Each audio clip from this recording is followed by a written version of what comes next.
Yeah. What's up? Yeah, no, you. Oh, We I actually. do. Maybe we have. Maybe we have brought you up on the show before. I remember your beanie. No, no, no. We've never talked. I mean, Well, no, maybe but I there's think another handsome beanie wearing white guy, but I we might have responded to you. We I might that's think have we responded possible. responded to to something. Yeah. a debate that you were a participant in. That's got to be it. Yeah, because Okay. I've talked to people that I would assume you guys would watch. So, Right. There um, we go. I don't yeah. remember what Hi, debate it nice to was. meet you guys. Yeah. Nice Nice to to meet meet you. you. Yeah, definitely. So just to be clear, my intentions of this, I've purposely not looked up most, if any, videos of you guys. I don't want to like have any like aforementioned opinions of like Holy what I think your cow. politics are. All I really know, the most I know, is watching you guys on Wick, and I was Uh-huh. getting real frustrated because essentially it seemed to me. By the way, if I ever assume anything, correct me. Like again, because I don't know. But Wow, essentially this it is seemed to me amazing. What's happening here, Sitch? This is fucking crazy. I know. it's well, hey, look, if I get mad, if I'm yelling at Someone you, on if I call YouTube who's you, actually seems good faith. I'm good faith. But if I get mad and You yell, better which is not a be thing I fucking do, with no, us. no, no, no, no, no, I'm not fucking with you. But like, you might start saying things that are gonna get me to be pissed off, right? But Are I you want are that you to happen in this streaming? conversation. Oh, I'm Are live, you by the way. Is streaming at that the okay? same time? Yeah, Oh yeah. yeah. Okay, that's fine. Okay, sorry if that wasn't clear. So yeah, so if I get pissed off, it's gonna be in this conversation, not because of some video that I watched that made me more mad. But what Well, was look, I like, try to not to get pissed off, but obviously, sometimes I mess up. I'm only human. there's two things that'll make me mad. It's a combination of two things. Excuse me. Hmm. It's being wrong. That's fine. I talk to a lot of wrong people. I'm wrong all the time. But it's being Yeah. wrong and very smug and condescending about it. That pisses me Oh off. my God, you're my fucking hero, Sitch. This guy has to be a regular. Oh, okay. Sick. Did you not see our show with Econoboy? Because I in the very didn't. I didn't. beginning of the I show, haven't watched any of it. Econoboy in the very beginning of the show, Econoboy was being a smug, condescending piece of shit, and I totally called him out on it immediately. So Okay. I 100% agree with you. I try to practice humility. I don't like smug, fucking condescending Well, pieces of shit either. it is hard because Akanda Boy is really fucking smart. Like, he actually understands economics in a way that like other people don't because he has a master's in it. So what was really frustrating was watching him talk to Destiny and Wick, who don't have a master's in economics. And like, one thing that's like an indication of intelligence is when it's like someone's smart enough to know when they don't know. I think is like Right. one of the best things a smart person could admit. And they were not admitting that they didn't know what he was talking about, and I could tell they didn't know. Like, I knew I didn't know because I was like googling shit. I'm like, oh, that's what he means, and like he just clearly has like an understanding of it. But if you've ever been to college, it's like this phenomenon where you'll talk to like a professor, and some of them just get lost in the sauce, where they're like, yeah, I've been PhD level professor stuff for 10 years, and I'm trying to talk to an 18-year-old about this, and they have no idea what I'm talking about. I sound like a total pretentious prick, and like they just, I'm not conveying the idea well. So it's hard. But I I mean, understand well, the. he's right if neoclassical economics is right, but there's a lot of people who contest neoclassical economics. There, just like there's a lot of people who contest the Austrian school. Like like, if you believe the Austrian school, everyone seems smart, but if you don't, they seem like an idiot. So I don't, Yeah, I disagree with Econoboy on a lot of stuff, but he does know neoclassical economics. So I'll give him that, but I think there's a lot that's wrong with neoclassical economics, which is sure. probably some of our disagreement here, because you probably know a lot about authoritarianism from a certain perspective, but we No, in probably have a fact, that's what I completely wanted to say different first. perspective. Is like, if you ask me right now, like, Well, define hold on. fascism. Are you an We expert? should I'm gonna go. be We like, should go I don't live know with shit. this, Okay. right? Hold, Hold hold So, on. on. Let me We do should you go guys a live real with this. quick. So Oh, give me oh okay. one yeah, second. Well, at least we're live on your end, so someone is hearing this, right? yeah. Someone's recording your amicable conversation so that when they clip together the end of this, when we're both red faced, just Right. super mad, it's Well, like look, what I went don't. wrong is the thumbnail, and it's I'm like before trying. after picture. I'm not. I don't think I. I mean, I'm trying not to get mad. I just think I'm gonna it's do my kind of a best. waste of energy. I'm kind of at the age where I'm like, it's really difficult to change people's minds, and I don't. I don't really want to waste a lot of time trying to do it. So, Yeah, and that's the reason why my goal going into this was, look, I yell at people all the time, mhm. and there's some people that are entrenched in those positions, but there's also people that I can be like, hey, at the very least, hear me out, and if you don't agree at the end, okay, and then we'll call each other retarded. You know, like we let's Sure. get there first. But like, you know, we don't, you know, I'm not like going up against Ben Shapiro, who I know is entrenched in a very specific ideology. He's never going to change his mind. At the very least, like willing to talk about it. So that's helpful. Okay. I'm back. All right. Ready to rock and roll? Yeah. Where are we? Is Hutch coming in? Are we? You want to talk to us Hutch is for a not in while? like a super debatey mood. He said if you need like, you know, someone to come in, like let me know. Look, we're not. That's fine. We're not in a debatey mood either. I mean, well, I'm not. Maybe Sitch is. I'm not. I'm No, just like, I'm not. I'm never in a debating mood. Is Sitch your real name? Because when I first heard you guys, I thought of Lilo and Stitch, and I didn't know if it was like a play on that. Sitch, not Stitch. No, I know, but just it sounds very similar. Is that my real name? No, it's not my real name. I don't know. I mean, you meet people with wait, the names, situation wasn't the situation yeah, it was short for situation. Wasn't that his real name? The Situation? Oh, from Well, Jersey Shore. He wasn't Jesus. From Jersey Shore. Yeah, that's it. He caught me. I'm the Situation from Jersey Shore. Oh shit. Okay, what's up, dude? I'm not a big fan of your show. What? Oh, look at this. We were starting so well, and then you got to hit me like this. Yeah. Are we live? Are we ready? Can I make my piece? No, Adam, press the button. Adam. Okay, you want me to do it? Okay. You do it.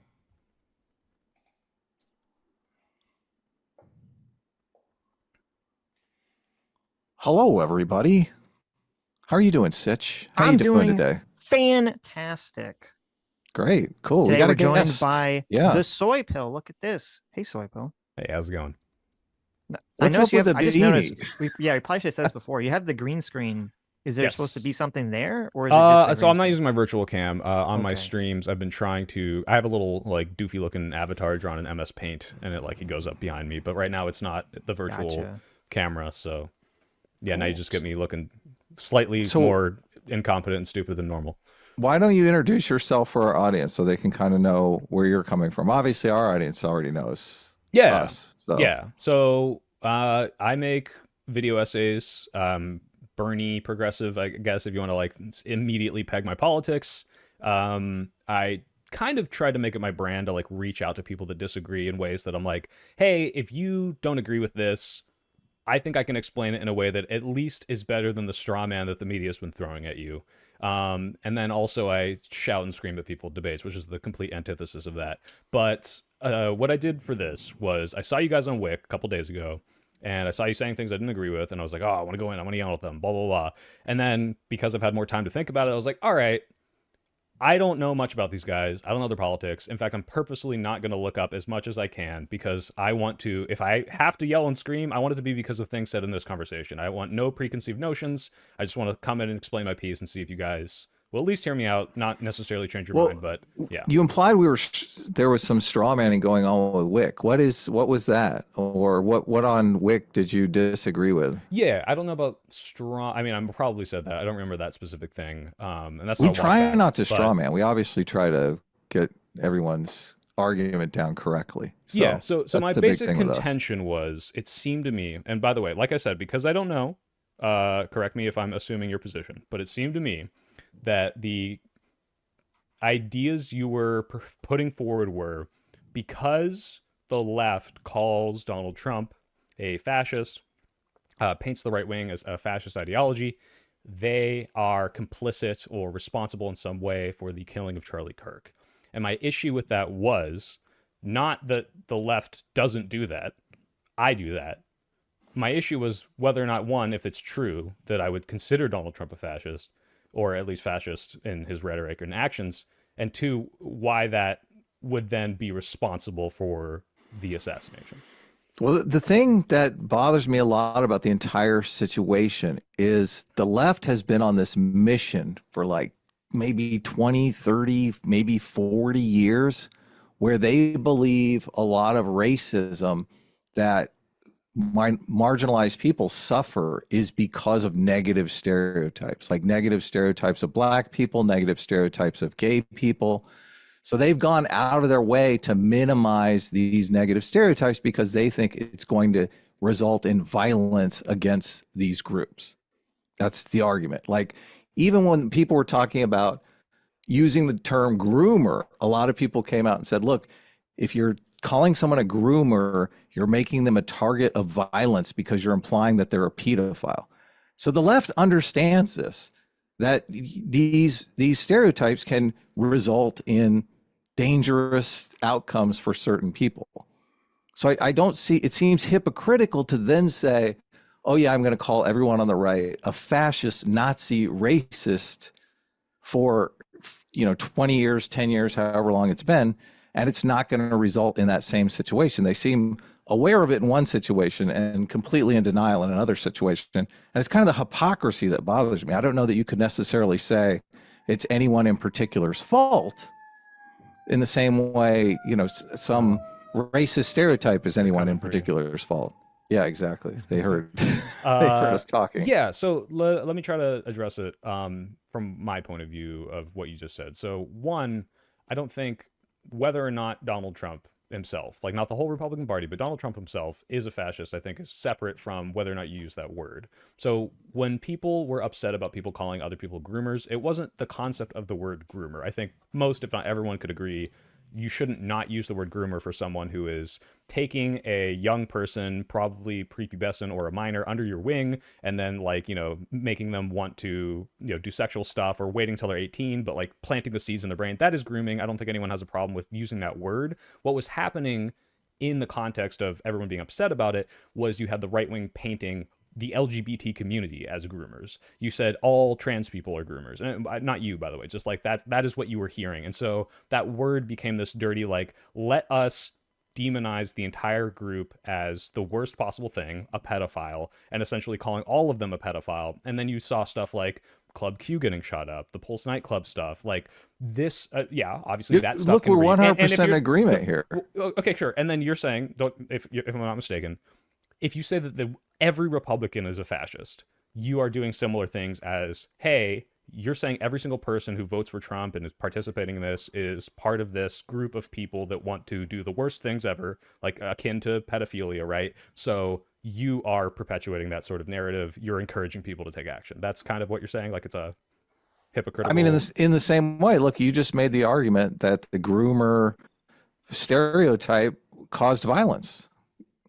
You said they shot up the stereotype, right? So yeah. So look, I'm not in favor of the groomer stereotype either, and I spoke out against it. So right, and so my issue was when you were saying this on the show, it seemed like you at least think that Donald Trump might not be a fascist.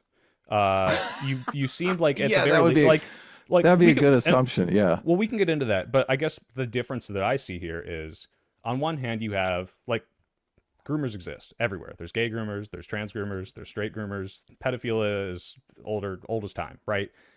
When you paint the whole group as groomers, that's going to be inflammatory. If you say the Democratic Party is the party of pedophiles, as MTG said, yeah, this is going to cause some backlash. I'm against all of and that. You agree, yeah, right? That's terrible. But when you call Donald Trump a fascist, and you say, and everyone, not every single person supporting him, but like the party that coalesces around his fascist actions, I don't see that as the same, because one, I think he really is a fascist, right? Well, one, yes, I think I think the actions are fascism. We'll get into that. But two, I don't view fascism as like this switch that you flip, right? Like when you, and we'll get into this, I guess we can get into this now. Like, what do you think when you think fascist? Because I think a lot of people think, look, a lot Nazis, of groomers don't act on their groomer behavior. So I mean, maybe it's a switch as well. Well, before we debate, let me step back. Go ahead. Well, I was going to say, before we debate fascism or what it means, I mean, I would say, and I don't know if you agree, that most people, I think overwhelming majority of people, if you call someone a fascist, no one really knows what that means. Yes. They just hear Nazi. That's how they perceive it. They perceive it as Nazi Germany and Hitler. Yeah, racist, anti-Semite. But like, someone not who just wants to put you in a but concentration racist, an authoritarian government that's going to put people in the concentration camps or something crazy. Yeah, exactly. It's going to kill millions of people indiscriminately. That's what I saw the same sort of language stuff when the Israel-Palestine stuff not started kicking off, but the post-October 7th war stuff. People were hesitant to use the word genocide because they're like, well, they're not trying to exterminate them all. They're just, at war, and there's like a bunch of collateral damage. Right. And the word genocide is attached to the 1940s. It's attached to the, Armenians. Like, they were hesitant to use that. I think it's a little more clear now, but regardless, I see what you're saying. Yes, that was kind of my point, is like, I had to read a whole book on fascism to be like, how would you even define this? And post reading that book, post reading the Umberto Eco essays too. I'm like, It's still could I really confusing. define this, right? And it seems like this is kind of the meme in the scholar community of like, you can't really peg it down. You can't be like, here it is, the one thing that fascism is. What you can do is look at the things that we would agree are fascist, or just throw that term out and say, what do the ideologies that people talk about when they mean this, what governments have in common? And those things I see in Trump's government, and we can kind of get into those core things. But I guess if your contention is the word fascist is so poison to people and they think it only means Nazi, which I agree, like a bunch of people do think that, I could see it inciting some sort of like rage or like pushback. Um, but I don't think it's inaccurate to describe the government that way at all. Well, like a good YouTuber, I've never read a book on fascism, but I have watched a lot of other YouTubers who have claimed to have read books on Yes. fascism in those videos. Ryan Chapman has a good video on it. I think I watched Dev's video on it and some others. And it seemed like, yeah, I know you're saying that there are like there's some key components of, of how people, define fascism, even though it is somewhat vague or amorphous or some kind of hard to pin down exactly what fascism means. So I don't know if it's really useful for our conversation to get into a Sure. long debate about it, because Yeah, as we we can throw both the seem to term out, acknowledge, like throw the no word out. one, yeah, most people when they say fascist, they don't know what the fuck that means anyway. They just mean Nazi. So, but that's why Right. I think where the argument comes from is that if most people just mean Nazi when they say fascist, they're calling Trump a Nazi, and they're not just saying like, oh, I hyperbolically think he's racist. They're saying, oh, I think he's Hitler 2.0. If people believe that, then obviously that would be a justification for violence against Trump and those that support Trump. I think the difference is, as someone who does say this is the reason I don't think Trump is a Nazi, by the way, is not because his actions aren't kind of on the stepping stones to what the Nazi Party did. It's more of this guy's like too much of like a gay diva to like hate LGBT people and be like as racist as like Hitler was. Like he wasn't writing books about like exterminating the Jews 20 years before this. He was like, going to drag show, dressing up in drag with like Rudy Giuliani. Like I think he himself is not like has a personal deep bigotry. I think his actions kind of speak to that in a different way though.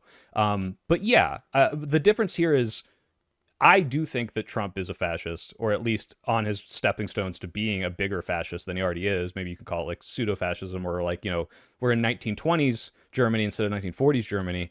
But I don't think it justifies violence against him or anyone right now, because I think there are still paths to victory. I mean, I could say that his actions in 2016 were fascist. I think he's ramped it up in 2024, but I still thought, okay, well, we can still beat him in 2020, and we did.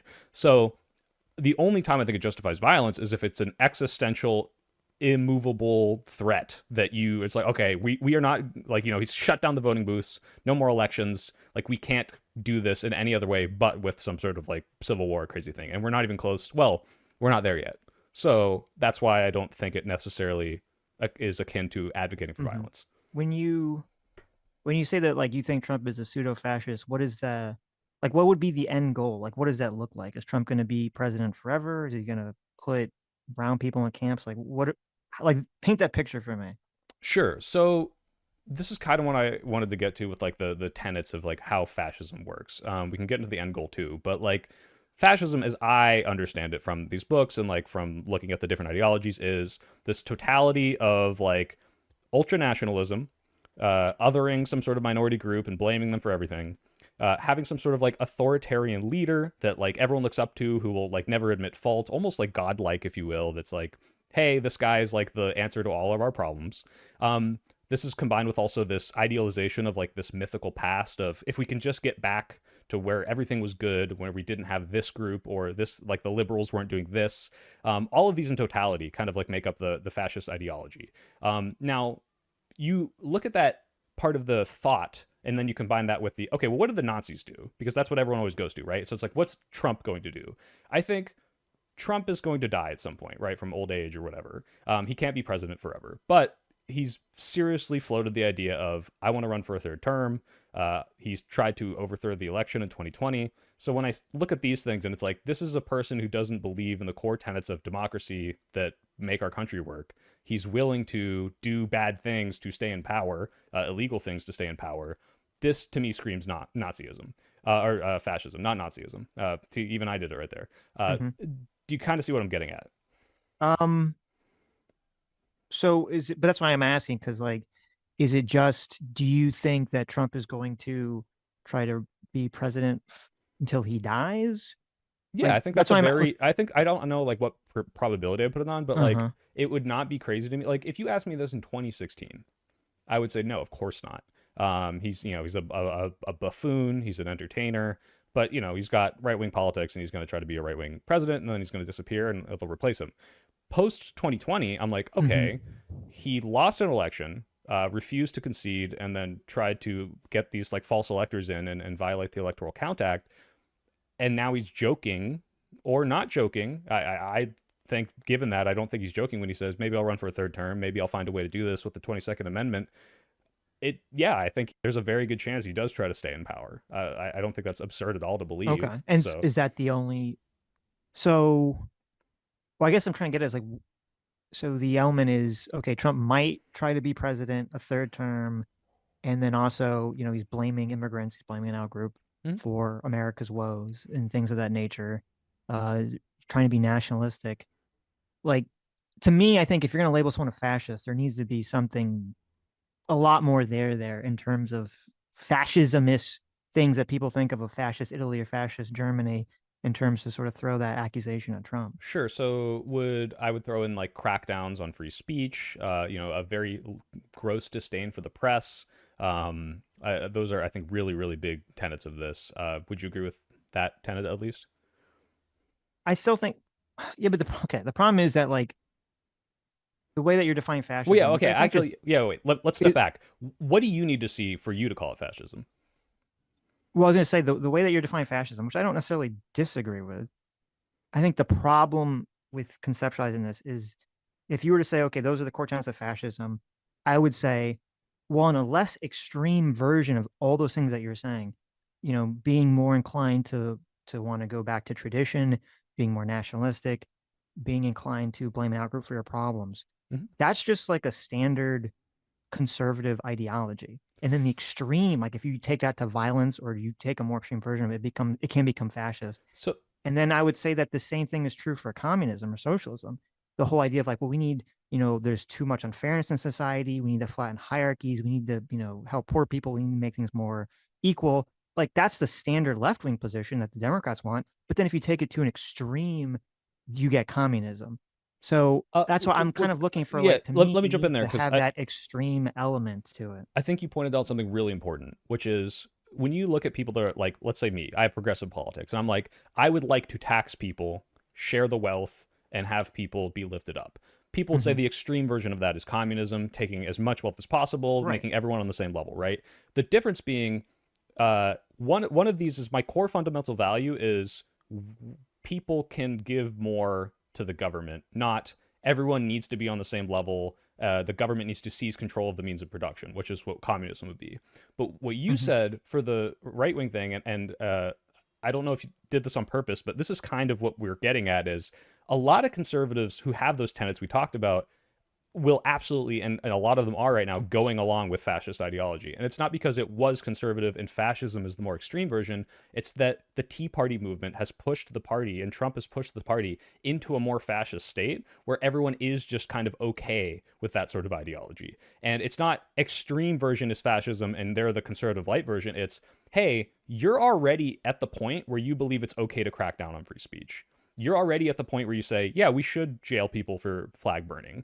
That might be the mainstream conservative position right now. That might be like if everyone, what is it, 90% approval in the Republican Party for Trump agrees that it's okay to do that. I don't think they do, but a lot of them still are okay with him doing that, even if they don't agree with that specific thing. You're already in the fascist state, right? You don't have to worry about what's the end goal of Trump. It's, oh, you're already cracking down on dissidents. You're already locking people up in these alligator Alcatrazes. You're already like subverting due process. You're already consolidating power away from Congress. So it's kind of already happened. It's not like, well, eventually we'll get to the extreme fascism. It's like, oh, well, we're kind of there. Like, it could get worse. Don't get me wrong, but like that's why people use that word fascist for Trump, and that's why they're saying, wow, a lot of the Republican Party is really okay with this. So under the kind of the metric, I guess, that you're using to label this fascist, wouldn't this also apply to, under how I was defining communism, wouldn't this also apply to the entire woke movement as trying to put some kind of extreme communist in the government, in society? It it depends on how you define woke. I mean, I know that there are Anti mainstream post-liberal, communists, right? anti-liberal lefty types. I don't know of any like mainstream communist thought that's like entered like a single politician. I think socialist, like Dem Sox, like Bernie, Mamdani, like for sure. But I Well, don't know how. Mondani, yeah, sure, I don't. definitely I don't him. know if these guys advocate for like communism. They're just like, hey, we should be more like the Nordic model and tax people higher and have Well, better didn't social Mondani say he programs, wanted right? to like get rid of capital ownership or bring the means of production back Well, to if he did people? Like that, he said that something is very communist. If specifically. he did say Yeah, that, let me look that up. yeah. Mom Donnie. But yeah, for sure. I mean, if that is that what he said? Did he say he wants to end private property? I said something about bringing the means of production back to the people or something around that effect. I think it was in like 2020. Okay. But Well, I would let's just assume it's true. I don't know if it is, yeah, but like if he is saying that, absolutely, that is like an indication of what I'm talking about. And if the entire party was coalescing around President Mamdani and saying, "Yes, I'm okay with this guy ending capital hmm, as a private ownership," yeah, that would be the country is communist now, or at least most of this party is on board with communism. Like, absolutely, we're not right. there yet, But and I I would don't say know I if think that's what people are voting well, I'd for say that Mamdani for, but my the kind of way that I would conceptualize this with the left is I don't think most of the Democrat politicians, I don't I don't perceive them as really being true believers into a lot of the far left ideology. But it seems like they were completely kowtowing to it. They're afraid of it when, we had the woke years. People are saying woke is dead now, but I'm not sure I believe that. But we obviously, went through sort of the woke years where that stuff, people were getting canceled left and right for any sort of, perception of doing something racist. You had, a lot of the BLM stuff going on. And it definitely seemed like the mainstream culture and a lot of the institutions were completely swept across the board with I would say far left, post liberal or anti liberal ideology. That all to me is rooted in critical theory and socialist ideology. Um, I I guess I have to push back because that's not how I saw it. I don't think it was like a communist thing. Like let's take like the most extreme examples of politicians doing this, like Nancy Pelosi Well, I'm and not the talking about politicians. I'm talking about the culture in like institutions, whether it be the media kowtowing to this or to colleges teaching students this stuff. sure. The reason I think is because I think these politicians did it because it was the mainstream culture. Maybe Hmm. we can move to another example after this, but like you would agree, like it was a little cringe when we had Nancy Pelosi and all of them wearing the like the African garb and like The Kinte kneeling. class and Yeah, bowing down. the Kunta class, and it's like, is it Kunta or Kinta? I'm very unwoke. Kunte Kinte. I don't know. Who Oh knows? God, I hope they're not called that. Yeah. This was not because they're like we're deeply ingrained in like Black history and we truly understand it on a fundamental level and we truly believe like the reason they did that was because it was palatable to the mainstream culture because the George Floyd stuff was like Right. in the That's yeah, but that's mainstream. my point. Yeah. Right, right. No, I'm agreeing with you. Yeah. But I don't understand how that would be like tied to maybe communism or like Marxism necessarily. And if it was, let's just say like Hmm. all of that like critical theory and what like identity politics was all like stemming from communism. You would still need to point me to like the president is like deeply ingrained in passing policies based on this, and then I would say you might have a valid equivalence of what's happening with the fascism thing. Um, I just wouldn't say it would disregard the point about the fascism. It Well, would no, I just was be just like, curious if because the way they're sort of labeling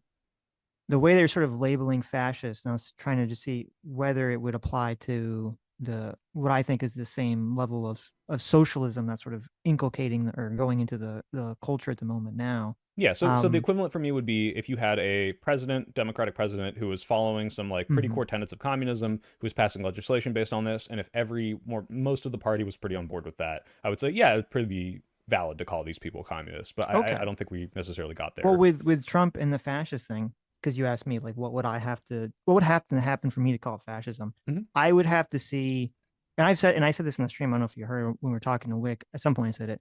I don't call Trump a fascist because I do think there's specific ideological tenets that kind of complicate the conversation. Hmm. I do think he has authoritarian tendencies, and I Okay. said this in response to the elector scheme, like that you brought up. Okay. Um, for me to say that feel very comfortable saying that Trump is a fascist or authoritarian, like just directly, I would want to see something more like, okay, he's taken an action, he's done something, which makes me think I can't vote anymore, or the democratic process doesn't exist anymore at this point. So why That would to you me is say like the the line where I'm false like, okay, electors we've gone into scheme fascism. didn't meet that?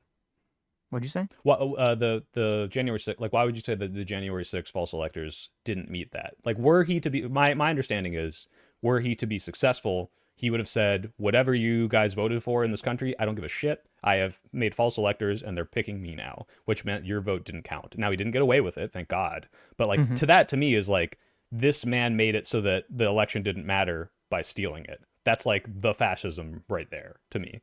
Well, again, I'm drawing a line between fascism and authoritarianism, because authoritarianism, just like generic someone seizing power, doesn't really have not really tied to an ideology, right? Okay. Would you say that Like that is at Trump the doing very the least January, like that like makes Trump. him a wannabe authoritarian?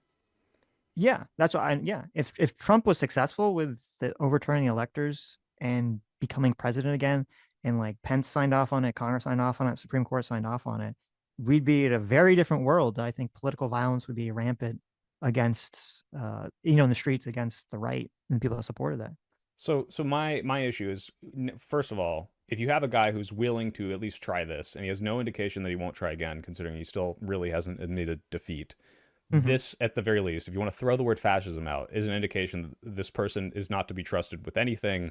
You don't have to use the F word. Just hey, this guy shouldn't ever be allowed to run for election again, or at the very least, no one should vote for him. And calling him a wannabe authoritarian or even a wannabe fascist is like very valid given that attempt. Yeah. Well, as I said, I would have if people were calling him a wannabe authoritarian or whatever. I don't know how Adam feels. I would have much less problem with it because I don't think some people do, but I don't think it's like fascism, the one-to-one equation to Nazism that most No, Americans have. it's not. You're right. I don't think it's That's one the to one. kind of the key argument here that we were talking about with Wick is that if you're calling Trump a Nazi, then it does justify using violence against Trump. So I guess then the issue here is it's we shouldn't accurately describe him using fascism as it's understood in the legal context because colloquially everyone associates it with the Nazi, and because that is dangerous and might justify violence, we shouldn't use that term. Yes. Like I said, yeah. So I said at the beginning, like I understand that point. I Okay. think that we should educate people on how fascism works because I don't like that fascism just equals Nazi. I mean, it literally was made by Italians, and they weren't the Nazis. They did awful things, but they did very different awful things, and that should be an indication. But yeah, like if I was to explain this to a Trump voter, I wouldn't just come out swinging, "Hey, don't you think Trump is a fascist?" But I don't think that we can blame the people accurately describing him as he fits these tenets on the reactions of people who hear that and say, "Oh, so he's a Nazi." Yeah, but how Um, many people that's like the amount of people I think that are like, oh, Trump is a fascist. And you're like, what do you mean by that? They're like, well, here, let me take out my textbook and explain to you the history of fascism. Like that's a tiny minority of the conversation. yeah, it's very hard to make that a salient Right. point. So like if you want to make that your issue to try to try to push back against the tide of misinformation, I mean, Godspeed to you. I think broadly when we're having the conversation, we have to kind of discuss how everyone else is using the term and what it means to the broader public. Sure. So let's agree that the word fashion can be poison. Would you say that it is accurate then to describe him as dictator adjacent, doing dictator things, cracking down on free speech, like all that Well, stuff that well we would call mhm. fascist? It's still accurate to say those things, and that in and of itself is inciting violence. Well, as I said, if I'm fine calling him a wannabe authoritarian. I don't have a problem with that.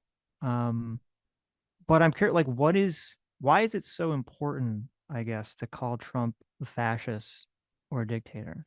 Because I think it paints the like kind of dire situation that we're in where Hmm.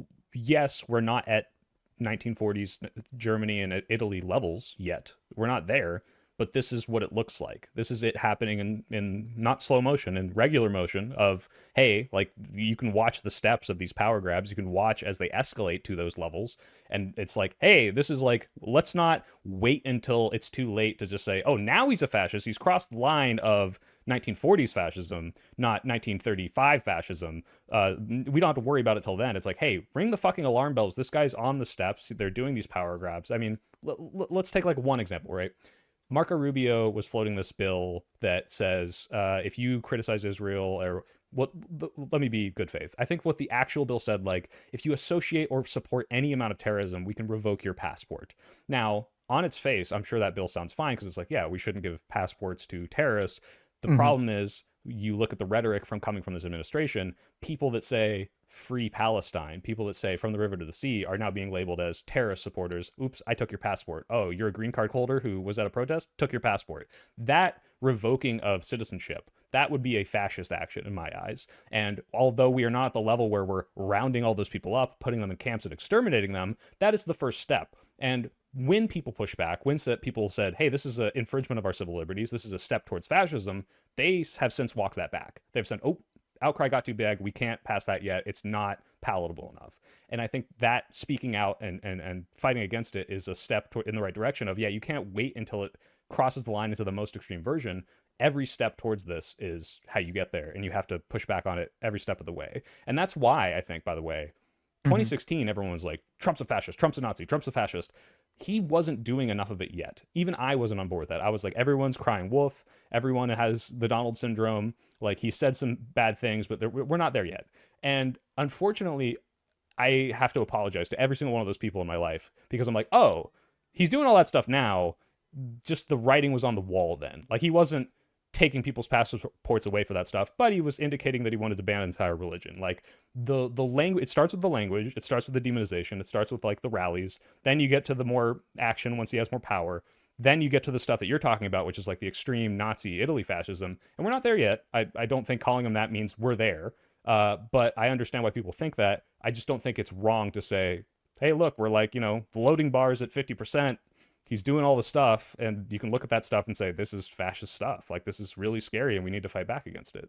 Well, I think you can, first of all, I think you can push back on the, you know, I don't know whatever happened to that bill Marco Rubio wanted to get passed, but I think you can push back on all those things without calling it fascism. I don't even see, like, I don't support a bill. Well, I would support, you know, taking people's, were you saying taking American citizens' passports away, or you mean you taking people's American visas citizens, away? both.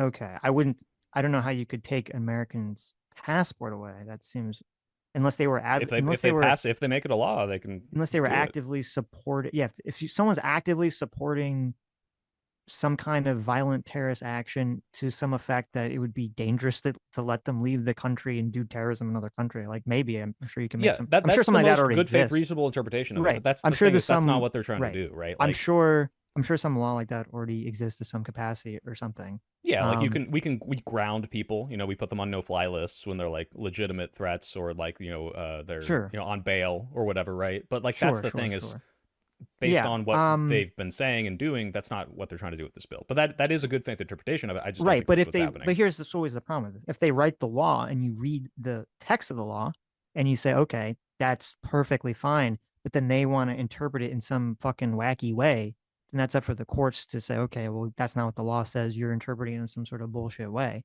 You have to kind of merit it out through the legal process, right? And which is why they're trying to stop it before I'd it have gets to there, see. though, right? Here's the problem: I have to see I'm not familiar with the text of the law you're talking about. I have to see it, because if they just try to do some like wacky interpretation thing, I don't see that as like the road to fascism. I just see that as them being like fucking stupid and doing things that I don't agree with.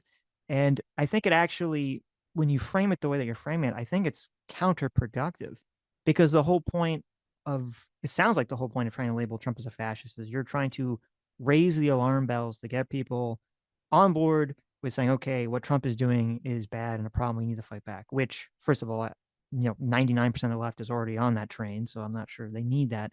So if you're trying to, convince moderates or even people on the right to turn against Trump, so much of what I hear when I talk to people on the right is they've heard, or they perceive it as like the cry wolf has happened for so much that they're not going to believe you when you say, oh, he's a fascist or he's doing these things, unless you're really pointing to something substantive. And I think like having, but that's the thing, is like what I just pointed to, I think, is substantive. But I agree with your point that like, they're not 2016, it felt like crying wolf, right? If they were taking people's passports away because they're like, oh, well, you criticize Donald Trump, you can't leave the country, then yeah, okay, then I think most people would agree with you. That's fucking crazy. What about? Right? But if they're just saying, oh, I'm in favor of some sort of violent action against Israel or something, most people are like, oh, that's kind of crazy. Well, what about like the reason why this is the bad thing? Because what you said is in isolation 100% correct, right? If you just look at the letter of this law, it's like, yeah, I think we should have some sort of way to restrict a terrorist from traveling if they are a terrorist, right? That just makes perfect sense. Like no one would disagree with this. But if you look at it in the context of what the admin is doing for the past 8-9 months, it's like, okay, you've tried to revoke the citizenship of visa holders for participating in protests. You've tied them very flimsily to potentially pro-terrorism because they're like, oh, maybe someone in the group said Hamas was like a legitimate resistance or something. Therefore, you're a terrorist. Therefore, I'm going to revoke your green card. When you look at the way they've been using this, when they look at the rhetoric of people saying maybe criticizing Israel should put you on a watch list, maybe we should round up people and question them when they say Israel is a genocidal state, that tied with this is like, oh, and this is going to be in tandem with that. That like you're looking at it in the context of the actions they've been taking. Oh, you want to revoke people's passports for doing things that you don't like, criticizing Israel, not, hey, in an isolation, you're just criticizing terrorists. That's why people are raising the alarm bells. So yes, in isolation, this is not the, hey, everyone, look, this is the fascism. Everyone, look, you got to vote for me now. It's, hey, look at what this administration has been doing with their actions, and this is tied to that. And this is why we're warning you. And it's not just Trump bad. It's, this is a fascist action that I'm not okay with. And again, real quick, because I wanted to touch on this like cried wolf thing, which is true, by the way. I was one of these people back in 2016, be like, guys, he's not a fucking Nazi, he's not a dictator, he's not Hitler, like calm the fuck down. I think I made a subreddit like the day he got elected because of all the people crying wolf. It probably doesn't exist anymore, but it was like day X in Trump's America, where it's like, oh, and this is where we're all going to the camps, and this is where they're, you know, like putting us against the wall. But like within a few weeks, it's like, oh, like, all right, we're starting to get kind of weird. And by the second term, I was like, okay, the people saying, when you demonize every Muslim, when you say, oh, Mexicans are rapists, oh, whoops, sorry, some of them are good people, that's not the fascism action, but that is the starting point of demonizing another group, talking about authoritarian actions that's going to lead to more power grabs. And now we're there. So yes, it seems like crying wolf when that is the complete other end of the spectrum. It's like, okay, yeah, Donald Trump in 2016 was nowhere close to Nazi Germany in 1945, but now we see, oh, it was the start of the progression to we're getting there. That's why it is hard to make that point, because those people were right to say, well, you know, he didn't turn into a Nazi in the first term. Why the second term? It's because it's a method of acquiring power. You can't just flip the switch and become 1945 Germany. Yeah, but the issue, which is what I said, is the whole point of this, or at least what I thought you were saying the point of this was, is to get people on board with pushing back against the Trump administration, which means that you need to convince people who are not already on that pathway. And you're going to need something more substantive than, you know, someone wrote a bill that has a vague wording in it, which isn't a law yet and is, you know, very likely subject to change if there's people complaining about it, which is always what happens with these, you know, bills, which very often overstep. And you saying, well, there you go, that's the fascism. Or another example would be, you know, the National Guard being deployed in DC with a crime and people saying, aha, this is the authoritarian takeover of, you know, the country. And they're and like then picking up if trash that, or whatever. Like, yeah, but then if like that doesn't happen, and it's like, okay, well, actually, it helped with crime. Okay, they were just, you know, picking up trash or whatever. Everyone looks at that and they just go, well, you're okay, full so of you're shit. just going to There say is this no against fascism. everything. Yeah, no, I agree with that. I think if you're going to do it, you have to do it like I'm doing now to you guys who are willing to have this conversation. If I was talking to a Trump supporter and I had 3 minutes, I probably wouldn't even use the word fascist. I would say, hey, these are my problems with Donald Trump. I think he's infringing on free speech by saying, you know, you can't burn a flag, something like that, right? Like, I probably wouldn't do this. This is Okay. why I Well, I appreciate think you that's guys' more platform because we persuasive can elaborate. anyway. I do. I I don't- agree. With I don't most think people, there's- especially Trump supporters, right. that is going to be more persuasive because certain words, I have like a video on this. It's like certain words are just like trigger words, like fascism, Democrat, Yes. like you can't say those even if it's accurate to say, because you will set them off. They have all these preconceived notion. They've been listening to, you know, the bubbles of their information like this, and this goes on both sides. Like you can't use those words in certain conversations, not because they're wrong, but just because it's going to set people off. You have to explain like this. That's why, like, I know you guys are willing to hear me out, which is why I'm okay with using the word. And then, like I said, like we can agree. If you're saying we shouldn't use this word to try to convince people on a short-term basis with no nuance because they have a completely preconceived notion of what fascism means, sure, I agree 100%. But I don't think it's inaccurate. I can keep bringing up examples of why I think it's fascist, and I think that it's important to not just raise the alarm and like get people to agree with me, but say like, hey, this is way worse than I thought it was in 2016. This isn't just, hey, I'm, you know, lowering taxes for the rich. This is, I think that we should have hate speech laws for people that are saying bad things about Charlie Kirk. And when the president is asked about it, he said, maybe we should. And, maybe we should have those for you, the press. I think we should have some sort of laws against the things you're saying. Like, that's like, holy shit. Okay, this guy's cracking down on the press. He's cracking down on free speech. Like, that's fascist. But this is alarm bell time. Like, Right. guys, pay attention. But okay, but this is okay. My feeling on all this is, as I said, and I think you've agreed, most people think fascist is Nazi. Yeah. If Trump is a Nazi or doing Nazi things, it justifies violence against the Trump administration. It justifies violence against people advocating for Trump. I think that's. I don't think you're going to be able to untangle that. What I don't if think you everyone can calling him a teach fascist? I don't think you can teach the public. I don't think you're going to be able to teach the public. Well, actually, no. When I mean fascist, I mean this very specific thing. It's kind of like when we were talking to someone about, like, I'm sure you've heard when people complain about like whiteness, and they're like, "Oh, well, whiteness. We need to Yes. deconstruct whiteness." Yes. And then you're like, "What the fuck are you like?" Yeah, that's the no, most I agree. Or racist defund the sounding police shit or ever, whatever. right? Like, this is horrible messaging. Yes, like I almost made a whole and video then they on this. give Yeah. you the long explanation about how whiteness isn't the racist thing. It sounds like Yeah. nobody cares or believes them. Like, it You've doesn't already matter, lost right? everyone. Yeah, the Exactly, rhetoric is too inflammatory. And so if that's why like to me, I'm not on the train of saying, okay, to me it's not clear that Donald Trump is a quote fascist.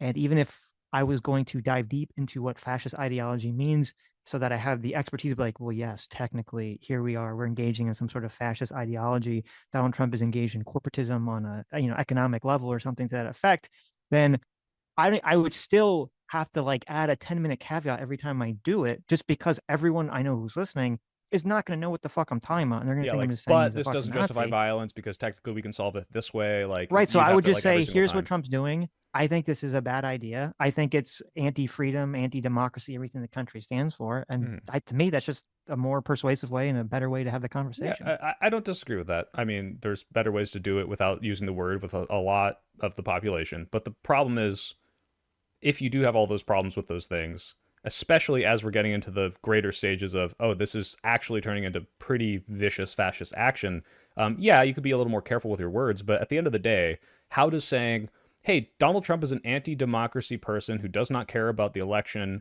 He might try to subvert your vote completely by stealing it. He's going to crack down on your free speech. He's doing authoritarian dictator-like things. Justify violence any less than using the word fascist? Because humans are irrational creatures, and that's just the way it works. Specific language has emotional energy behind it, and everything they're saying is true. And logically, you could say, okay, well, it should lead you to the same place, but it doesn't seem to work that way.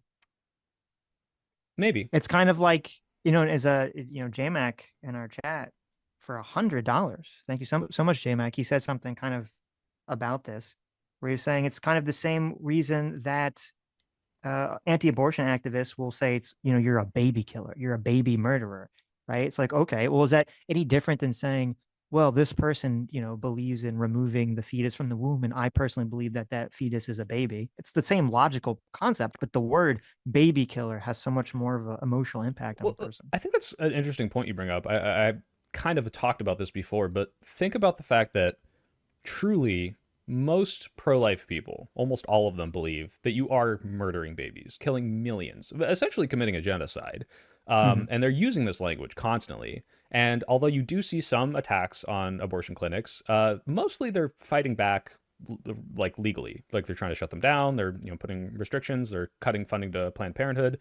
Would you say, like, oh, you can't say baby killers, you can't say it's murder, because that's, if you were killing a million babies every year, that would justify violence against you, right? Like, I think technically you could say that, but like, clearly this isn't inciting this giant pro-life wave of terrorism. I mean, but you're using incredibly inflammatory language, and I think it's inaccurate. But the thing is, I don't think there's a good interpretation of a pro-life person where if you truly do think life begins at conception, like there's no scientific consensus on whether or not it does, that is killing a baby. You are killing a million people. I don't think they truly believe this, insofar as, like, you can get in the, burning building, 10 fetuses, 1 human baby, which would you go after? It doesn't matter. The point is, they truly believe you're killing a million babies every year, right? So is this not justifying violent action against the Democrats? No, but I mean, we talked about this at some point in the conversation with Wick. It might have been after he left, where we brought up the example of George Tiller, who he was an abortion doctor, and every day, or almost every day, Bill O'Reilly used to come on TV and call him, Tiller the baby killer, and kind of stem up a lot of like, very extreme rhetoric about this abortion doctor, and then someone goes and kills him, and it's like, okay. And I think both me and Adam agreed that we do think that that kind of rhetoric is very irresponsible, and that Bill Riley is at least somewhat culpable, I believe, for doing that. And I do believe there's been, I don't know the numbers offhand, I do believe there's a time period in the 90s or maybe it was the early 2000s where I think there was some significant level of abortion clinic bombings or attacks on abortion Yeah, it clinics and still stuff like happens to that. some degree today too. Right. I think it's calmed down now, but so there obviously was a time period where that was heightened. And I would say, yeah, if you're in that time period and that's going on, then you need to be careful. This is unfortunately, this is a way that all the political rhetoric works, is that on all sides, everyone uses very incendiary rhetoric to attack people, to say that these people are like demons, to say they're the worst You people want to ever, that force they're my birth, killing. like you hate women, you're oppressive, you're a Of course, fascist. of Yeah, course. yeah. And then eventually some crazy person will act on something, and then everyone goes, "Oh, how did this happen?" And it's kind of like I'm willing to be like, okay, people should take the violent action as a moment to reflect and say, okay, we need to pull it back now, at least in our rhetoric, as opposed to saying, okay, everyone's forever damned, because that's just the way So political rhetoric works. Everyone's well, very hyperbolic. I understand So that, let's but just pull it back now. the thing I have a problem with is I don't think you're being hyperbolic if you're pro-life and you say Democrats kill a million babies a year. I think that's just demonstrably objectively true in the same way that calling Trump a fascist is true.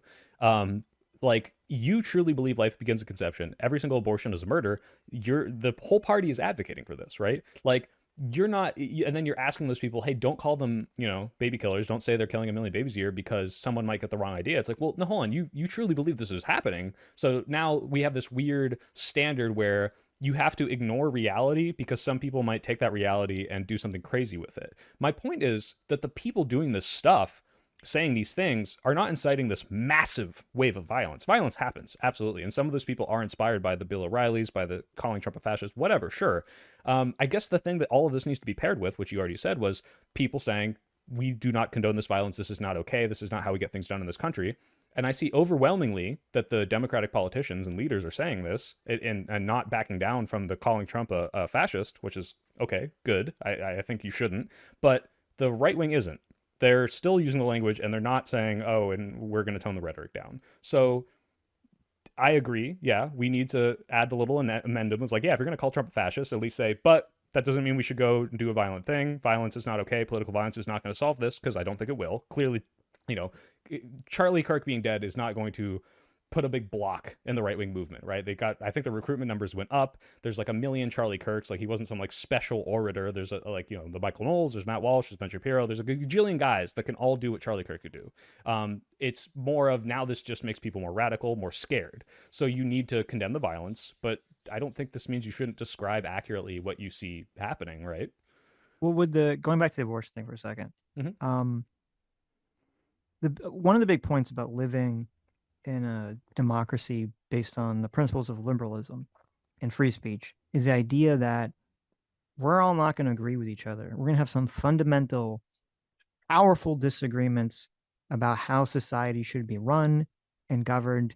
And we need to solve those problems not through violence, as most humans did for most of humans' existence, but through voting in a nonviolent democratic process. Mm-hmm. And I think part of that is the acknowledgement, or this is too idealistic, but part of that is the acknowledgement that, okay, everyone doesn't see the issue the same way you do. If, Mm-hmm. yeah, maybe you see it as you're killing a baby, but an level of understanding that the other person who's pro-choice doesn't see it. They don't see it as, a life in the same way that you do. They don't see it in quite that capacity.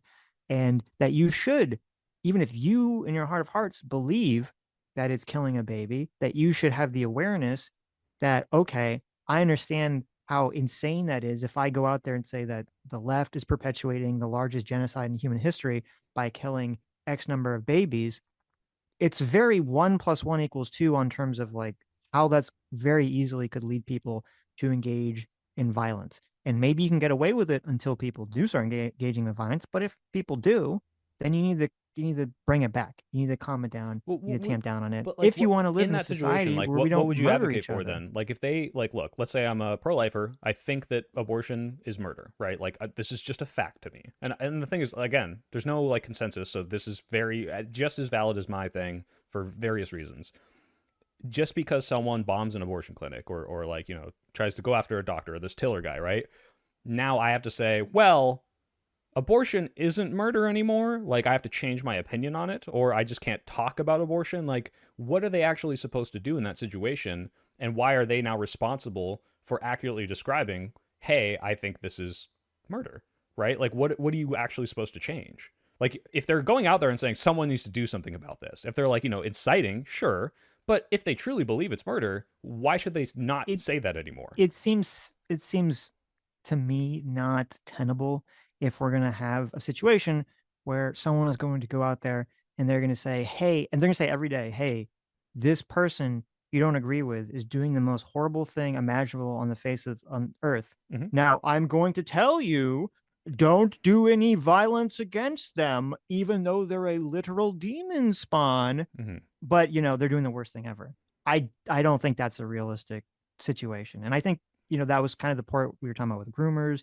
It's kind of what's going on with, the abortion stuff. It's also what's going on with now with the fascist stuff. It does not seem realistic to me whatsoever. And you do have to temper your speech. Yes, I'm sorry. People have to temper their speech to some degree to not try to incite violence in a liberal democracy.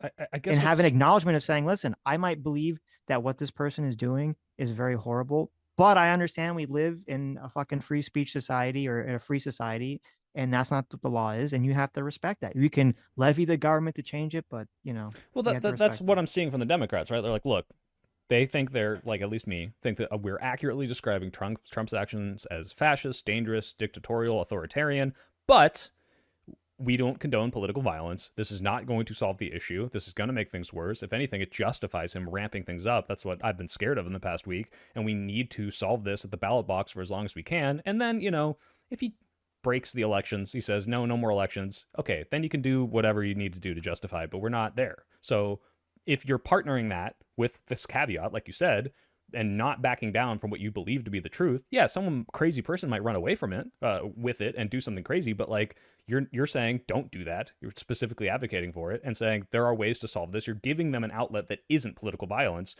This is what I see from the Democratic Party. I think that's fine, right? Yeah, but I do appreciate that most Democratic politicians have been very vocal about denouncing political violence, denouncing what happened to Charlie Kirk.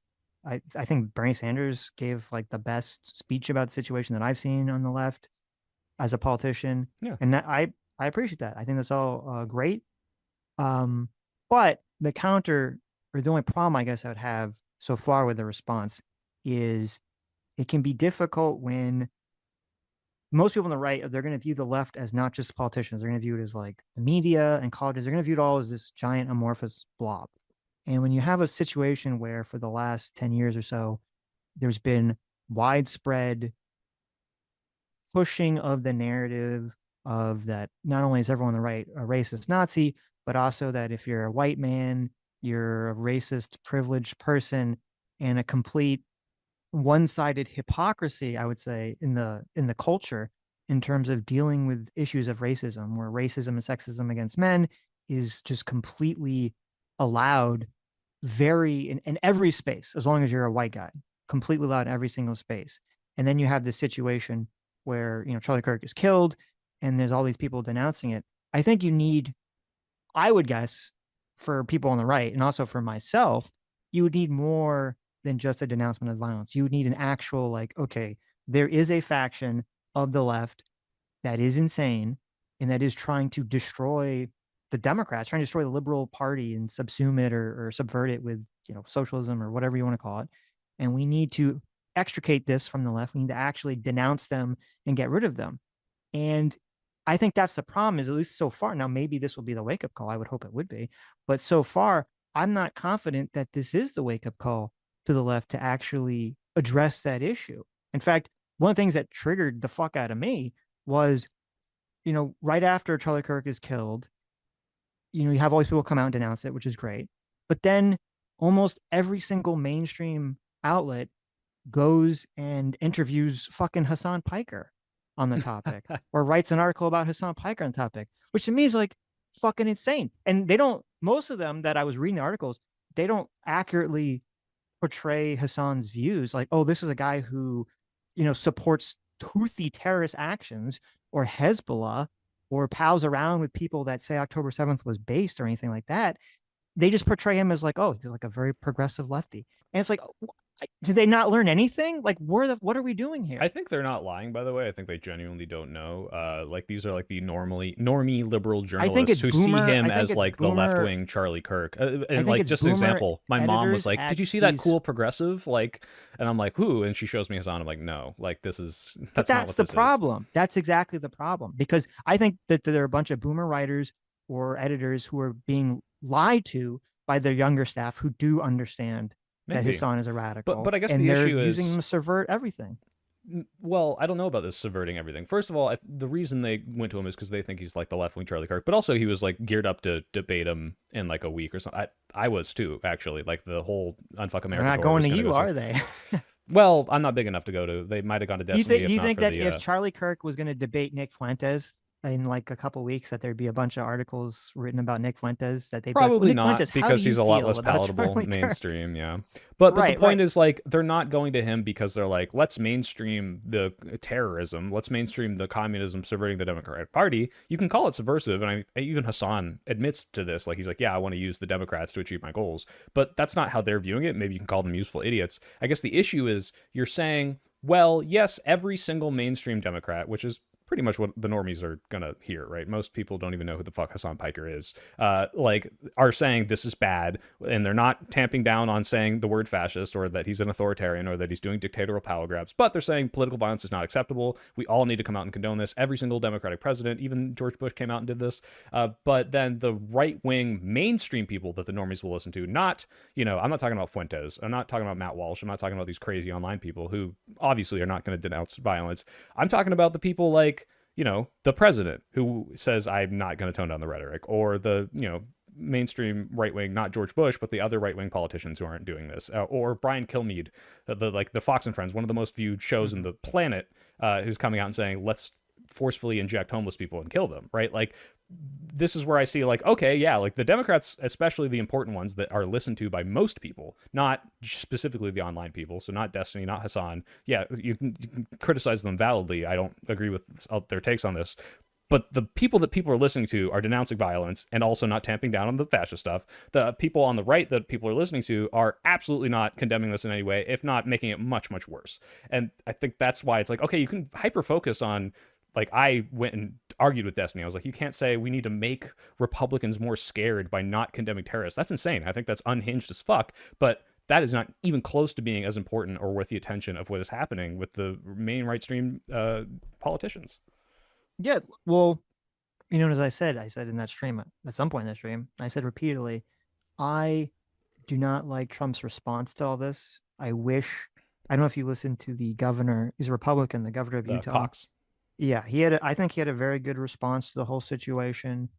I even had to give some credit to JD Vance, I'm not really a big fan of, because there was a clip that was circulating that people were posting like a minute, 3 seconds of that sounded very like incendiary. And I was like, oh my God, JD Vance is really ratcheting up the temperature. But when I went and looked at the whole clip, it was actually, he did say, he said repeatedly that even though he thinks this is a problem on the left primarily, he did say repeatedly that he was very pleased that there were so many Democrats that reached out to him that were denouncing the violence, and that he really wants unity, and that it's only a small minority of people on the left that are advocating for violence and all this other stuff. And yeah, I wish, let's believe me, I wish Trump. Wait, see how you had to like watch it all in context too, just to get what you take as the best faith interpretation of it, versus most people don't even get that. And I would still say it was not good rhetoric and probably a little inflammatory. But the president is coming out and saying this before he even knows the actual motive, just speculating.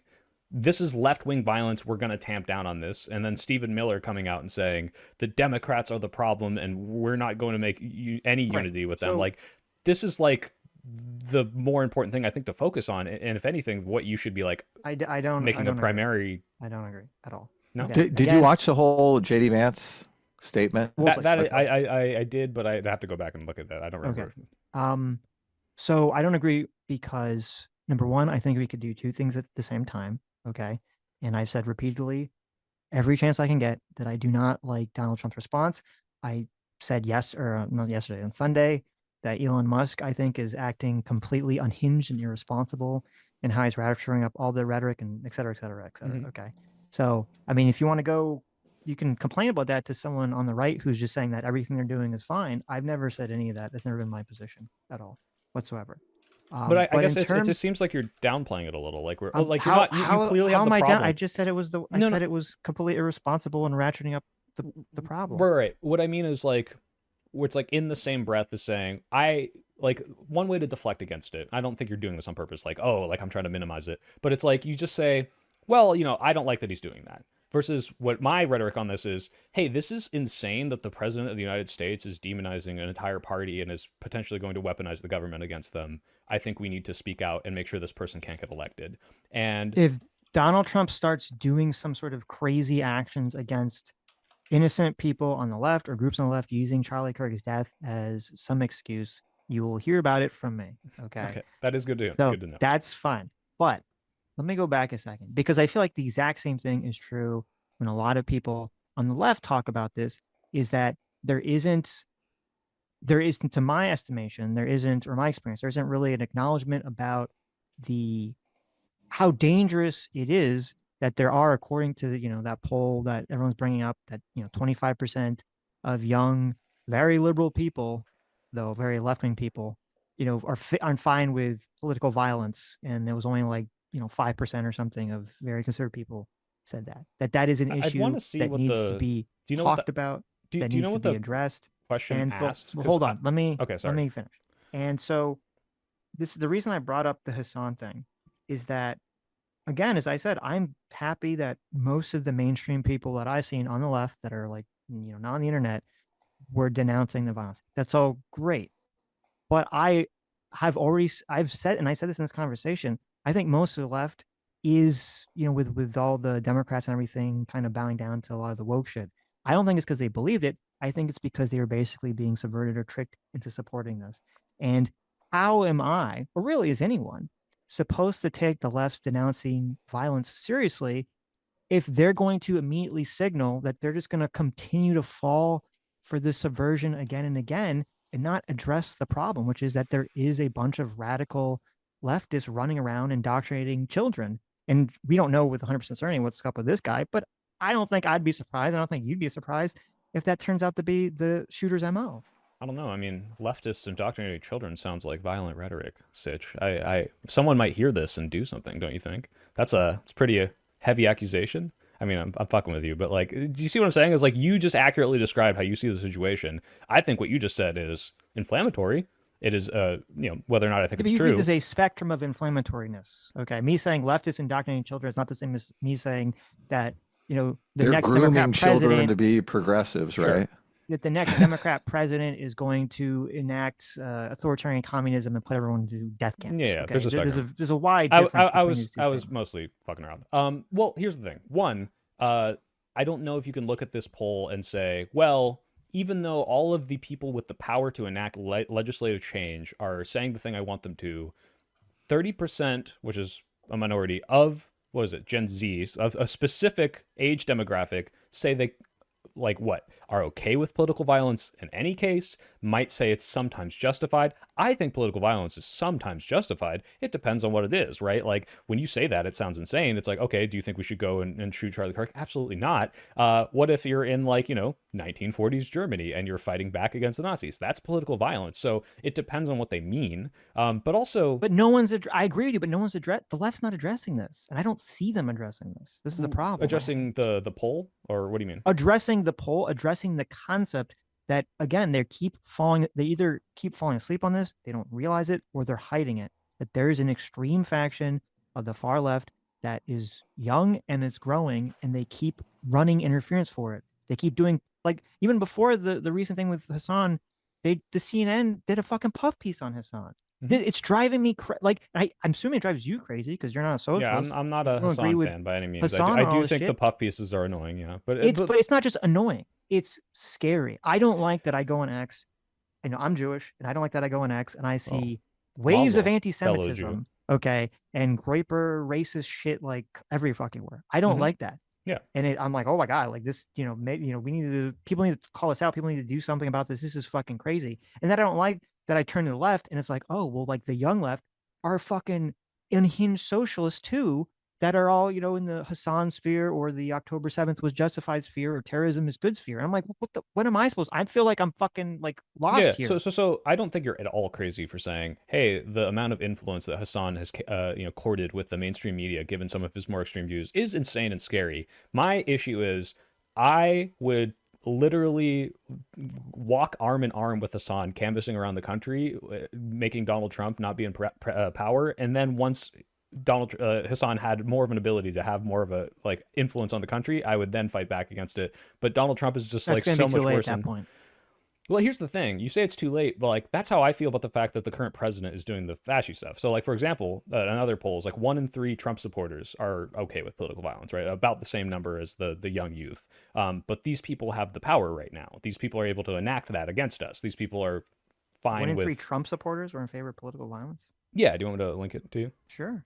Sure. I don't. Because I didn't see that one. I only saw the other Yeah, one. it's like 1 in 4 Republicans and like 1 in 3 Trump supporters. And by the way, again, I don't think this is like a demonizing thing. Theoretically, depending on the way you ask this question, it could be 100% justified to say, hey, if this person's going to come and like enact a legislation that removes ballot boxes and there's no other way to stop them, would you support political violence? Yeah, of course. It depends on the way the question is asked. It depends on the way they're asking it. So I don't know how much weight I give these things. The thing is, most people, especially older people, come from less tumultuous times, so they can't envision a political violence action that they might say is justified. I would guess actually, if you polled, and most of these people are dead, but like people born in like the 20s and 30s, a bunch of them would say yes to this. It's just, again, it depends. Europeans, I bet, would probably be higher, but this is just speculation. I guess the issue is, yeah, you can talk about. I'm never going to say you shouldn't be concerned about the crazy parts of the left, but to look at what Hassan is doing in a growing movement and have a very valid concern is one thing. To say, well, the left is not properly dealing with the Hassan movement, the more extreme parts of the progressive movement, the woke parts that you don't like, but the current president isn't even doing the thing that you say isn't enough with the Democrats. Like the current president won't even denounce the violence. The current president won't even tamp down the rhetoric at all. So how can I put even close to equal weight on these two things? Where, by the way, I've made streams where I literally say, look, I don't like Hassan's rhetoric. I don't like the movement he's growing, but I want to focus on that when I can actually do something about it, or when it actually fucking matters, and not, hey, the president is firing my friends and family, deporting my friends, taking away hormones from my trans family or whatever. And it's like, oh, like this is immediate detrimental things that are happening to the people in my life, and Hassan's just not doing that yet. He's just saying things I don't like. So these things are like completely unequal in my mind, and I just don't understand. Yeah, but this is much time the on issue: them. is that and that's why I say I think people that are on board with the same opinion that I am of not liking either sides of this, is that you can address both these things, because both Yes, sides, yes, and I the just left did, and by the right, way. are pointing at each other and they're saying, hey, you need to do XYZ first before we disarm ourselves. This was kind of like, I don't know if you saw, I know you debated Destiny Yeah, on no, this his topic, thing is unhinged. He's like, I but won't even condone violence until Trump does it, right, and that it's, because yeah, I he had want that to make right wingers scared. I think I don't that's know if you insane. saw So his unhinged Pierce Morgan I performance. did actually. That was less unhinged, to be fair, than when he was on the Wick panel, in my opinion. Well, I But didn't watch the whole Wick panel, but that's pretty bad because he was very clearly unhinged on Pierce Morgan, and definitely all he was doing was and as I said on X, I think Destiny is honoring Charlie Kirk because he has decided that he wants to turn more people to the right by being such an unhinged leftist in public, or lefty in public, that everyone is completely disgusted with anything that he stands for. yeah, I But don't think there's any benefit that's to the not just problem, is that saying, hey, I like, condemn the political violence. Now Trump, you should do it. Yeah, I right. don't think it's a But good so, rhetoric. we can, I don't know, to me, it's kind of like, okay, we got the conversation where we point fingers at who should do what first. As I said, I fucking do not like what Trump did. I think it's the exact wrong thing. I wish he would do what the governor of Utah did and had that conversation in an appropriate way. Maybe it's Would you because vote for I'm him? so like, maybe it's because I have so little faith in Donald Trump at this point that I'm just sort of like, of course he did that. Maybe I've just Yeah, grown too it's the accustomed, bigotry of low right, expectations for Trump for to sure. the behavior. So maybe in my mind I've written Trump off as like expecting any positive result for him. So I'm just not going to look at it through that lens psychologically.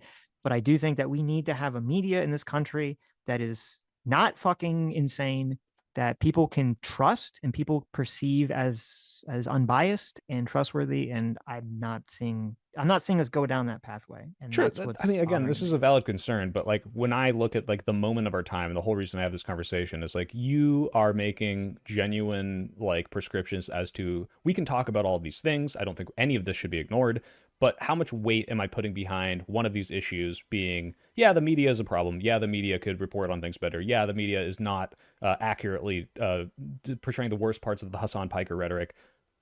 But again, the actions of the current president and the government and the downstream effects that that has on me and my friends and my family and the people, like the millions of people being cut off Medicaid, the millions of people being cut off from USAID, like this is the moment of we need to stop this now.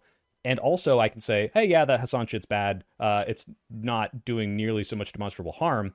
And then to say, well, yeah, I don't like Trump and I've written him off. It's like, okay, well, what are you doing to fight back against that? Like, would you vote for him again? Are you saying, hey, everyone, this is a big fucking deal. We need to stop this? Like, again, I don't know your politics. I purposely didn't look this up before then. But Well, I never voted for Trump in the first place, so it doesn't matter. sure. But What concerns me, and this is one thing that I did see in the WIC panel, which is like, I don't know. Yeah, I won't say what I think it is first. I'll say what you said. Tell me if I'm describing this wrong. You said, I think that the government should withhold funds from colleges until they kick out professors that you think are doing communist or Marxist teachings. Yeah? yes. That's fascism. So, regardless of whether or not you think it would have good outcomes, having the government crack down on the free speech and curriculum of a college because they think that the teachers are like doing some pervasive, terrible ideas is fascism. And you could be okay with that, by the way. I'm not saying like people. There are fascists that I talk to that are just like, yeah, I'm a fascist. Yeah, Okay, I you like this stuff. But completely like, lost me with any sort of labeling of fascist now. If you're going to label that as fascism, I mean, that's just like definitionally, you're saying no, the it is not. government It is should not. crack down on the liberal institutions and silence the free speech of professors.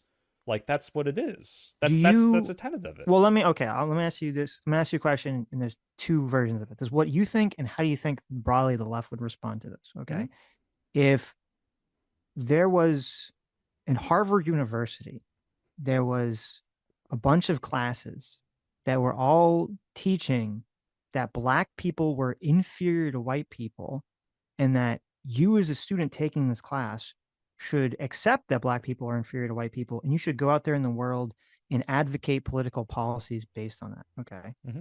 So if there's the white nationalists, if Nick Fuentes and the Nick Fuentes Groypers 101, are, yeah, yeah, Groyper 101. teaching, yeah, their ethno-nationalist classes in Harvard University or in other Ivy League schools, you would just be like, well, that's free speech.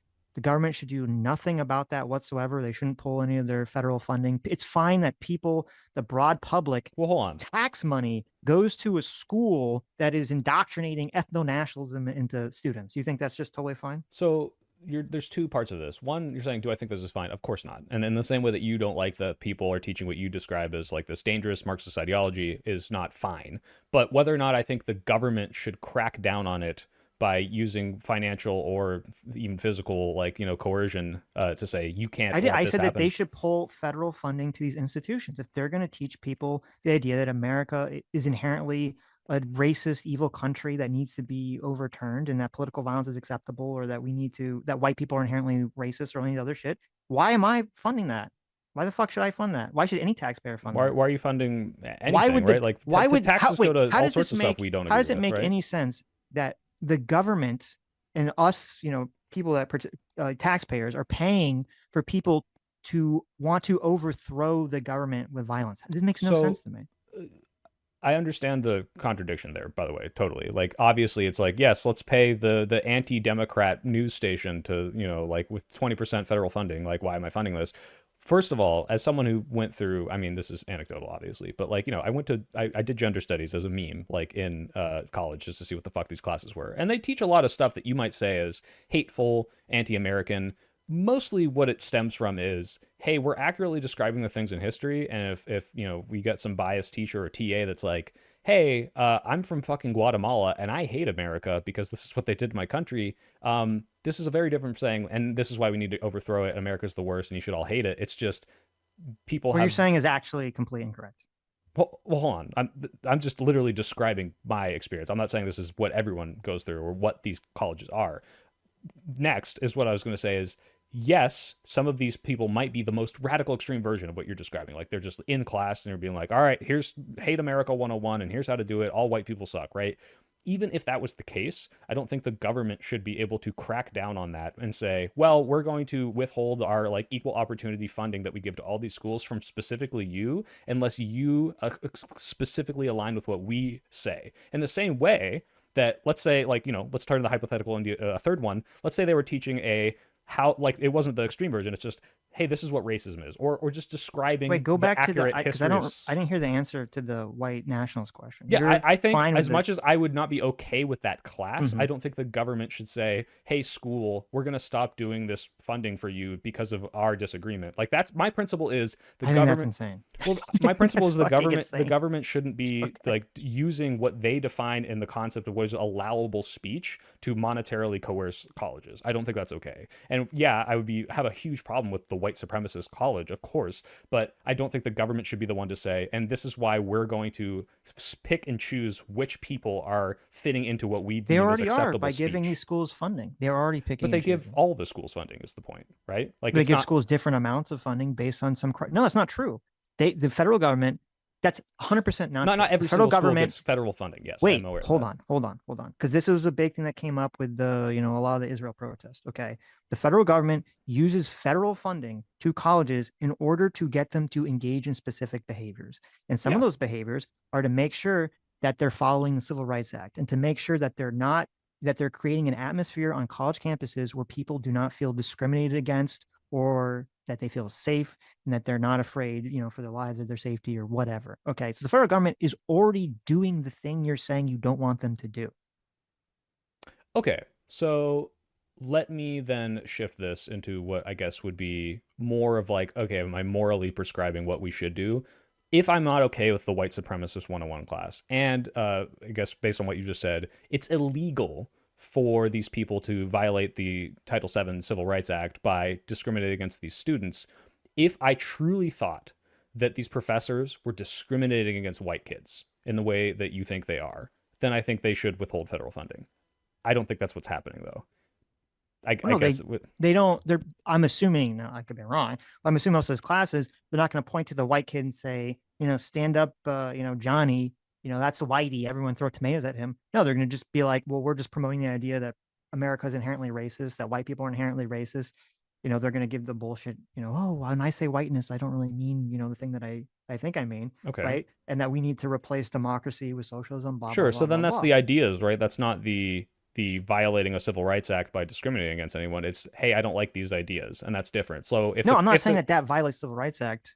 I'm saying that our government already does this. They already say there's certain criterias. If no private college, okay, has the right to get federal funding, sure, whatsoever, they have to do specific things. There's a criteria the federal government has already laid out to receive that funding. But look at the justification for the Columbia thing. To make sure do you remember why colleges are not teaching anti-white racism, teaching anti-male sexism, and teaching people that want to overthrow the America as a democracy? I don't think that's a big stretch to ask for that. The problem you have is who's defining what is anti-white racism, right? So what's happening right now is Trump is going to like the Smithsonian and other museums and saying, hey, by highlighting slavery so much, you are making people anti-American. You're painting this, demonizing the entire population of America for what was, the very small part of the population that actually owned slaves.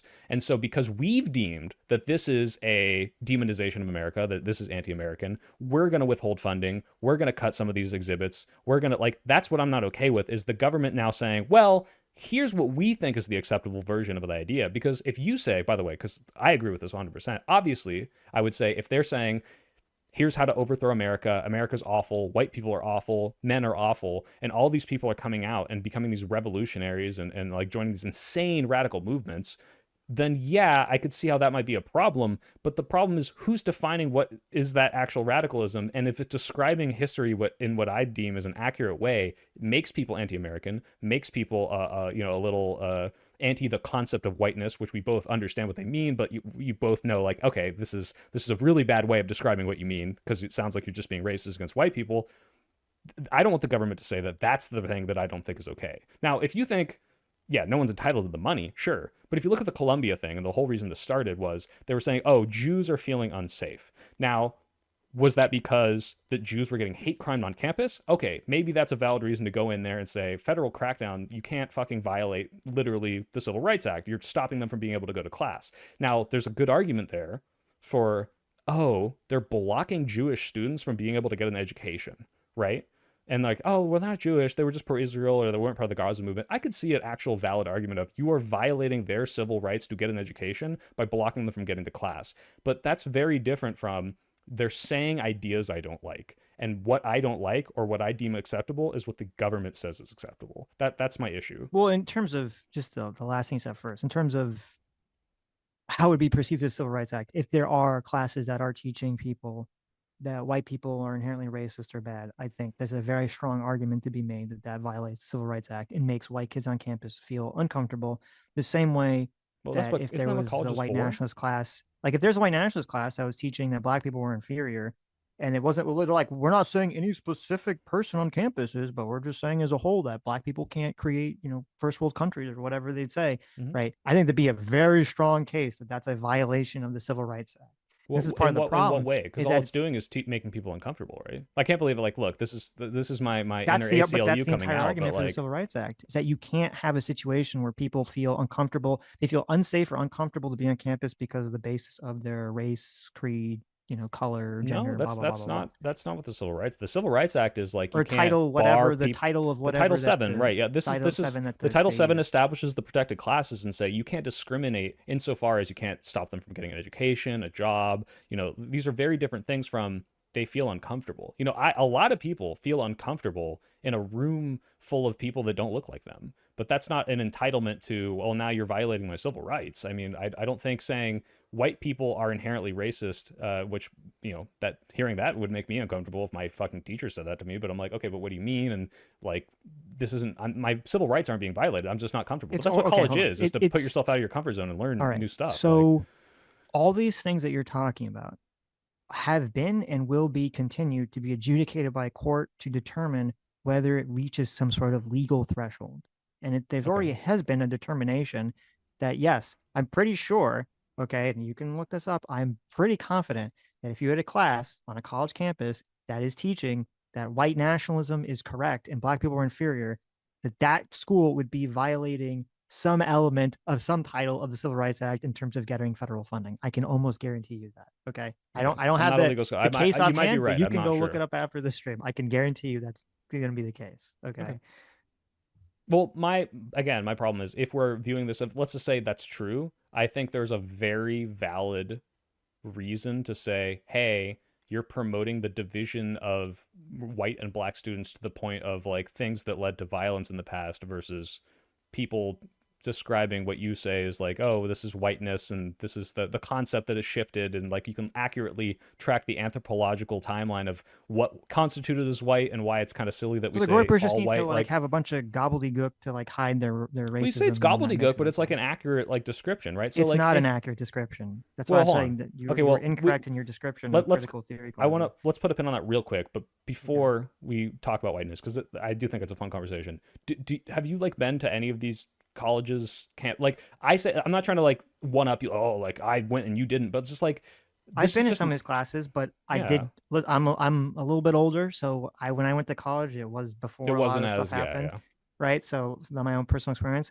But when like when a lot of the CRT bills were coming up and all this stuff, okay, I have read a lot of critical theory papers. I've read a lot of curriculum for classes. I read through a lot of the source material that they're talking about. Okay. I know too much about this shit. All Sure. right. No, And I so assume like if you I make a lot am of videos on it too. sympathetic to the idea that, like, yes, I don't have a lot of faith in the Trump administration to accurately define things in a way that I would feel are not going too far in one direction. Okay. Yeah, I'm and that sympathetic to that. touches back on it. That's No, fine. but Sitch, that's But like, wait, you know the law but we were talking about, right? Where it's right, like, but hey, you this is give a very good faith interpretation of what that Marco Rubio thing could be, right? In the same way, you could say, what if they're just trying to make sure that white nationalists don't teach a white national class, or people don't try to make all white people demons, right? Both of those are very good faith interpretations, but both of those open the door to a government policing speech in ways that both you and I wouldn't be okay with, and that's the fascist thing. That's true of anything. Anything can like do a slippery slope. But that's not a Opening the slippery door. slope. That's like a to B, right? This is like, oh, this is No, how you could use because this this is the law. same thing with because I live in Florida, and this was a few years ago when they passed the anti-CRT bill, and all the newspapers lied about it, and they said, "Oh my God, this bill is so crazy, it's so overblown, blah blah blah blah blah." And I go and I pull up the text of the bill, I read the bill, not even remotely overblown, completely, like, if you actually read the text of it and you're against it, you're just a fucking racist, because it's all just framed in very neutral wording. It's not saying specifically anything about one race or the other. It's just saying, you can't, discriminate against people on the basis of the race and teach that sort of, stuff in class. So I do think that, even though I wouldn't necessarily trust the Trump administration, I do think it's possible. I think it's definitely possible to make a criteria that people could agree on, that Congress could pass, or something could be enforced, that says, yeah, you can't teach these sorts of classes that are just promoting hatred and racism in the country and promoting revolution in the country. If you want federal funding, I mean, you could do it if you want to just, not get federal funding, you can do whatever the fuck you want, I guess. The bill you're talking about, I might be remembering this wrong. This isn't the one that said like slaves learned valuable life skills, right? Like, because that No, one was pretty wild. that wasn't a bill. There was some course curriculum. There was some textbook or something that had some, passage that was very shittily worded. That wasn't the bill or anything. Okay, just double checking. I haven't read this bill since what? It's like 3 years or something. Yes. Can we? I want to really, because we put a pin on this, the whiteness thing, because this makes perfect sense to me once it's been explained. But I think the wording is Well, they're like they're the lying most to you. dog I shit don't know thing. what to tell you. They're Well, tricking you. hold on. Well, you don't even know what my position is, right? Okay. Like, so whiteness, as I see it, the way I've understood it, looking at the different historical uses of those terms, has meant a bunch of different things. So, like, if you tried to like be collectively white in Europe, that's going to mean a lot different than the way that we say white here, because Europeans, they're all white by our definition, but like, French and Germans fucking hate each other, Spanish and French fucking hate each other. And when you see just in context of America, what we would call white has grown, right? Like Germans used to be swarthy, and Italians used to be like, oh, those dirty Italians, those dirty Irish. Like, yeah, they're white, but they're not like the good stock, right? And so when I hear the term whiteness and what people fight back against, but by the way, I do want to preface, the people that say dismantle whiteness are fucking retarded. Like, it's just a horrible way to phrase this, because it's like, what you mean is something I might agree with, but you come across as a virulent racist. But what they're saying is the concept of grouping all of these people into one thing and uniting against, it's like differentiating them from the black is ridiculous in and of its face, because it's been changed of what that means so far in history, and there's no reason to group these people that way. Just like saying all black people is a silly thing to do, because yeah, maybe in America it's all the group of people that did this, but now you're lumping them in with Nigerian immigrants, and you're lumping them with people that are from England that were black that moved here. Like, it's just kind of a silly thing to do, and a lot of people use it to justify racism. That's my nuanced understanding of a really shitty term, dismantle whiteness. Yeah, that's what okay. The problem is that when you dive into CRT literature, it's very pessimistic. It is actually pro-race nationalism. So from Kimberly Crenshaw, from its other, from Derek Bell, from a lot of its founders, they do not believe that they, first of all, believe that it's bad for a black person to assimilate into a broader American culture. Oh, wow. Okay. They think that's a bad thing. In one of the introductory CRT textbooks, they use the example of a black person going to law school and getting a degree and joining a law firm that's not doing like specifically race-based lawsuits. They use that as a negative example. That's a bad example of like, what someone should not be doing because they're black, right? And I Okay, don't know so if they're you like remember, anti-integration, like they're like right? legit And I don't know like if you remember, there was the National African American History Museum, Smithsonian, had like that chart a few years ago that everyone was pointing to, where it was like aspects of whiteness and white culture, and it was just like listing a bunch of things like objectivity and caring about science and being on time, and you're like, what the, like, it was like the most racist thing ever. You're like, what, are you saying that black people shouldn't do this? It was like totally batshit crazy. oh yeah, Okay, family structure, history, work ethic, religion, right. aesthetics. Okay, Yeah, it yeah. was like fucking insane. And that's Time. but that's yeah, but that's the problem. That's the problem, is that the CRT literature in a lot of CRT people, they believe this. They believe that when they say race consciousness, what they mean is, oh, people need to get rid of, they criticize the sort of MLK attitude of let's all be colorblind, ideally. Let's all try to like think of each other as individuals and not judge each other by our skin color. They don't like any of that shit. So Okay. slow So, down but though, 'cause, wait, like, so when those well, you have a lot to people, say about these people, but like, who's they, right? Because when I hear this, CRT, both CR of you and people I, that promote CRT and other critical theories that stem from CRT and post-colonialism and whiteness studies or anything else that stems from this toxic trait. and Okay. like, what percentage would you say of people teaching, gender studies or critical race theory in school are adhering to this? Because the thing is, Tim Pool brought this up too, and I was like, yeah, like what you're describing, 95%, 90%. that's what's insane. Like, I'm in a left-wing bubble, and I never hear this stuff except for when right-wing people point it out, which, by the way, rightfully so. Like, this infographic is fucking stupid that you just talked about. Like, but this is not the pervasive left-wing narrative, like not even close to it. Like, No, I don't because even think most of these people know. And it's so, is you're saying they're like subverting, like they're like, oh, like we're tricking you into believing the dumber parts. wait, Or P plus P equals R was a huge thing that got talked about for a few years. Okay. Do you remember this? It was like, you can't be racist against black people because racism is power plus I would say that's the prejudice closest plus mainstream thing, yeah, for privilege sure. equals racism. So you, Yeah, which I therefore black disagree with, people by the can't way. be racist, right? Yeah. So that all these ideas, this is sort of the problem when we talk about like woke stuff. And this is how the left is getting subverted. And back in the day, I didn't understand what was going on either. Back in 2015, 2016, so I started looking into this, is because Gamergate liberalism era. in America, yeah, the Gamergate era. Everyone check out my Gamergate video. Liberalism is based on a principle of individualism. It's saying that you and everyone else should be treated as an individual. And the point of government should be to try to, as much as possible, obviously not 100%, because we're not ANCAPs, but as much as possible, maximize individual liberties and freedoms, okay, while still creating some sort of coherent society.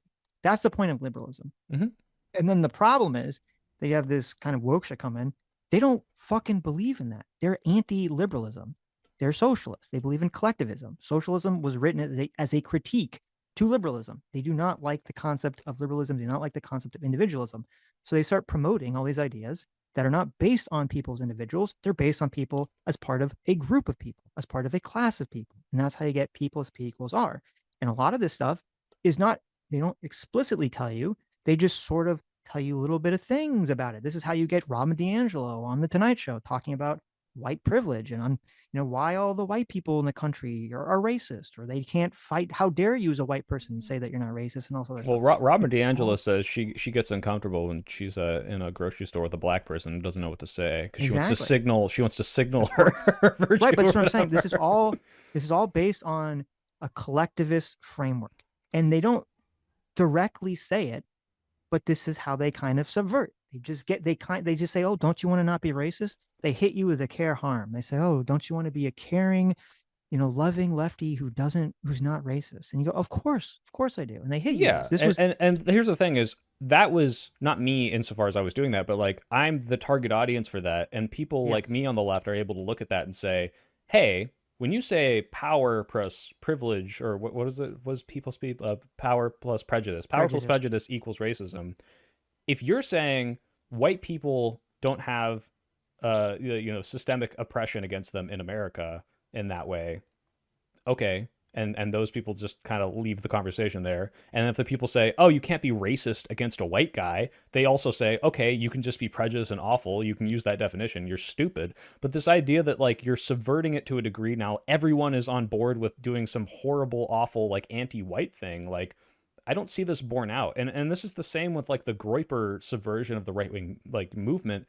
The instant it gets to the point where they actually reveal what they want, which is an ethno state or some crazy bullshit, all the other pretense of things that could kind of be misconstrued as good faith interpretations of it slip away, because those things aren't palatable to people. People don't want to be racist to white people. People don't want to go back to segregation, even if it's a woke segregation where the black I people think get their this own is space, you're in right? the bubble. If you think Well, that's the that thing is way. like, wouldn't you trust me of all people to say like, No, I'm in the depth of the worst shit of this, and like it's no. just not that bad. Like it's really not. If we had this conversation in Hassan's audience, okay, they would be screeching at you for daring to even suggest some level of agreement with me about this topic. Hassan's audience is insane, but I don't even think they're close Well, but to representative of the majority of the left wing movement. I think it's the majority of the online young left. How much that translates Sure. into the physical world, I don't know. That's what I'm I don't know how saying. much of the Groyper translates into the real world. It either. doesn't. That's this is what I'm saying. Is like these Right. ideas are crazy, right? So, you know, Sam Hyde can go out there and be like, oh, you know, Well, there's some but subversive wait. elements, but then when he calls Kamala Harris the N-word, it's like, well, you just lost every single middle of the ground This is person, okay. you know? Like, But wait, but here's the issue, right? Because yeah, and I agree. Like, yeah, fuck, Sam Hyde and the Groypers. Most of that seems to be contained on the internet. I don't. So far, it doesn't seem like it's spreading too much, which I'm grateful for. But with like CRT is a perfect example. Okay, we had. I don't know if you saw it. You can try to dig it up. It's very interesting. Joy Reid, when she was on MSNBC, she has an interview with Kimberly Crenshaw, who is thought of as the mother of CRT. And Joy Reid asked her straight up, is CRT socialist? Or she said socialist or Marxist. I don't remember which one. And Kimberly Crenshaw kind of laughs and plays it off. Instead of saying no, she just says, oh, CRT is about blah, blah, blah, blah, blah. She gives kind of like the good spiel about it. Okay. And Joy Reid laughs and Joy Reid obviously doesn't understand what's going on, because then she asks her a second time. She says, yeah, okay, that's like great, but like, is it socialist? Because she expects her to just say, no, it's not socialist. Kimberly Crenshaw refuses to say it's not socialist. She refuses to say it flatly on MSNBC. And it was very like, holy shit.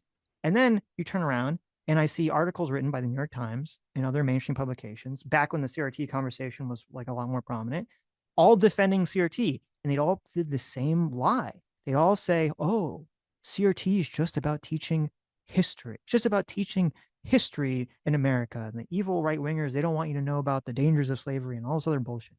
Okay. If this is like where I draw the distinction between people saying this is just on the left, even if the true believers are just the weirdos on the left, they keep tricking and convincing the mainstream. The mainstream is writing articles defending CRT. The mainstream is writing articles that are puff pieces on Hassan. Like, until they wake the fuck up about what's going on with this subversion, then I'm going to keep pointing it out. I'm going to keep calling out. And I'm going to keep saying this is a huge threat to the left. That's important, right? Like, I don't want people like Hassan who can say, I want to abuse the Democratic Party to pass whatever crazy agenda I have, to get away with it and not be called out. I'm fine with you calling that stuff out. But what you're saying here is kind of indicative of my point, is like, yeah, they're tricking people insofar as they're not saying their true, origins. This person, Crenshaw's not saying that it's actually socialism, because it's not going to work once you do get to that point. Because you can say all the things that do make sense, the best interpretations, the whiteness dismantling is really just talking about this crazy nebulous concept of white, that, white people are racist is really talking about how they exist in society and the history here, not their actions against everyone. And then as soon as you get to the, hey, I'm promoting the socialist agenda, I'm promoting the Groyper agenda, everyone's like, what the fuck? I don't like this. And you can't keep subverting them. That's the whole point. So like,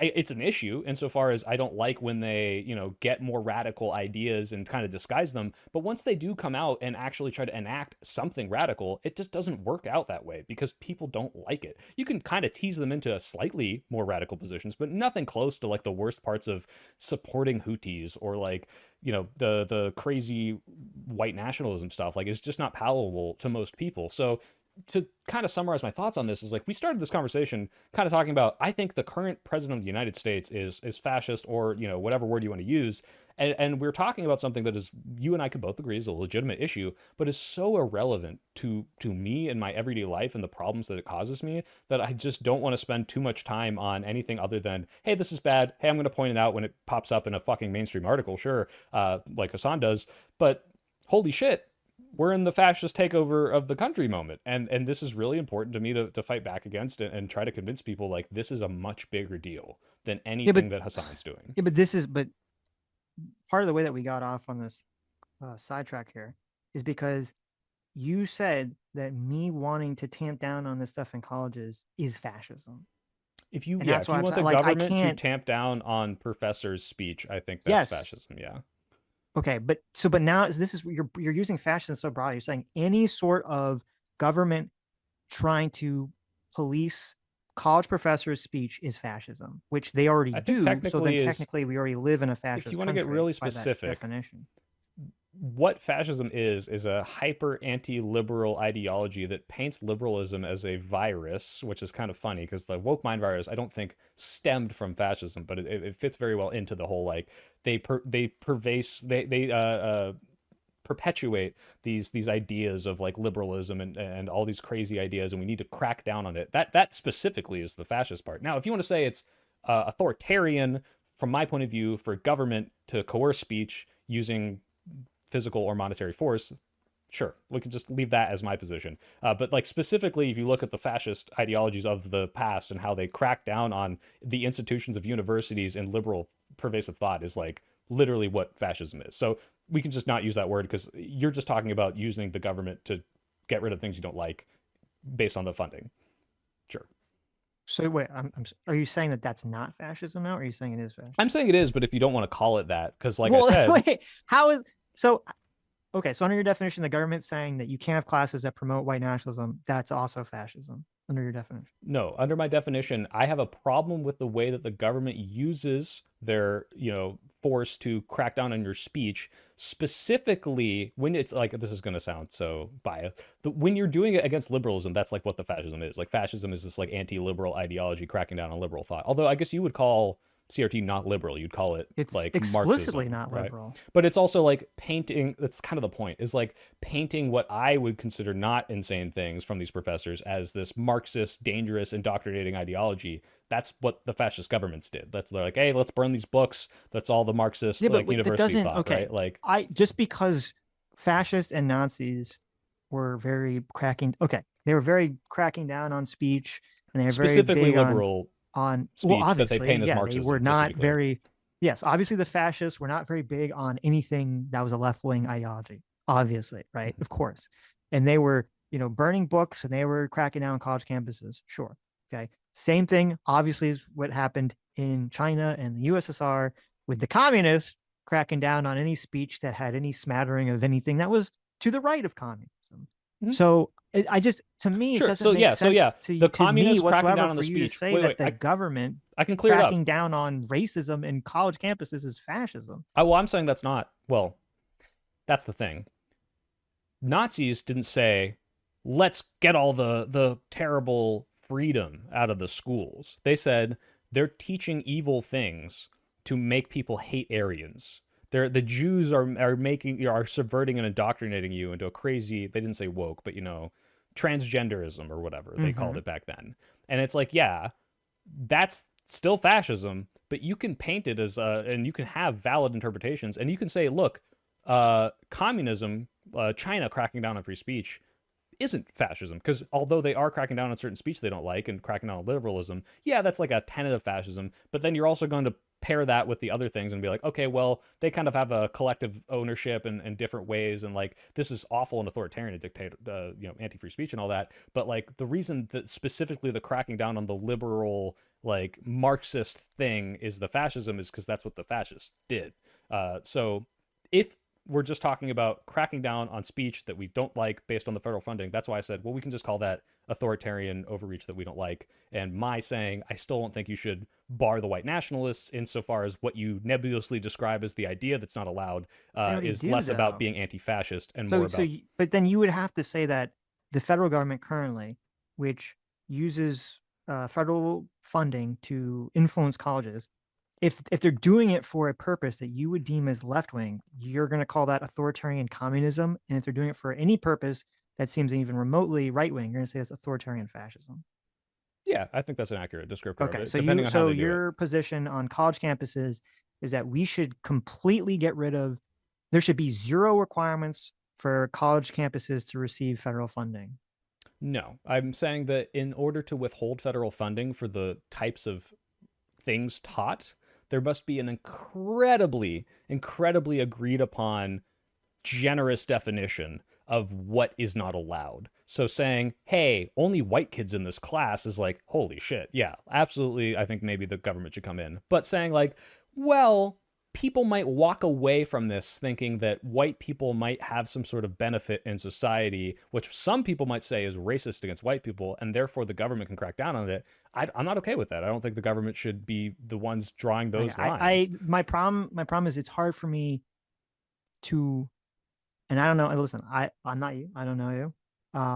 But I hope you know me better now. I hope you got I know you better than I knew you before this conversation. For the better. For the better too, not just for the worse. That remains to be seen. But if I feel like it's very easy, because I like a lot of seeing what's going on with the Groypers and a lot of what's seeing going on with like the communist shit has made me less in the like free speech absolutist camp than I used to be 10 years ago. Okay. Because it does bother me how pervasive these ideologies seem to be spreading nonstop.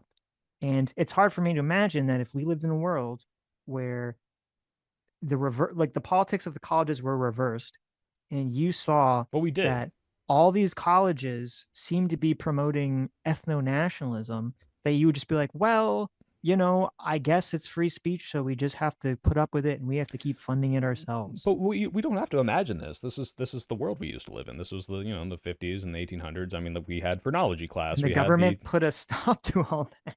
Well, the people decided we're not okay with this, and they petitioned the government through protest and sometimes violence to say you need to change this, right? And it wasn't we're removing the classes. It was we need a structural change in the entire government. I would like the government to pass a law that people agree upon that creates some criteria. I'm not saying that Donald Trump or some president by fiat should just dictate what all the colleges teach. That's not what I'm suggesting. That's kind of what's happening, though, is like your more reasonable position of, hey, let's have a vote and everyone can have a very agreed upon definition of what is and isn't allowed, in the same way we did with the civil rights legislation of why you can't have freedom of speech if freedom of speech is infringing on a black person's right to like go to your classroom.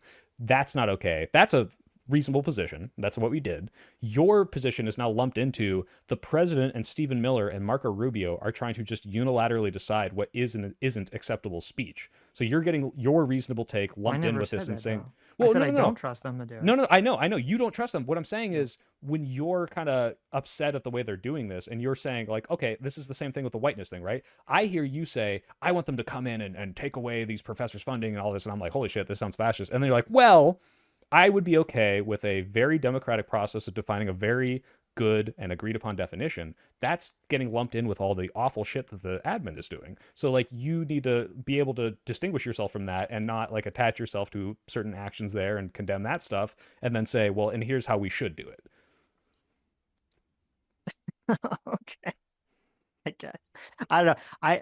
I think I hear what you're saying, but I think you're just too in the dark about a lot of what's being taught, a lot of what's going on here. And this is, I mean, that's very possible. This is the problem. You've definitely looked into it more than me. This is why it was driving me crazy when the newspapers were all writing these defenses of CRT, and they were just lying about it because they were trying to create an atmosphere. Or they were misled. Well, I don't know. I don't know the writers of it. I don't know if they know and are lying about it, or they just look up Wikipedia articles or talk to people who are lying to them about it. Okay. Yeah. Either way, whether through intention or ignorance, they're putting out false information that gets the population all riled up. I've had so many conversations with my parents where like, I would tell them about what CRT is. I'd bring out the fucking textbook. I would show them passages and all this other stuff. and it's like it would take like hours of fucking deprogramming just because they read an article in the New York Times or the Washington Post or something that told them CRT is an innocent baby angel. And this is just the situation in the world we live in. And going back to the conversation with Charlie Kirk, I how am I, or is anyone on the right, how is anyone supposed to take the left's denouncing this stuff seriously if they're going to turn around and just platform? They're all going to platform Hassan, and none of them are going to actually address the crazies that are on the left. Well, this is interesting. I feel like we've come full circle where I'm kind of on the other side of this argument, where I would say you just saying CRT is bad is not going to work now, because all these people, whether lied to or not, have read articles and see, like me, like the good best faith interpretations of what that means. And if you need to whip out the textbook with the shit that you described, like I'm assuming it's true, like which is bad, like this mandatory, resegregation, woke segregation crap, like it's just not good messaging, and you shouldn't be focusing on that. You should be focusing on what is the bad idea that is being perpetuated. If everyone is lied to and says, well, I'm just doing the good thing. If I think the Marco Rubio bill is just the best faith interpretation of anti-terrorism, you need to describe why it could be used badly and not use the word CRT. Maybe I shouldn't use the word fascist, but like I don't with certain people, and then say, okay, but this is why this is bad. Teaching dismantling whiteness, you have that good interpretation. This is what people walk away with when they hear that. And this is the sort of ideas that they perpetuate. And this is how it radicalized XYZ person, right? Like, Charlie Kirk, you can say, well, I don't trust the Democrats because they still platform Hassan. Well, the Democratic politicians barred Hassan from speaking of the DNC because they acknowledge this guy is not part of our movement. The people on the left, they still watch him. They might, a lot of young idiots still think he's cool. And I don't think most of these people are nearly so radical as you might think. I think they just see the best parts of the Hassan, which are, hey, look, I'm doing an expose on firefighters volunteering and putting out the LA fires. Hey, I'm donating to Gaza, and isn't the Gaza situation awful? And then you can stitch together all the worst clips of here he is supporting the Houthis and the terrorists and all this crazy shit, and most of those people just don't know. Well, so the two things, there's the Hassan thing and then the CRT naming thing. And I mean, that's what the Florida bill, the anti-CRT bill, which I mean, it was called the anti-CRT bill, but I don't think the words critical race theory or CRT were even in the bill whatsoever. Yeah. It had nothing, wasn't even labeled that way. So they did the exact thing that you're talking about, where they just said, here are the concepts that we're against. It still got labeled completely unfairly and dishonestly by the press in terms of, what it was doing and what they're trying to do for whatever reason. So they already tried to do that. And then with Hassan, if we were in a situation where the person killed Charlie Kirk, and then I just saw all the Democrats on the left say this is horrible, and then you have Trump and Elon ratcheting up the tension and seemingly driving everyone fucking crazy, and I see people, Elon, and it seems like maybe Tim Pool, some other people are like very on this realm of like Civil War kind of rhetoric, which is, I think, very scary and terrible. I think I would be in a different mindset about this. Okay, I'd be more like 100%. Like I'm gonna just focus, because so much of this conversation is like about what do you focus on? You focus on the left, you focus on the right. If that was just a situation, I'd be more focused on like, okay, the right's reaction to this is crazy. But unfortunately, that's not what happened. What happened was, yes, we saw a bunch of people on the left, denounce all this stuff, politicians, but then we saw an insane amount, a disturbing amount of support from Instagram people, from TikTokers, from X accounts, all just supporting the fuck out of Charlie Kirk dying, or exaggerating things that he said to make them sound even worse to justify the fact that he got killed. That is terrifying to me. That so many people, and these posts, maybe they're all Chinese bots. I don't know. And I haven't been, until we know that, I've seen these posts get hundreds of thousands of likes or more, advocating for Charlie Kirk's death, or seeing videos of people that they upload themselves where they're arguing with their parents, or they're arguing with someone else about why it was okay for Charlie Kirk to die, because they're so in a fucking bubble that they don't understand how insane this sounds.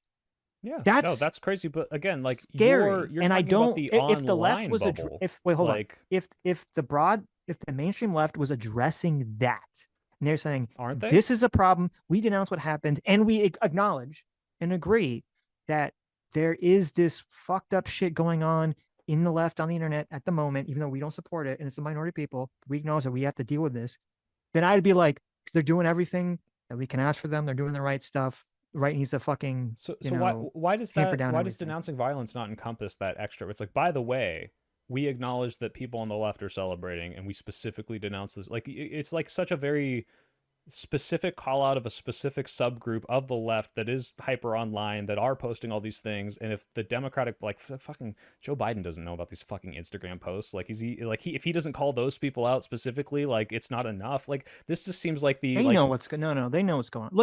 Look well, at they Ezra know what's Klein. going on, but they're like, hey, anyone celebrating this or saying it's good is bad. We shouldn't do this. Like, is that not, I think that's all you need to say. Like, you don't need to call out, like, XX Sniper 5 Well, I'm guy. not saying, I'm not saying they have to. Well, first of all, it's not just like no anonymous accounts. Okay. They're sure, accounts that have large followers that are getting hundreds of thousands of likes. So it's not just like it's some nothing burger that we're talking about here. All right. So the issue, and they know about this. Ezra Klein, okay, big liberal, right? Now I know some of the lefties don't like him because of his abundance book, but he's very liberal.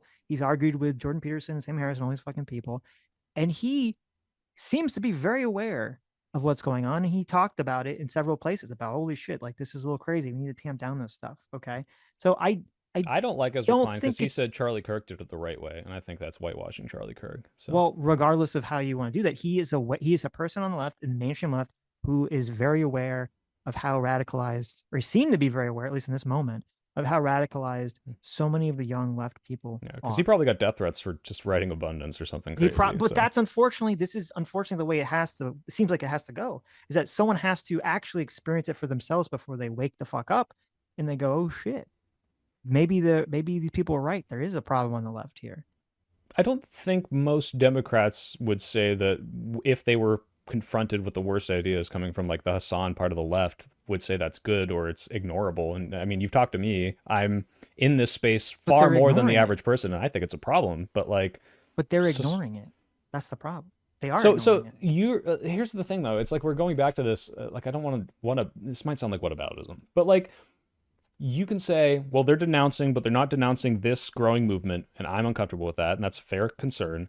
But then to look at all the other things and say, well, I'm not going to focus on the fact that one side of this is not even doing the part that you're not saying is adequate enough. They're, if anything, potentially encouraging more of it and drumming people up. And it's like, like I don't, if Donald Trump came out right now and said, we need to tamper down, this rhetoric is too much, violence is going too far, and people need to come together, this country needs to come together, like Joe Biden did after the Trump assassination attempt, I would actually commend him for that.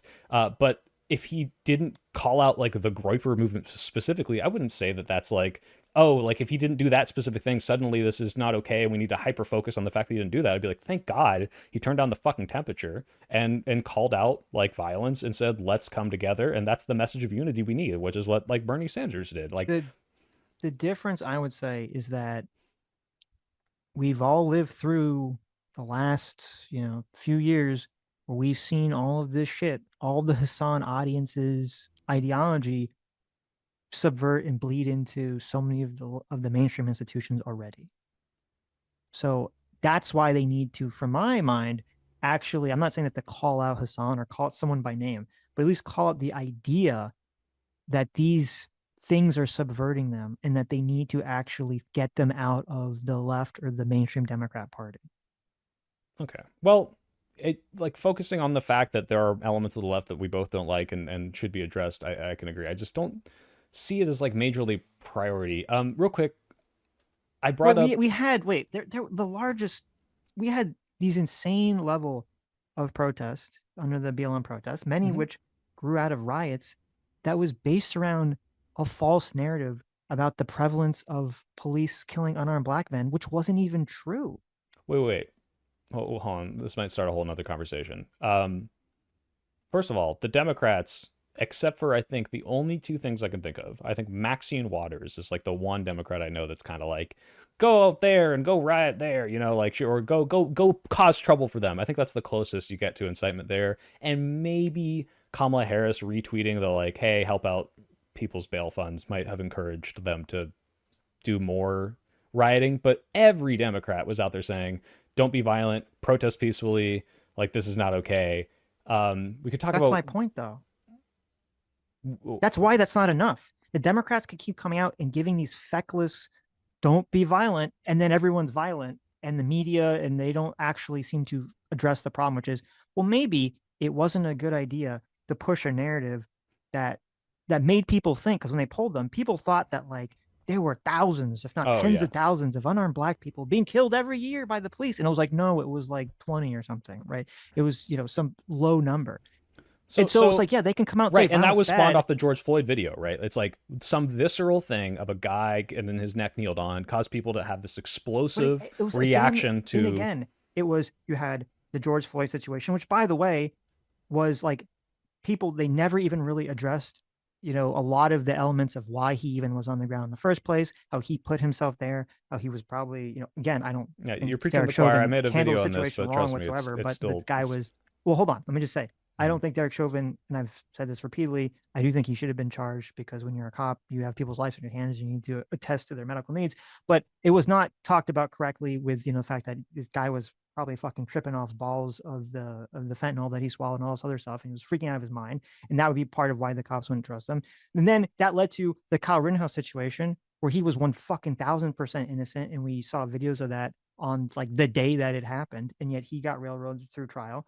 Then you had the whole thing with like, the woman in the city park who the guy threatened to hurt her dog, and that part was left out of the story. Or you had the Covington kids. You just had back to back to back to back to back story of this. And again, that's why I'm saying, to me, just because the Democrat politicians come out and say violence is bad, which I'm glad they do, that's not enough. It hasn't been enough in the past to really stop any of this behavior. So would you apply this standard then if Donald Trump came out and said violence is not okay and we shouldn't do it, but because violence keeps getting perpetuated and blown up by this narrative that there's, them coming up and lying and saying this is primarily a left-wing violence issue, when like the statistical analysis just doesn't show that to be true, their denouncement isn't enough. They need to excise all the people, I guess, which is them, that are lying about how bad this is. Is that kind of how we would apply that? Yes, to them? if after this, we have, some right-wing guy, assassinate some left-wing person, and Trump and the Republicans continue with the rhetoric, I'm going to be screaming we're about in that it, situation right now, Sitch. A right-wing Republican murdered Democratic politicians, and we are after that moment, and they are still continuing their rhetoric. Who did that now?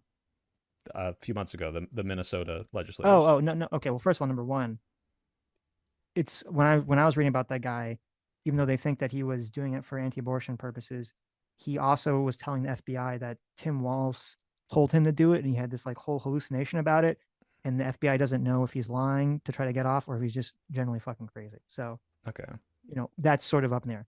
But okay, what I'm saying is, if the guy who killed Charlie Kirk says that I was insane and Charlie Kirk's ghost told me to do it, is this no longer left-wing violence? Like, I think this is kind of an absurd standard. That's not what I said. Well, it seems like you're kind of downplaying the fact this was like a right-wing political motivated attack to kill Democratic politicians. My understanding, as I said, was I thought that the articles I read about the guy in Minnesota was that they were claiming that they thought that he was doing it because for anti-abortion purposes, which is interesting because we were talking about the abortion violence earlier in the conversation. Okay. Mm-hmm. But then when they were talking to the guy and he wrote a letter to Kash Patel turning himself in, the guy was like fucking crazy. Mm-hmm. But then the FBI is like, well, we don't know if he's actually crazy and believes this because he's saying Tim Walz did it and that's why he was doing it, which would be like confusing about, well, he wouldn't be doing it for the right if he thinks he was listening to Tim Walz, or is he just saying that because he's just trying to, get off with some sort of insanity defense or something? Sure. So the point I'm making is this: no, hold on, this isn't right-wing violence because the guy was crazy. Stop. Okay. So I'm just saying, I don't know. To me, that's not equivalent, even though I agree with all the critiques that the left has given, which I've said on stream several times that I find it fucking disgusting that people on the right were making fun of Nancy Pelosi's husband being attacked, and that guy was trying to kill Nancy Pelosi.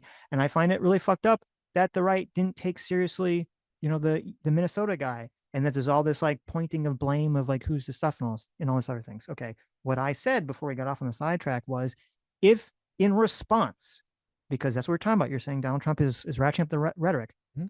If in response to Donald Trump ratcheting up the rhetoric, or Elon Musk ratcheting up the rhetoric, we see some right-wing person, start assassinating left-wing people, or we see like if we saw like BLM level riots or a bunch of riots, of right-wing forces going out and causing a bunch of shit, you better believe I'm gonna be on here when we're streaming saying, what the fuck, Donald Trump and the Republicans need to fucking tamp this shit down. They're out of control. Blah blah blah. But that's kind of, I guess, what. So, but we're just not just to be quite clear, there so yet, you're saying because we're not on the level of a a certain threshold that we've met, right? That's why you're not speaking out against the Trump rhetoric stuff as much. What I'm saying is, I think you're really missing the forest for the trees, where the Trump rhetoric and the right-wing rhetoric, especially since 2020, especially since the giant riot that tried to assist in helping him pressure Pence into overturning the election, and the rhetoric since then has led to tons of right-wing violence since then, tons of like weird targeted attacks, tons of like crazy fucking like stuff happening, and it's not going down at all. And they don't even do what you would say is the feckless let's condemn this violence. So why, like, what do you like? I guess you need to see BLM levels of like unaffiliated riots from people taking advantage of a political movement before you talk about Trump. Like, that just seems like such an absurd standard. There's to me. a very weird thing. Every conversation that me and Adam have with someone on the left almost always devolves into this one point. It's very strange about how you guys, we don't feel like you guys complain about the right or Trump enough. You spend too much time talking all about you the left. fucking do is complain about Trump. It's too much. He's the president. He's causing demonstrable harm to me and my family. Like, no, I'm talking about Sitch. And I'm not talking about. Well, I don't know. I don't watch either of you guys, to be clear. Well, so, like, I understand, but purposely. So it's just this isn't true. It's interesting to me because they're like, you don't spend enough time criticizing Trump. Which, by the way, if we let's just game this out. Let's think about this logically. Okay, if we took the channel and said, okay, now we're going to be just Trump as president. He has all the power. We're going to spend 95% of our time just talking about how Trump bad, and that's it. Okay, the outcome of that, all that's going to happen with that is going to be that we will basically lose everyone who's on the right in our audience, and we'll retain, people that were more in the anti-Trump train already. And then maybe we'll gain a bunch of more anti-Trump people going forward. That's the only outcome. We're not going to change the minds of the people in our audience that support Trump at all. They're just going to leave. Where you could make the argument, and maybe I would make the argument now, and I'm thinking about it because maybe it's a good argument, pragmatically, is if we spend not all of our time talking about Trump, but we spend a lot of time, talking about how I think the left is doing bad things. And then, I talk about, as I went on a fucking 20-minute rant on Sunday after, when we're reading Super Chats, about how insane the elector scheme was, and how the right will never understand that the left is justified in a lot of their fears against Donald Trump because he tried to throw out half the country's votes, that maybe the fact that I'm not talking about that 24/7 will actually persuade some people on the right. They'd be like, well, that's a good point, Sitch. Maybe it does make sense to some of the people on the left. 20 minutes. I mean, it was more like 2 hours. Come on, let's be realistic. 2 hours, however long it was. And so it's so interesting to me that so much of this conversation just always boils down to this idea of, you don't talk about this enough. You need to not complain about the left very much. Can I explain myself then, Sitch? Because it's not like I'm like, you're not doing enough. Because again, I don't know if you're doing enough. I don't watch, I don't have a totality of the time spent talking about which people. The problem I have is, the whole crux of this conversation is, you're like, look, if you think Donald Trump's fascist, doesn't that justify violence? Not yet. But we are on the way to being in a place where I could see him shutting down the election, where I could see him making it so that democracy doesn't exist anymore. And the only way to stop is some sort of crazy political violence. And I don't want that. I think that's fucking insane. That's a scary Civil War type insane, tumultuous period I never want to get to. And that's why I want everyone to be talking about the most crazy power grabs, authoritarian consolidation of power that I've seen in my lifetime, and stop it where it happens. And what it sounds like to me is, I mean, I know you don't mean it this way, but it sounds like you're like, well, these people are so ideologically captured that if I spent what might be, in my mind, a justified amount of time talking about this, they would leave. Okay. No, I'm talking about... You're not going to win those people over if you start talking about Trump and they fucking leave your audience. I don't want to be audience captured. My audience sometimes disagrees with me. They tell me I unsubscribe, all this shit. I'm like, bye. I'm me. I'm not going to change my authentic opinions of what I think is important, right? I need to interrupt because there's a misunderstanding here. Okay. I'm not saying that I decided not to speak about things because I'm afraid the audience is going to leave. Because if that was the case, it would just be, full on talking about how, the left is evil and Trump is innocent baby angel if the goal was just to gain as many people as possible. Yeah, Because you make whenever I Mr. do Beast start content. complaining, every time I start complaining about Donald Trump on stream, which is every stream for 20 minutes or longer, the view count drops by like 200 or 300. Okay. So that's not the goal. And that's not even why I brought it up. What I was saying is that from your perspective, or from the perspective of people on the left that are always complaining to me and Adam that we don't cover it enough, I'm saying is from your perspective, if we covered it the amount that you wanted us to cover it, we wouldn't be persuading anyone on the right. All we'd be doing is building a left-wing audience. Well, So if it you just doesn't make say sense for you to we're just wrong. be so hyper fixated on this. Well, I guess, I mean, we could get into the nitty gritty, but it sounds like you're like, well, I'm not going to take it as seriously. Not saying you're, by the way, like, literally, like, it's not about the airtime. Like, you have to spend 80% of all airtime talking I about mean, Trump. it It's is. That's the argument. look, if I did a culture show and every moment of the culture show is talking about movies and games and all this shit, but I spent 5 minutes at the beginning being like, hey, everyone go register to vote. I think we're about to have a fucking fascist takeover and we need to do the best fucking, like, electoralism we can before it becomes too late. That's the 5 minutes of the show, but like, that is taking it seriously and addressing it with But if they spend 10 minutes talking about wokeness being a problem, uh-oh.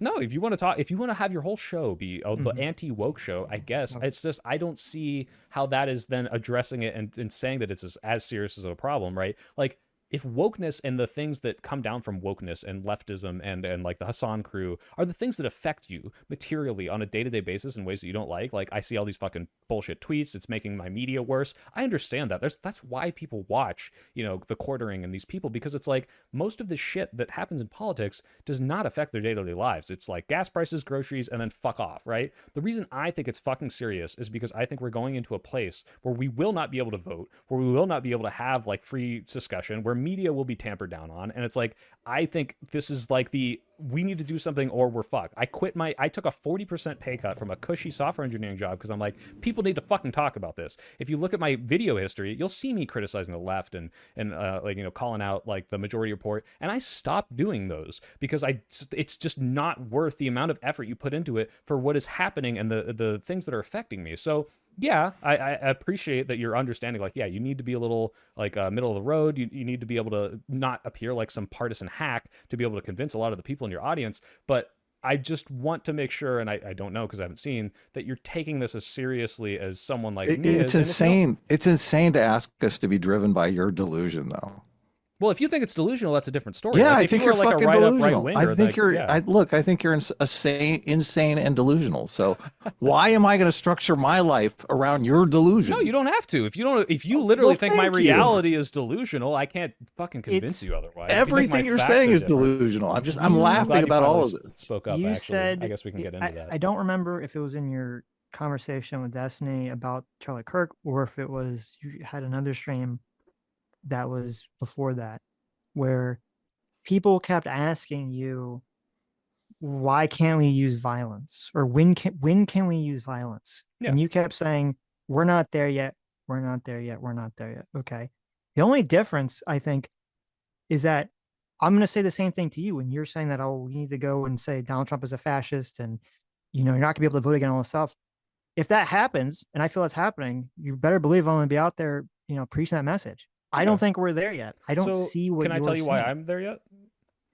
I mean, I feel like you have been for the last 2 I months. haven't even gotten into that like at all. The one thing of like why I don't think we like elections might happen. Like let's say like right now, like I would do political violence if I thought there weren't elections. Okay, we're not there yet, right? So I will bet you $1,000 right now that there's going to be an election in 2028. No, I agree. I'm pretty sure there will be an election. Now, okay, what is the fascist thing that I'm worried about that I think everyone should be constantly talking about? I think that he's trying to do an executive order to get rid of mail-in ballots with no evidence that there's some mass election fraud with these things, some massive deception, just because he knows they disproportionately favor Democrats. Okay? I think he's shutting down polling stations. I think that the Republican Party has a history of trying to do things that are good faith. So saying voter ID laws, which, hey, let's verify the person is who they are, like that makes perfect sense, but using it in a way that suppresses votes, right? So if you look at the North Carolina bill, they said, hey, the judge ruled this, by the way. Supreme Court said, we looked at the way that you did this research. You specifically picked IDs that black people are meant to have and said,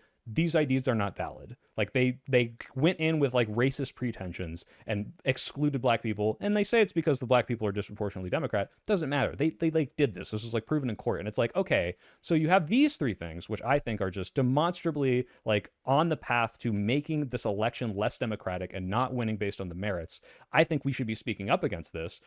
That's very different from, yeah, he's going to make it so that, you know, I declare no elections tomorrow. We're not doing it. But this is damn close to as what he already tried to do, which is steal the fucking election, which happened in 2020. And that's like, hey, this is 5-alarm fire. Like nothing else matters. This is our whole politic. That's really important to me. Like, am I delusional for saying any of those things? I don't agree with, well, first of all, if Trump tries to throw out, which I wouldn't be surprised, if he does some executive order trying to get rid of mail-in ballots, I mean, there's no way that would stand up. I don't believe there'd be a second that would stand up to any sort of legal scrutiny whatsoever. But why does that matter? Just because the system will hold, don't you think we should be like, hey, this guy's doing everything he can to like break into my house, and just because my house has really strong doors and windows, like get this fucking guy out of here, right? Like, sure, you can say that. I said that. Do you want to know something crazy? Okay, I'm pretty sure that me and Adam were the first YouTube channel to go in deep into the elector scheme before anyone else did, before Destiny did, before any other people did. 2 years before Destiny did. Like we watched I think we watched the entire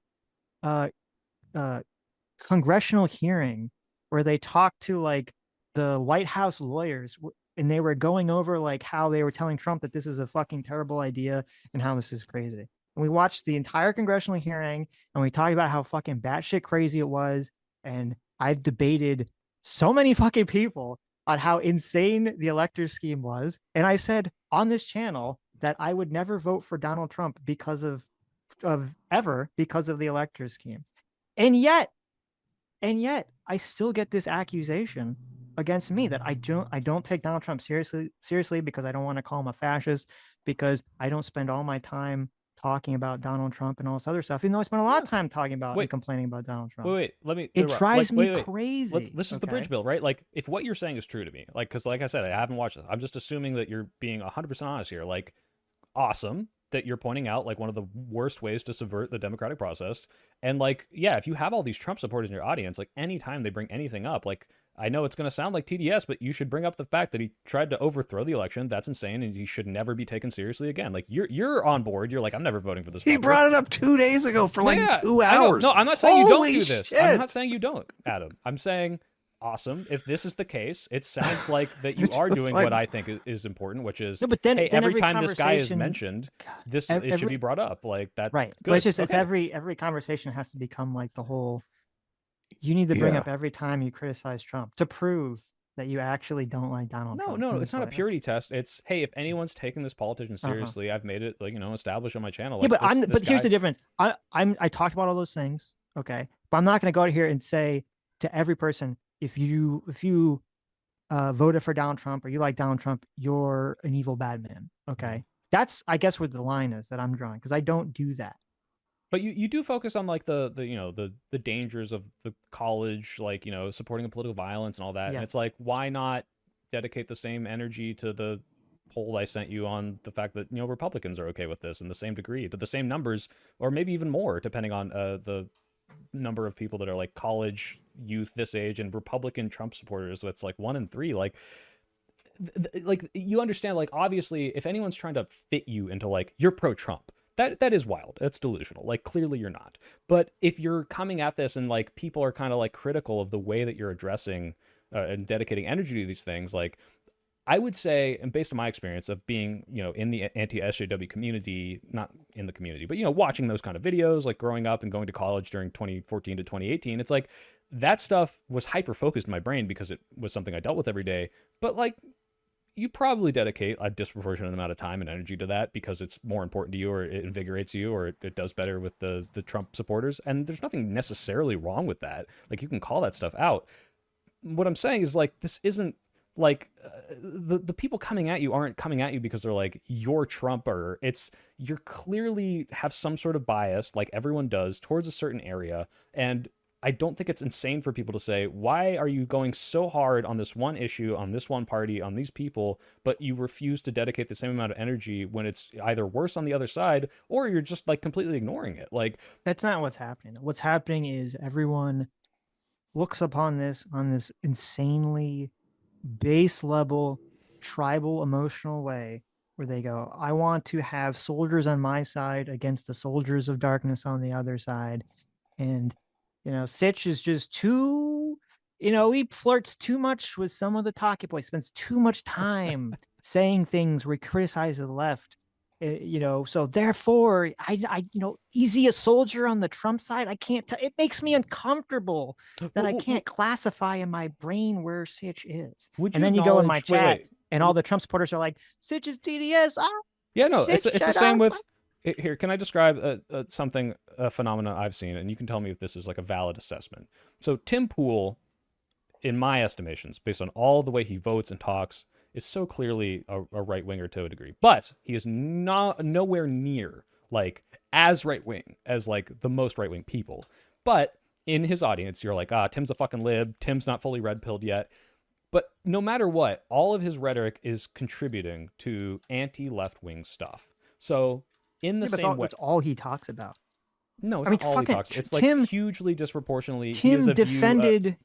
I know that the whole thing. This was annoying. It's like, yes, I understand that Tim would always be like, "Oh, I'm not Republican, I'm liberal." I don't know if he still says that anymore. He still does. But, at least last time I talked to him. So. But like, I mean, he fucking the moment that I lost respect for Tim Pool, which I've talked about repeatedly on the stream, was years ago, and it was when he defended the Trump's first impeachment about Trump trying to pressure Zelensky into basically shitting all over Joe Biden and Hunter Biden, which I was like, that's fucking crazy that the president would do that. And it's even crazier to me that Tim Pool would just say that was fine. He's not going to care about that. Okay. So I don't know. I'm not saying that you need to be. I want to move Tim on because Pool, I just it's annoying to me because literally we can move on. I feel like every single conversation we have with someone left becomes this conversation, and it's so tired. Every Tim Pool conversation, I think any left winger that goes on him, as me included, confront him about this because they understand that, like Dave Rubin, like any of these people that claim to be at a certain center left, liberal, whatever, and say this is who I am, but when you look at the totality and the aggregate of their work, and it's being used, even if you're not intending this, is being used to attack I'm not the left. Tim Pool. I know you're not. I'm not calling you that. I understand that. I'm just saying to your audience, if I was on Tim Pool's show, it would probably be me arguing with him most of the time. Sure. Okay. So it's just I'm just saying I'm tired of this conversation. Yeah, but this isn't my assessment of you because I don't know. What I'm saying is the reason you're getting all of this is the same reason Tim Pool does, which is if most of your work, if you can go on your channel and look at the kind of stuff you make, you can kind of be used as like a primarily anti-left thing. It doesn't matter. I don't care. Here it is. Okay, but you're gonna keep hearing about it. You can not care. That's fine. Shout this from the rooftops now and forever, so I never have to have this conversation again. To anyone on the left, if you think that me or Adam don't spend enough time on your issues, fuck you. I don't give a shit. You can die in a fire. Nobody cares. You can do whatever you want on your channel. I'm gonna do what I want on my channel. I don't care. Okay. All right. We live in America. We have free speech. You can just fuck right off. Okay.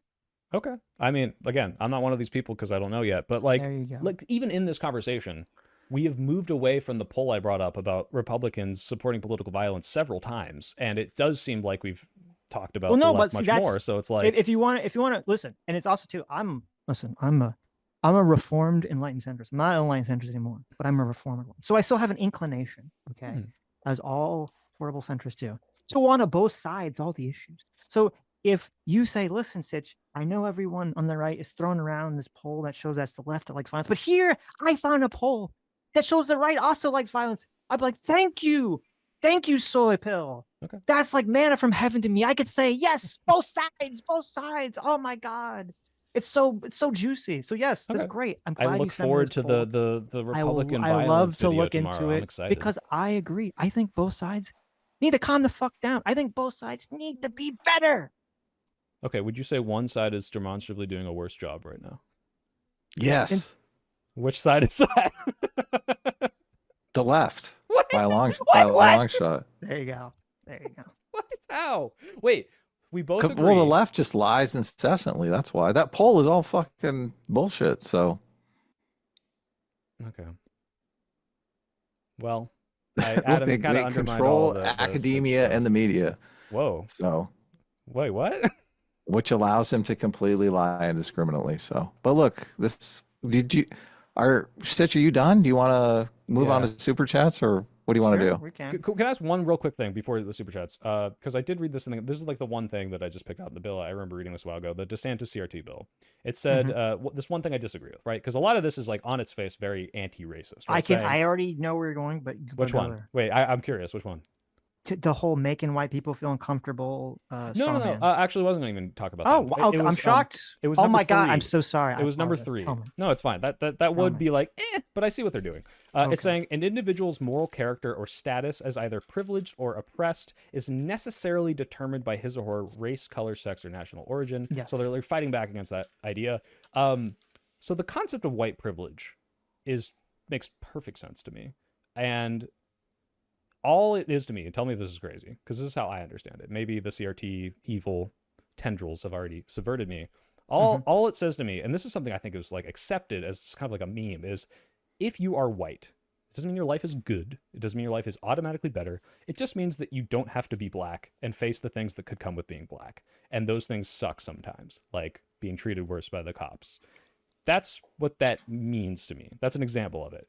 And this saying that you can't acknowledge that, I think would be something that the left would heavily push back on. Like, I don't think you should legislate that you can't understand the concept of, yeah, you can't lump everyone into one group. There are people that experience tons of privilege and are black and have great lives, and fucking white homeless people. But just the idea that, hey, white people don't get discriminated against for being black, like a lot of black people do, which I think is kind of what white privilege is in more palatable terms. So let me ask you a hypothetical here.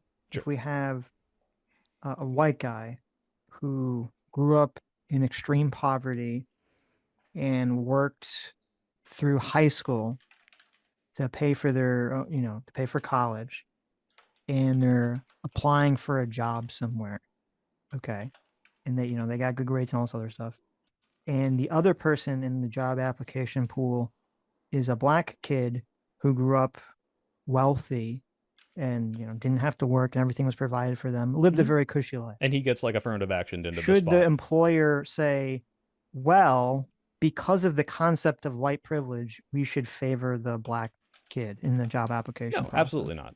Okay, so I agree with you in understanding the concept of white privilege in terms of you can make a general concept about, like, yes, black people, like really black people that are descendants of slaves or that were living here during Jim Crow era. Like already the collective like grouping does we find the flaws, right? Okay, yeah. Right. Like I understand the concept, like, okay, you're saying like because of the history of racism and people are still racist today and all this other shit. Like generally you could say, oh, well, white people have some level of privilege and all this other stuff. Like I understand the concept. My problem is that like that is part of the subversion, or that's part of the Mott and Bailey strategy, or the mop it and bucketing, as actual Justice Warrior talks about, where they present something that you say, okay, like I understand the concept there, but then it gets subverted very quickly into, well, that's why we need affirmative action, or that's why white people can't talk about racism, or that's why blah, blah, blah, blah, blah. The concept itself was never used appropriately. It was always used to try to take something away from someone because they're white. And so because of that, I say, keep it in the bill, get that shit out of classes. So how then would a class try to describe the concept of like, generational wealth inequality and just as a historical fact, if this bill might, like, could you see why someone would have a legitimate reason? Like, I understand, like, yeah, this is applied in ways you don't like, but then how are they supposed to talk about it in the curriculum if it's going to be called this collective grouping that is now illegal? Well, the text says an individual's moral character or status. So it says an individual, okay, this character or status as privileged or oppressed is determined by their race, color, or sex. Okay. So they're not for saying, example, that's like factually that's true pre-1965, right? An individual status is oppression is determined by their, wait, they're not saying, hold on, right? They're not no, saying I know. you but can't then teach that that used to be the case. They're saying you can't teach that that is the case. Right. And so I guess the iffiness and why leftists would push back on it is like, okay, so if I can show you studies that even though individualistically or legally there's no oppression, there is just like a statistical higher likelihood no matter what that if you have like a black name on a resume, you're not going to get chosen. And this That's is not a true. problem. That's not true. Are you talking about like the study that I might be referencing isn't true, or it's like it's Yeah. just okay? Why? They did the same study with like redneck names, and they were not chosen. Yeah, but that doesn't mean that the black part's not true. It means that redneck, not be having a redneck name, is a privilege. No, it means right? that names that are perceived outside of the norm are less likely to be chosen. Yeah. Okay, no. So Yes. you understand it the exact same way I do. The difference is saying, hey, a black guy named Tyrone and a black guy named Jim are going to experience different levels of discrimination, or poor people are discriminated against disproportionately. Like in the same way, voter ID, if we exclude that example I came up with where it was like legally described as racist, if you just said everyone needs to get voter ID, everyone needs to pay $5 and drive to the DMV and go get one, or you can't vote.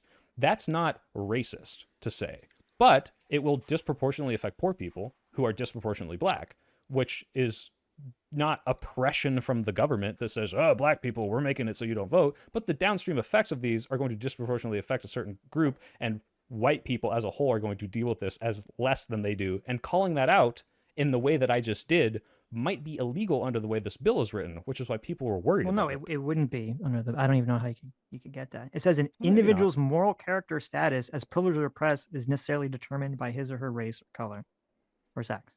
That doesn't. You could say that you could 100% under that say, well, I believe that the Republicans are pushing on in-person voter ID because they think it will lower voter turnout for poor and black people. Mhm. That has nothing to do with this Okay. bill I mean, or with the wording of this bill. I guess this is like with all the bills we talked about, where it's like, I hope you're right, but people If the Democrats see the way wanted that to could look be at this used bill, wrong.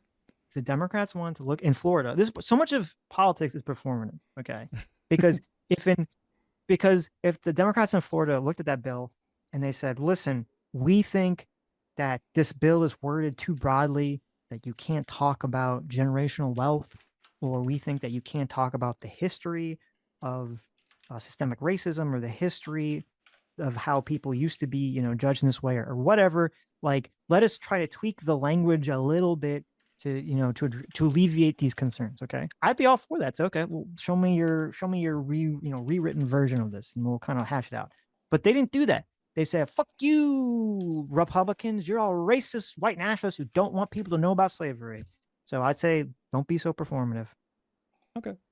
I'd have to look into the specifics, but it could be the case. So, yeah, I'm up for supers. Then I gotta head to the gym. Okay. So, appreciate the conversation. Is this you? Did you think it was racist for someone to want you? Did you think it was racist for wanting immigrants to speak the language of the country they're moving to? No, not at all. Oh, okay. Wait, where did that come from? I saw a message about that. No, I don't. Yeah, I don't well. think it's racist to say I want immigrants to assimilate. Everyone wants immigrants to assimilate. It is very frustrating when you have a bunch of people come over and it's harder to communicate with them. That's just like, of course, I don't think that's racist. Yeah. And by the way, Gotcha. there's a fuck ton of white immigrants who do this too, like Ukrainians and other people who come and they don't learn English, but their kids go to the schools and they learn English. So after a generation, it kind of works itself out. So Soy Pill, I want to ask you, because obviously science is about disconfirmation. What would convince you that Trump is not a fascist? I mean, if you stop doing fashy stuff, I don't know. What do you mean? Like, So if I used to, after he leaves office and he's no longer in power, you'll say, okay, he never was a fascist. no. So the things that he's done so far to me are already at the level of what I would call fascism, which I think is after he accurate, leaves right? office, so if he leaves office peacefully, we go to another president, everything goes on fine with America, you're still going to say he's a fascist. Right. So he was one, but if like today he decided he's like, I'm done. I changed my mind. I'm a Democrat now and democracy is really cool. Then I would say, okay, I guess he stopped today being a fascist, but like everything up until this point is that he's being a fascist. Now, if you were to say, hey, if Trump never goes so far as you think he could go, like to the 1940s, like full on concentration camp, like genocide shit, then I would say, yeah, it seems like it made sense for people to say he's not a Nazi, because ultimately in his core, he's not going to go that far. He's just going to go too far for what I want in our democracy, but he's not a full on Hitler. Yeah, I would say that he's not Hitler, I guess. But your supposition is now he's proto-Hitler, and like you're gathering the troops because we all have to be on the edge of our seats because any minute the concentration camps are going to start being built. So I think you misinterpret what I'm saying, because I don't think that it's going to be like, oh, next week he's gonna start rounding people up, and the week after that he's gonna do this. I'm saying look at what he's already done. It's not about, well, it's going to get even worse, therefore now is the moment to do it. I mean, it is, but it's more, hey, this is already as bad as it should be and get, and we've let it go too far. He tried to subvert the election. Let's stop this guy from ever being in politics ever again. That was a fascist, insane thing to do. So yeah, it could get worse, and I hope to God, and I think, honestly, if you were to ask me, like, is he going to turn into fucking Hitler? Yeah, probably not. I wouldn't put giant percentage probability on that, but okay, you're already doing this insane subversions of democracy, cracking down on people, persecuting minorities. It doesn't matter that it could get 100 times worse. It's already really fucking bad, and we need to stop it. That's my position. Well, I mean, obviously, the disagreement is, I don't think he's a fascist. I think it's a big stretch to think he's a fascist, and I think you're winding a lot of people up to imply such. So, well, look, if we were on the verge of fascism, I would be. Electoral? Let's just move on to the super chats, okay? Look, I like to complain. I'm Jewish. Sitch is Jewish. It's in our blood, okay? Like, maybe those. Well, that's Nazis a little have racist, but look, we can move on to super chats. Oh my God, I can't believe you. Look, if you're Jewish, if you're not lying, and you grew up around Jews, and you're not a little anti-Semitic, I don't know where these great Jews you hung out with were, but man, wow, my family's fucking self-hating. Annoying. Look at this. My family's fucking annoying. Okay, self-hating. Just like, it's crazy. Obviously, women like to complain more than Jewish people. So okay, but have you considered combining the demographics? Because holy shit, is my mom that's just like that's the worst. Okay. Thank you, JMac. Our second follower for the $20 and the 50 gifted memberships. Thank you. Let's see. Let me see if there's any questions here directed at the conversation. Well, it probably is. Yeah. I mean, you could just read JMac's super chat. I think it's obviously you gave $100 super chat. That's relevant. Renault Zero's here for $50. Thank you so much. Says, nearly 10 years ago, I attended Free Speech Patriot Prayer Rally in Portland. When Trump was on the campaign trail, normal counter protesters screamed Nazi at us. Antifa showed up and threw bricks at us. Okay. That's awful. All right. We also did a poll while you guys were having your conversation on soy pills TDS level. And you got 10% none, which I think is insane. These must be your fans. That's too low. I would say, wait, hold on. Before you read the rest, I'm going to say, next if I were to gauge my own TDS level, okay. I would say I'm at like 50%. Like I'm bringing Trump up in irrelevant conversations. I didn't do percentages. I did none, mild, extreme, and terminal. So if you want to guess what the mild I think was. Given my rhetoric, maybe you could call it extreme. I don't know about terminal. Extreme is 30%. Terminal is 40%. So you've got 70% in the extreme terminal level. You've got 19% mild. To the 40%ers, I do want to address this.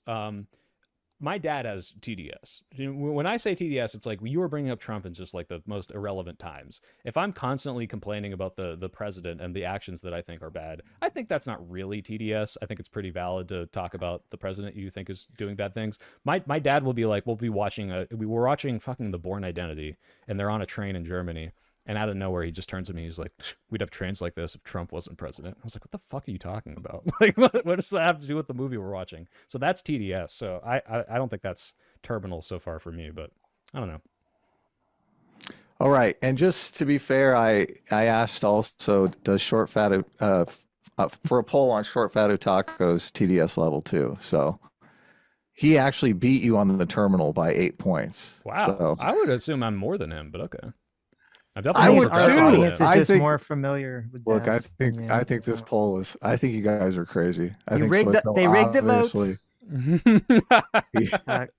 Stop the count. Stop it. Caleb for $5 says Trump is not fascist in academic sense, but his authoritarian impulses should be a genuine concern for anti-authoritarians. This is indisputable. Well, I'd look, say our whole if you think system is designed to fight against authoritarian tendencies. That's the whole separation of powers. yeah, well, he's trying to So get rid of call me those, when the Adam. concentration camps start being built. Well, don't you think that he's trying to kind of erode the separation of powers? Erode the separate. He's trying to grab as much power for the executive as possible. I do agree with that. Yes, Would that be but fashy?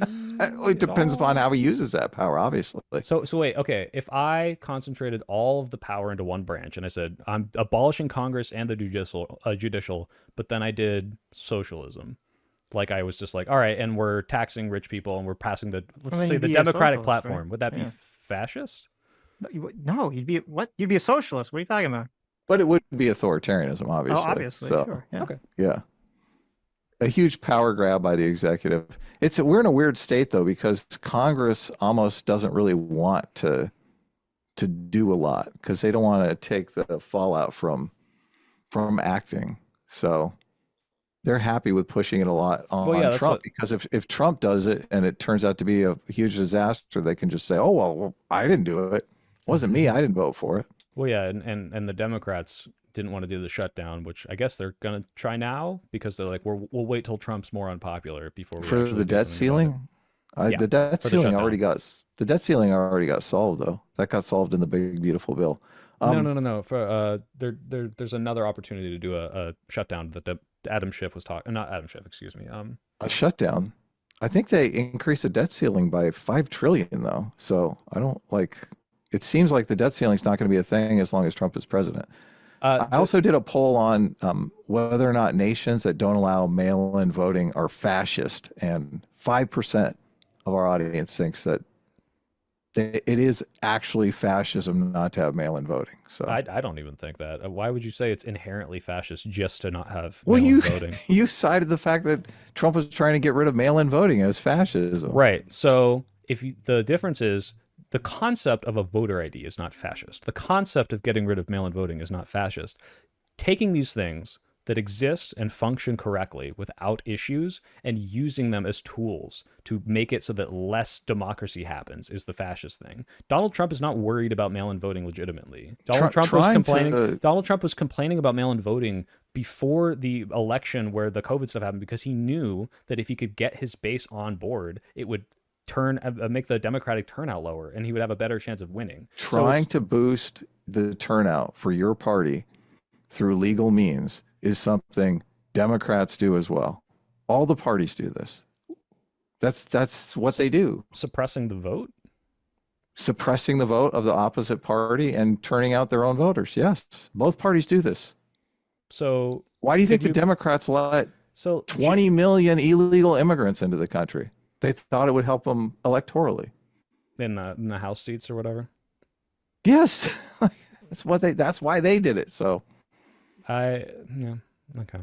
I mean, I just don't agree, and I think that you can draw pretty big distinctions between what would otherwise be. I think there's analysis of like if you completely accounted for all the potential illegal immigrants being counted in censuses, that it's like a few House seats versus I'm shutting down one of the primary ways that Democrats vote in the past 8 years. I think is a big difference. But I think a better example would be Democrats, Republicans, very historically, a lot of gerrymandering going around. That's the entire point of gerrymandering. And I mean, I don't know about you, but I'm cynical enough about politics to believe that the reason the Democrats don't want voting ID and want more mail-in ballots is not because they believe in some principle, just because they believe it will help them. No, of course not. And the Republicans are just against it because they think it will hurt them, not in the principle of it whatsoever. Which you've admitted to. that happens. Basically admitted to. No, it's not an admission. I think this is just like objectively true that politicians will support or denounce an idea if it's helpful. I know for a fact, having gone on the campaign trail with some of these Democratic politicians, like they're not going to talk about woke stuff anymore, not because they don't believe in it, right? Like they still like, yeah, I think LGBT people should have rights or whatever, but they know it does not play with fucking like Baptist black people in South Carolina, and so they're going to be like, look, okay, that's a thing and you can have your opinions, here's the economy. Like they're going to switch up the messaging. So Chatty McChatterson for $10 wants to know if you think FDR is fascist. There's actually a pretty legitimate argument with this. I think that's funny because on its face, you'd be like, of course not. He was like a social democrat. He did all these public works. He did seize a lot of power during the wartime. There's a non-crazy argument for it. I don't think he was, but I would have to go and delve into like the exact actions he So we're took. gonna put a maybe. FDR maybe is a fascist. I think there's a legit argument you can make. I probably Okay. would disagree with it once I looked into it. What about Lincoln? No, I No, don't think okay. so. Not quite. We're not at the Lincoln's a fascist yet. Well, wait, what would be the pro argument? Because he was like kind of I don't know. You'd exerting his have to power watch over the southern states or Razor whatever. Fist. You have to watch Razor Fist's video on it. Oh, isn't Which I do Razor not Fist support. literally a fascist? No, he's like I thought he was like an ANCAP. Am I something. thinking of You're thinking of the wrong person. No, I'm not. Not Razor Fist. It's the other like weird long-haired sunglasses. Sticks? Yes, Sticks, Axe, and Hammer. Is he? I don't know his He's politics. like, isn't he very like a well. fucking neo-Nazi? Like, am I I crazy? Did not think so, but I don't. Well, it's just content enough. Maybe to he comment just on it. was, or I've been lied to by the liberal media on YouTube. Maybe. JMac for $100. Possible. Thanks so much, JMac. Says, I think people are using fascist as a rhetorical maneuver in the same way someone who's anti-abortion would call abortion proponents as baby murderers. In both these examples, they believe the term, but the incendiary impact is more important. It's not actually helpful. I think, yes, obviously people are going to take it more seriously if you call someone a Nazi. But if they truly believe that Trump's being a fascist, I don't think you shouldn't say it. Unless, like you said, and I don't think it was happening, using it was causing this massive wave of like political assassinations. And it's like, look, guys, we can't actually describe this because people are too stupid to understand it. But I don't think we're there. I don't think that's what's happening. So we had still don't know one. why I this mean- guy killed him, do we? Or is that come out? I think they're charging him in court today, right? Yes. So what is the breaking point for you? 5 assassinations, 10 assassinations? Like I mean, for me, it's like one politics is like not assassination. able to I'm like- operate because politicians are just getting like clocked left and right, and it's like, guys, this is not good. So it's Like a dozen. No, it's when it's like mainstream politicians are being killed on the regular. Is like, hey, I'm 3 willing. a day. Sure, let's say Like, 3 a day. I don't know. okay. It's hard to put a number, but my point is, if we're at a point where electoralism is failing, I'm willing to change my speech from describing accurately what someone is doing because it's hurting what would otherwise be a functioning country. I don't think we're there. Well, I mean, you saw, there was a whole hashtag about like, someone's got to do it. Talking about like someone Yeah, oh my killing God, Trump. dude.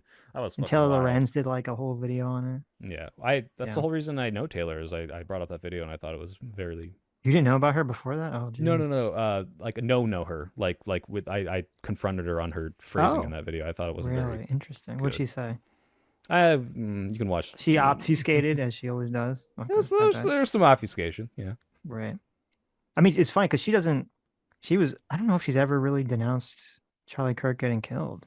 She sort of like tried to maybe denounce without actually saying the words. It's very You interesting. know why though? It's because the She's in guy favor is of it. not hot like Luigi, so she's. There not a you big, go. big That's a good deal. point. That's a great point. Shortside Goblin for $5 says, I truly believe the left has gaslit the base into believing that A, the right are Nazis, and B, you are a good person for your political beliefs alone. I don't think the right is Nazis. I think that a lot of Nazi adjacent actions the right might go along with without realizing it, but it depends on how it's framed. And I have white right-wing friends. I talk to right-wing people all the time. My family, a lot of them are right-wing. I know how they think. They're totally reachable, reasonable people who just have a different set of beliefs or different priorities. And I think we brought this up. One of the biggest ones, They just support fascism. unfortunately, What are the beliefs? They're racist, greedy. Yes, every right winger is racist and greedy. I heard someone mention that. I think Pisco said that to me. He's like, they're gonna tell you to say that Republicans are all racist and greedy or something. There you No, go. Look at that. No, I don't think. Well, that, what is conservatism about? What is the philosophy of conservatism based in? Individualism. Like the government shouldn't be like this nanny state. We should have, everyone is capable of doing great things, and they should all have those opportunities. But we shouldn't, like prioritize one group over the other. Like having That's a interesting. strong Everything you said defense. is wrong. Really? You don't- Yeah. Is this not That's conservative? That's libertarian. Totally libertarian. These are what my conservative I family think members conservatives believe. are far Okay. more. Well, to be fair to you, I was being somewhat mean. The conservative movement, libertarian movement, has been very closely aligned until recently. So I can see where that comes from. But, Well, now that Family they're going to crack values, down on speech, church the and all that, libertarians are going to jump ship immediately. maybe we'll see. Family people in the values, that's a chat, good one. people in chatters, I don't know if it's true, but people in chat, the anonymous blob of chat is saying that how dare you slander Styx Hexenhammer that he is a libertarian and not a Nazi. Okay. I don't think I've seen any of his videos, so I don't have a comment on any of this. But Val Van Gogh for 38 months says, quote, conservatism is just fascism, soy pill. That's it's not what I said, but we're getting close to there. Oh, well, there you go. Also, should people call you soy? Do you have like a So name? you can call my real name's Niels. You can call me Niels. You can call me Soy. You can Okay. It's not an insult. It's clearly Gotcha. ironically picked it. I don't like people like, oh, I'm sorry for figured calling it you wasn't Soy. a mistake. Yes. RBG's fan for $5 says, dear Soy, are communists like Stalin and Mao as bad as fascists like Hitler? Pretty damn much. It depends on how you measure it. I mean, in deaths, more. In ideology, sure, I guess, yeah. It's pretty bad. Mm-hmm. Joe the Meg for $5 believes that you will obfuscate what fascism means. Meanwhile, we still have people celebrating Charlie Kirk's murder because, quote, he was a fascist. It's disingenuous. I think Charlie Kirk supported fascism. Yeah, he might as well have been a fascist. I just don't think you should kill him for it. You think he supported fascism? Yeah, he was pro-Trump. He was pro-election denialism. Like, yeah, absolutely, 100%. Yeah, I don't think that justifies murdering him. But yeah, Charlie Kirk was absolutely like pro-fascist. Okay. Actual Justice Warrior, thank you for $5. Says, we call Trump a fascist because even though, quote, we aren't at 1940 stuff yet, we have to stop him now. Someone's got to do it. Am I right? Wow. Leave it to him to not be able to listen and understand a point that checks out with everything else I've ever heard from him. Well, it's kind of, to be fair, that's a hyperblog version of what you were saying, because you're saying we have to call him fascist to alert people to the threat. So we have to stop him before No, it I gets think I clarified and I bad, said everything he's done up until this point is already fascism, and it's bad, and it could get worse, and it might never even tread into 1945's Nazi fascism, but we're at the high, I'm going to totally make it so that there's no democratic process. I already tried. You guys both acknowledge this. Hey, I'm going to be this ultra nationalistic demonizing of minorities thing. Like the fascism thing happened. Okay. It's already happening now. It's not like well, I need to warn you about it. So I don't know. Maybe just is incapable of understanding that. Short Select Almond Provider says, please ask him if the right is on a slippery slope to fascism and is the left on a slippery slope to communism. Yeah, absolutely. This is what I talked about. If people like Hassan get more popular, and Hassan Piker is able to like get like Hassan Piker-esque ideology people into office, and these people become president, yeah, 100%. Yeah, this could absolutely happen. Like you're not wrong for being worried about that part of the left wing. Cameraman 502 $5 says right-wing authoritarianism is not the same as fascism. If Trump was as bad as feared, he still doesn't make him a fascist because that claim ignores fascism's syndicalist roots. Well, there, look at that. Maybe I'm uninformed for not knowing what the syndicalist root is. Again, I completely concede that even having read a whole book on this, I feel like if you ask me to like write down what actually makes a fascist, even these people who study it 24/7 are like, well, if you focus in on one point, like you now are able to say, well, is this fascist? Is this fascist? Because this is, and even though everyone might agree, yeah, Hitler and Mussolini are because they're the ones who founded it. Now, like, are these people like, what is even the definition? Like, it's actually very nebulous, which is why I try to focus on the actions more, and I acknowledge that using the word is not nearly so useful in certain cases. Well, I feel like you acknowledge it at some point in this conversation. The opening part of the conversation was not, it was that you should call him fascist. No, I still think you should. I'm saying that depending on who you're talking to, like if I was talking to a Trump supporter, and I, again, like in a very short amount of time, and I didn't have a time to explain, like, this is what fascism is, and this is why I think he's a fascist, it would not make sense to just use this word out of nowhere, versus in this very extended conversation where two people who are willing to listen to me will listen, I think it's fine. Gotcha. And I think it's an accurate descriptor. Is Trump enforcing immigration policy fascist? No, depending on which ones you're talking about. Like having a border is not fascist. Enforcing mass border deportation. policy. In and of itself, no. Obama deported a lot of people. It's combined with the rhetoric of these people are ruining the country. This is why housing prices are bad. Once we deport them all, everything will be better and we'll fix the economy. And that's why we need to get every single illegal immigrant out. That's kind of the fashy thing. So just So the xenophobia is rhetoric. fascism. Xenophobia is a huge part of fascism, yeah, or demonizing a specific like demographic of people and blaming them on most, if not all, problems is kind of the fascist thing, yeah. But you're okay. Okay. That's fine. Yeah, Wait, like Adam, you're blaming- laughing. What about Well, that? just didn't because make sense? I'm like demonizing conservatives that's fine, all right? Because Yeah, their if philosophy is no, fascist. no. If left wingers were like, and some of them are, I'm sure you can show me some TikToks of this, coming out and being like, if we killed every conservative, all the problems would go away. We need to round them up. And it's like, oh, you are doing, now this is the fascism. Now saying conservatives are doing bad things, conservatives are fascists, that's not fascism because you're calling out accurately the ways that they fit into the descriptor of fascist. And it's also like an ideology. So it's not Is like, is it that most left wingers say that, or most left wingers believe it? believe the rounding up and getting rid of all the conservatives. Yeah. What if a majority of left wingers actually believe that, but they're not actually saying it? Um, I don't know what to say. Like, what if everyone was secretly evil, but they're not? I don't know. Like, I guess they would secretly be evil, but they're not. I don't know what you're saying. How would we know if none of them believe it? You specifically said that the problem is people coming out and saying it, and I'm just thinking. No, the problem would be I think them the problem believing is it. people believe. they Yeah, don't okay, so we're on the say same page. Yeah. So people believing it is the problem. Right, but I don't think Well, they do. it's yeah, okay. Well, I don't think a probably- majority of left wingers, Democrats, progressives, liberals are like, we gotta excise these people literally and round them up. I think the polling showing 25% who call themselves very liberal believe violence is justified. I think they probably do believe it. Okay. Well, so when I say that depends on how you ask that question, and now we're extrapolating that to they probably believe we should round up conservatives and kick them out of the country or murder them or whatever. Do you apply that same standard to the poll about the Republicans, or you think that's all bullshit? The asking the Republicans if they think violence is necessary. I mean, obviously, I agree with you. We'd have to dig into how the question is asked, but with the Republicans, it's only 3%. No, which is it's still 1 in too 4 high. for Republicans and 1 in 3 for Republicans that support Trump. Well, we might be talking about Isn't it different different? polls. It's the one I linked in the Zoom. Okay. Epicurean for $5 says soy pill totally dodged the question of what Trump's end goal is. What does the final form of Trump's fascism look like?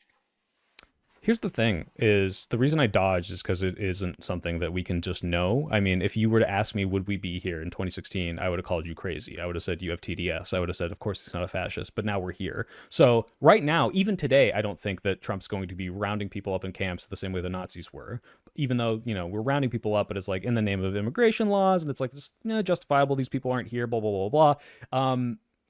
I think that the people that are in his sphere, like Steve Miller, like Steve Bannon, maybe JD Vance, I don't know, are more malicious and are taking advantage of the fact that he's in power. And we could see something a little more scary, a little more akin to like 1940s Nazi stuff. I have no idea where this is going. I just know it's already really bad. It's already to the point where I don't trust the guy to not try to subvert democracy again and to demonize people and like, you know, do all this horrible shit that gets a bunch of people killed. So I don't really care if I know 100% where it's going. I know it's already bad and I don't want it to keep going in the direction they want it to go. Okay. I mean, I don't, we've talked about this a lot with the immigration stuff. I'm a very big due process person. I'm a very big doing things by the book person. I don't like a lot of the way in which the deportations are being handled. And I am in favor of granting amnesty to people that have been in the country for very long periods of time and haven't done any crimes or anything. No, you've distanced yourself so much from all, Trump rhetoric all with that, that, no, by the I'm way, just that saying, like all I would that never being call you a said- Trumper, just so you know. All that being said, even if Trump deports every illegal person in the country, which I'm not in favor of, and I would be very against, I would not call that fascism. That doesn't seem like fascism. to Sure. me. Wait, I want to be clear. Making like just saying, let's enforce the law on the book. If that was all it was, and he could, let's say Trump had the magical ability to wave his wand and every person that didn't have papers was deported. I don't even think that's fascism. It has to do with the fact that it is combined with the rhetoric of demonizing these people as the problems and drumming up support as, hey, these people are the issues. No one else. I'm the one who has all the answers. Once we get rid of these people, your life will be better. That's what fascism is. Well, okay. I mean, that's there's so much. I'm not even comfortable with that because then it's like, then I think you do stray into the territory of Well, then is broadly the left just all socialist because so many of them demonize rich people and business owners and talk about how much things would be better without billionaires and all this other stuff. And I don't think that that automatically makes someone a socialist either.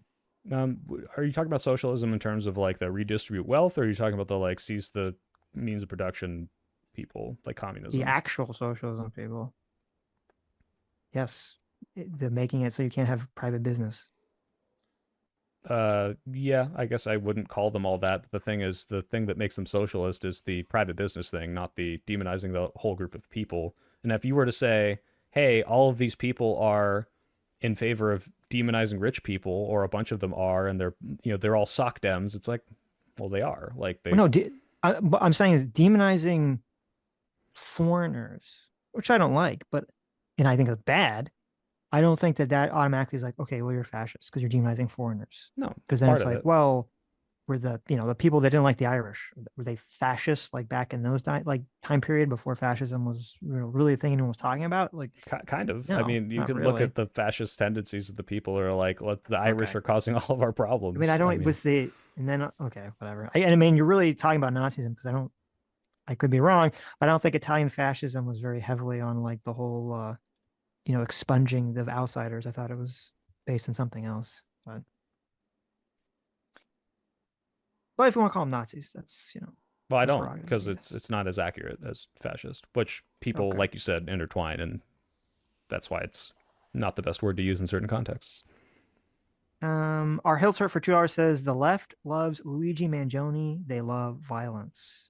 That was pretty disturbing. The amount of people supporting Luigi Mangione Yeah, I think was that pretty was a scary. reaction of people who are frustrated validly at the healthcare system, but they're turned it into, well, therefore the killing of this random CEO, that's we got him, guys. We fixed healthcare. It's like, no, you didn't do shit. So I get why people latched onto it in the same way they latched onto the Charlie Kirk thing, but it's like you guys are, yeah, diluted. It's not going to help the way you think it is. It's just pointless, senseless violence for no reason.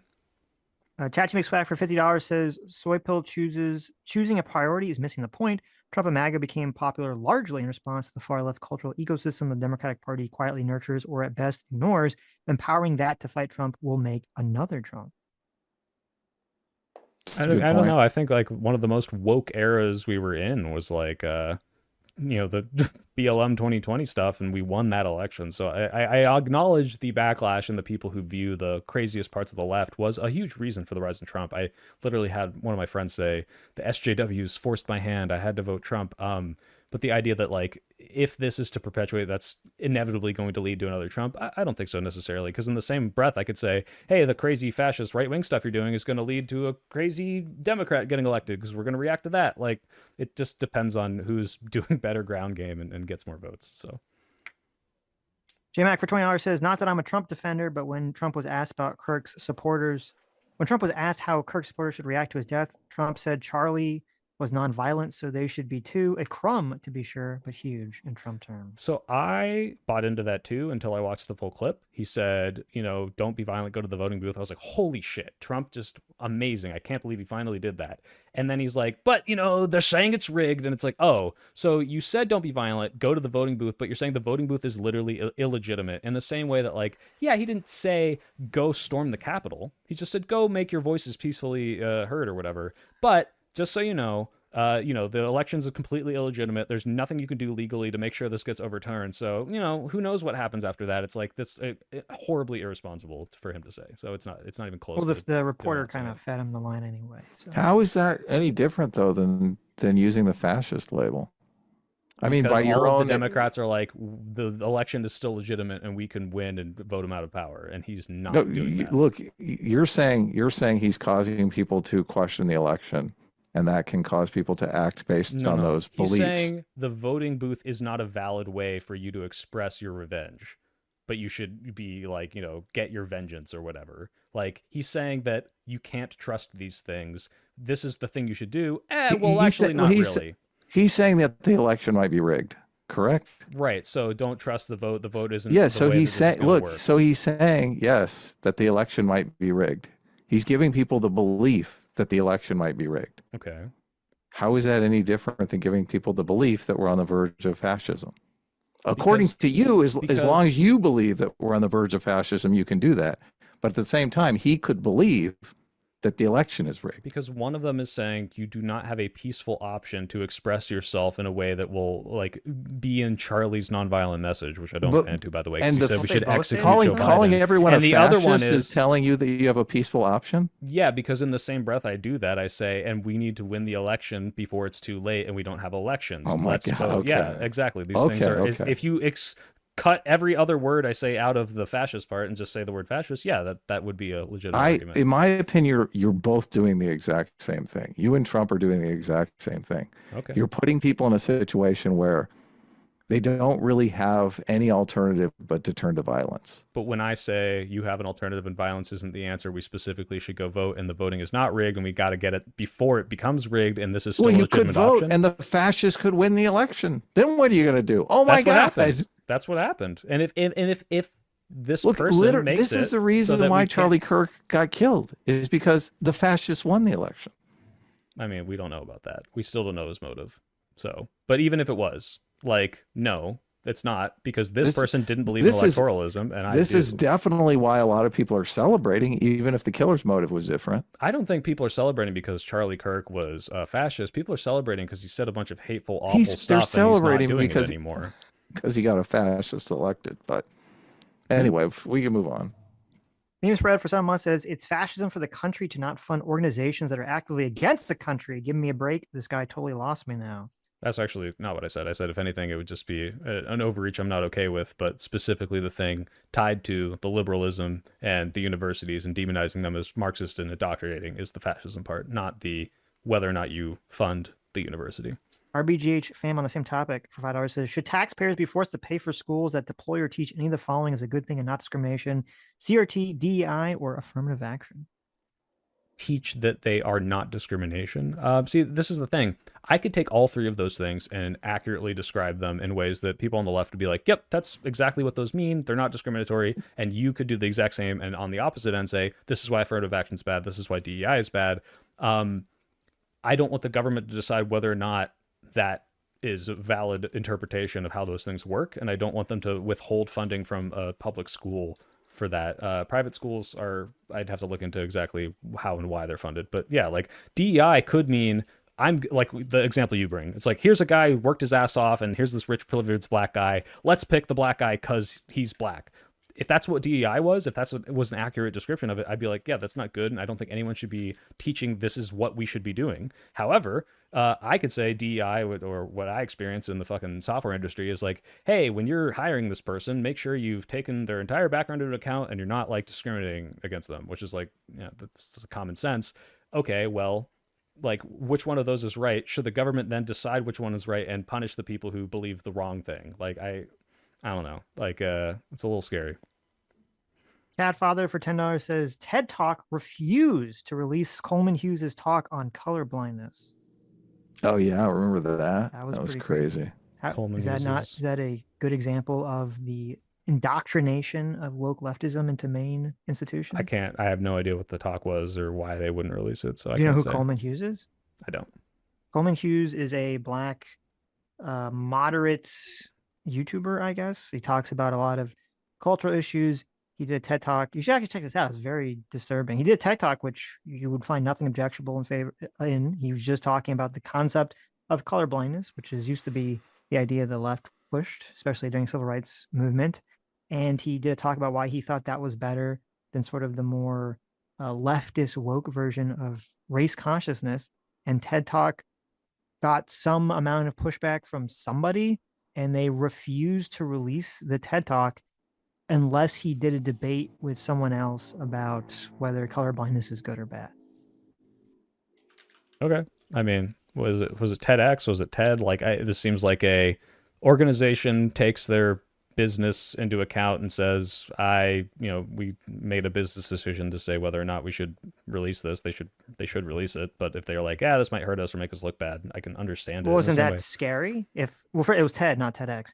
It's scary if TED or any organization is like, having a young black man talk about the positives of colorblindness is too damaging to our business. Well, before I get into the colorblindness, like obviously on its face, if an organization's like, hey, like you remember when these like Jubilee kids got fired, or some kid got fired because he's like, oh, I'm a fascist, or saying Right. some crazy shit on Jubilee, and it's like, I think a business should be able to make that decision, period, if they're like, I don't want to be associated with you. Now, if the association is something like colorblindness, it's like, yeah, I'd question why that's such an inflammatory idea. I think the issue is when people talk about colorblindness, the pushback from the left is not, hey, no, not everyone is equal in the sense of like you should treat certain people differently because of the color of their skin, but it's, hey, just colorblindness in and of itself is usually associated with ignoring maybe someone's history or what they went through or how things might be different for them based on their age, race, gender, or whatever. And those things, just because you're not judging them differently, you're still understanding that these things matter and might have detrimented or benefited them in a certain way. Yeah, but, as he said very specifically in the speech, and he said very specifically whenever he talked about this, that he's not in favor of ignoring race issues or racial problems. He's saying that this should be something that should be a goal that you're working towards. Okay. I mean, that sounds super wait, how Right. if it wasn't released, how did you hear the speech? Eventually, because they said they would only release it if he did a debate with someone. Oh, and he did the who debate. Was against it, and he did the debate, and then they released it. Yeah, if if anything, if the way you're describing is accurate, it sounds like people you should were watch overreacting, and that's bad. Maybe it'll change your mind on pervasiveness of some of this stuff. Well, don't you think it's the fact that I've never heard of this at all tells you that at the least you're in a this is too big bubble, and I'm not. And maybe that's because I'm in a bubble, but like everyone's in a bubble. Most people don't know who the fuck Coleman Hughes is. There's too much information for us to sort through every day. We're both in bubbles, and we look and see different things. You're in a bubble that hides all information that would prove your narrative incorrect. I'm literally talking to you right now, and you're arguing against me. What do you We're mean? trying to bust you out of it.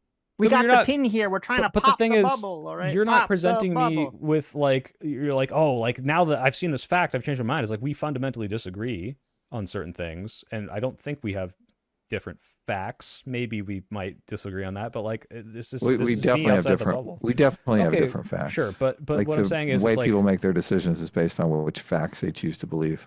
Right, but people also have different thought processes, and given the same set of facts, people can come to completely different conclusions, right?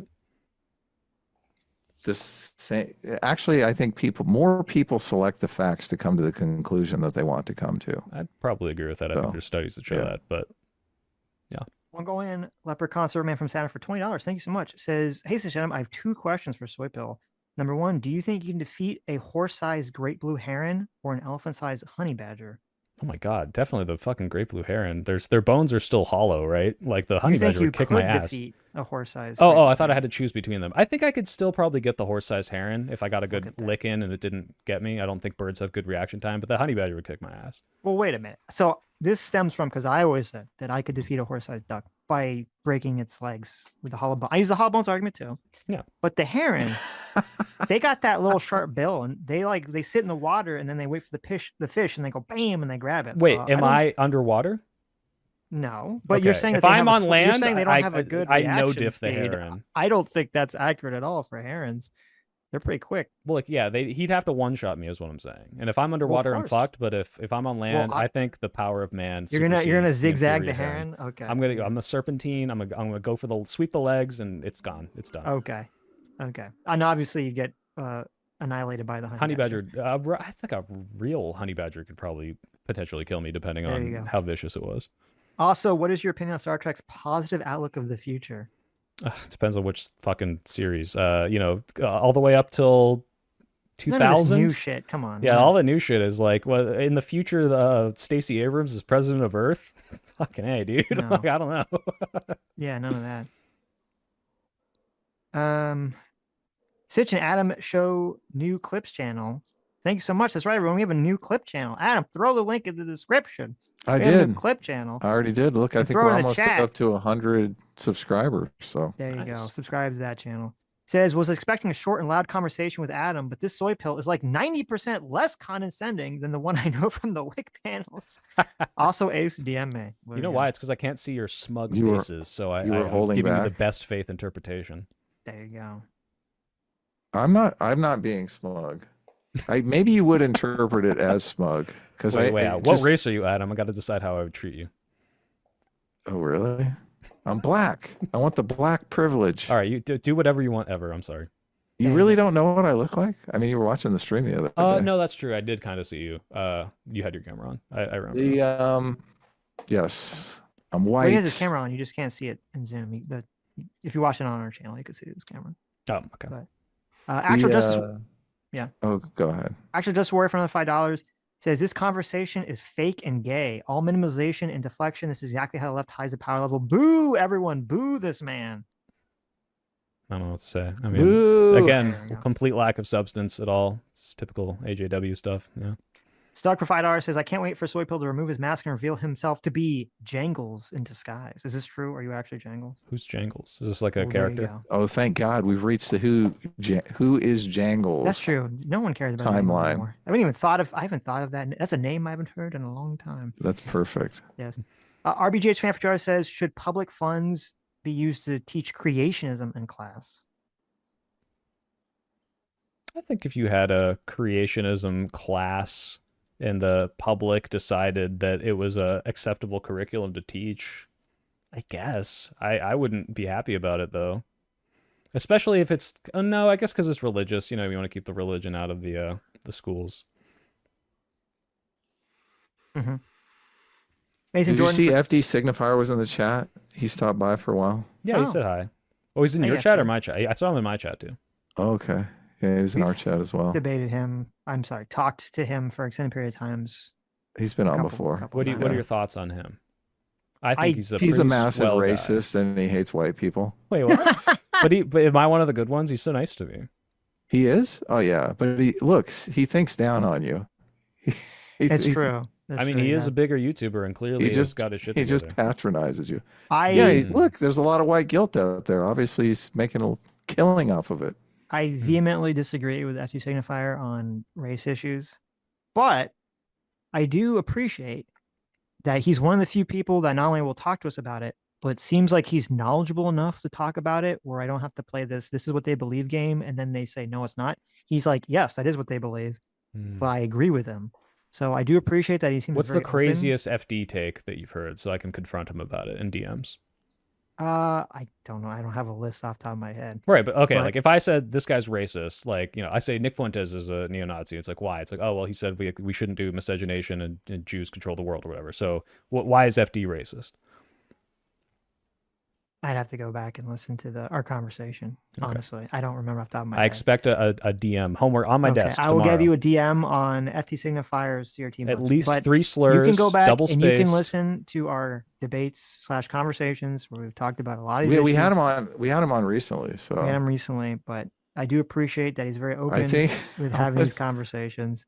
What is the title of that stream? And he actually waited because we were viewing one of his videos.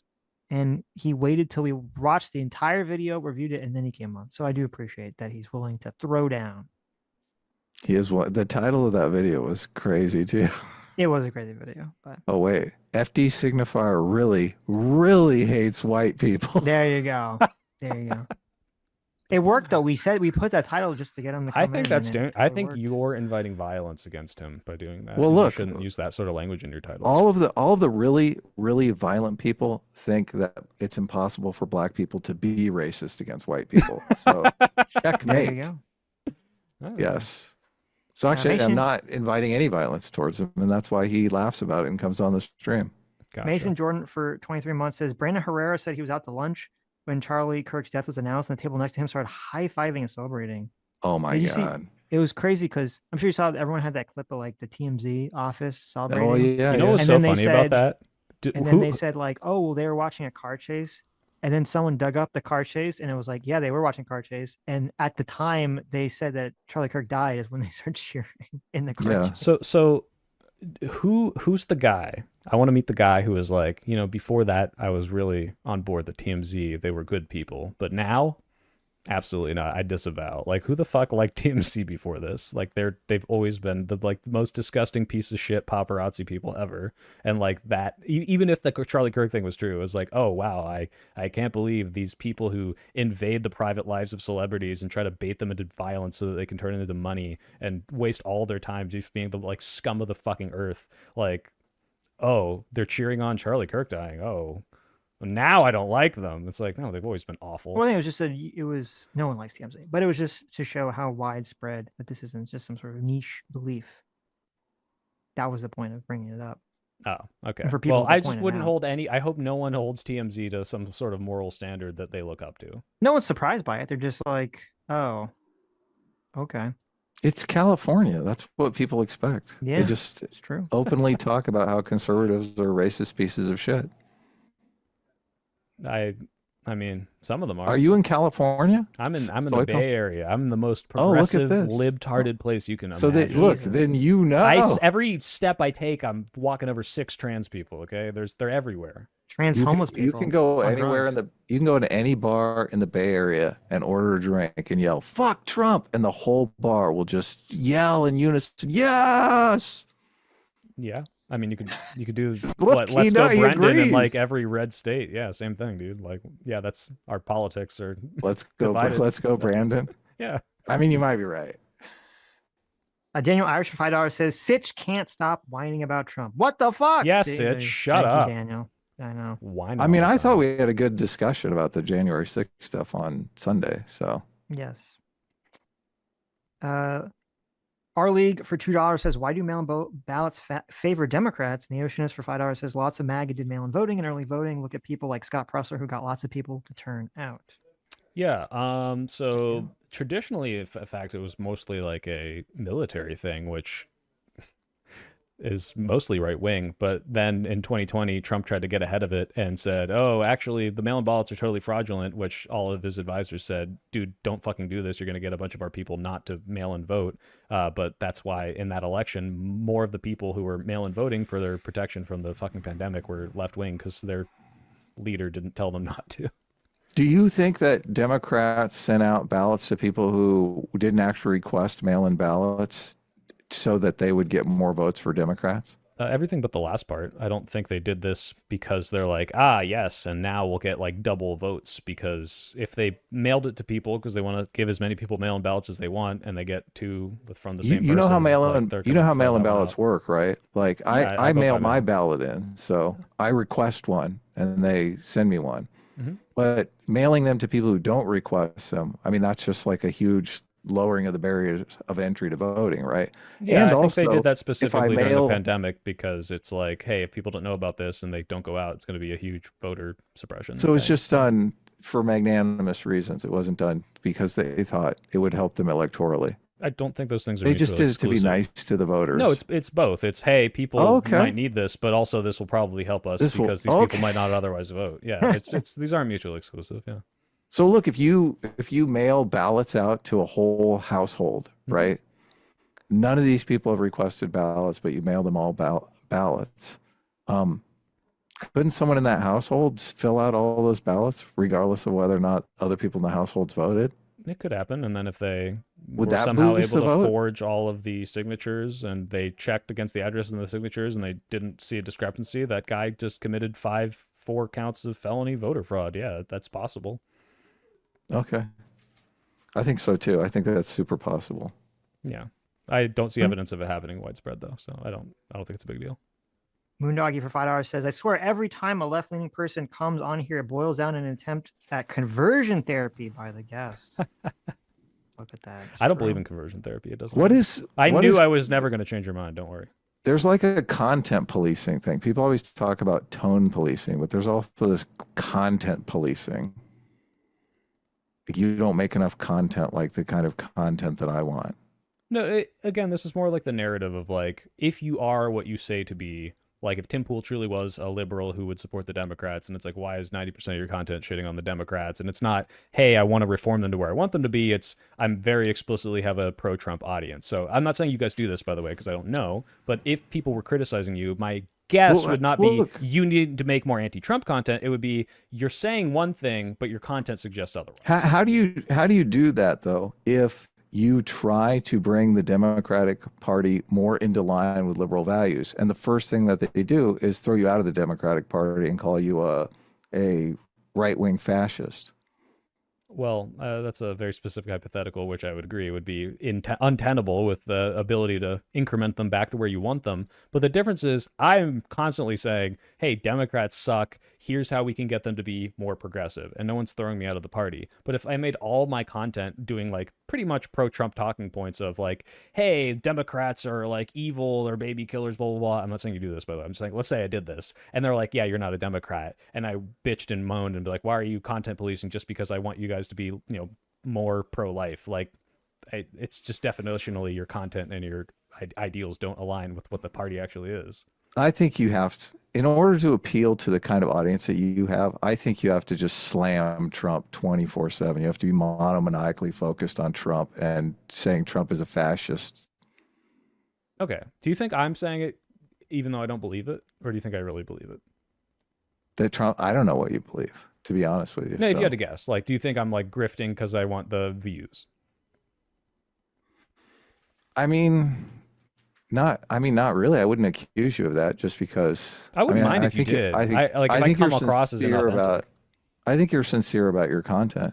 I mean, the thing that really motivates me is I hear you say that it's irresponsible for Trump to make everyone believe that our elections are unsound, and I completely agree. That is totally irresponsible, and that we need people to believe the elections, that they have some sort of way of moving the culture electorally. Obviously, that's the function of a democracy / republic. Everyone trips out when we call it a democracy. So, but at the same time, I think it's completely irresponsible to say that the entire Republican Party is a bunch of fascists.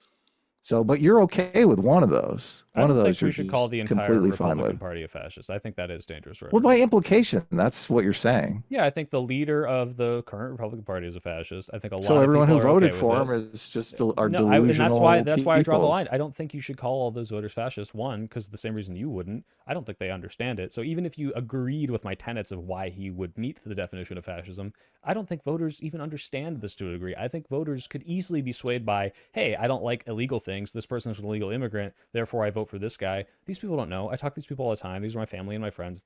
A lot of these people aren't fascist. Now, I do have friends that are like, oh, I understand exactly what this is, and I'm okay with it, and we should fucking blow people up at the border. I don't give a fuck. So it depends. There's a whole spectrum. Even those people who you admit are not fascists, or just normie Republicans, know that there's a significant number of people on the left that think they are fascists, that think they are literally fascists. I mean, FD And that's just Signifier, he thinks the Democrats are a different kind of fascism, and I think that is way outside what I could constitute it. But some people believe that. Yeah, I just think these people are not really applying the definition the way that it makes well, sense. look, I think that negative stereotype is terrible for society. In the same way, I think the negative stereotype that all black people are criminals is super bad for black people and was terrible. I mean, I think that's what was driving most of the racism in the 1950s and 60s. People just had this stereotype of black people that they were evil criminals who couldn't control themselves, and that was driving all of their behavior. Now we have a bunch of young people who have this stereotype that all Republicans are racist, homophobic bigots, and that's driving all of these young people's behavior, including somebody who shot Charlie Kirk, which is not good. Yeah. I think a big problem about that, though, is there's a lot of homophobic bigots in the Republican Party, although there's not all of them. I think there's a majority of them still don't support gay marriage. You should see the polling on miscegenation laws. Okay, But look, you're basically reinforcing the stereotype here. no, the difference I'm The saying is not dangerous that. thing, though, look, let me make a point here. The dangerous thing is in the Deep South, when there was this racist stereotype about black people, they had a lynching culture. They had a culture where they would do picnics and lynch black people.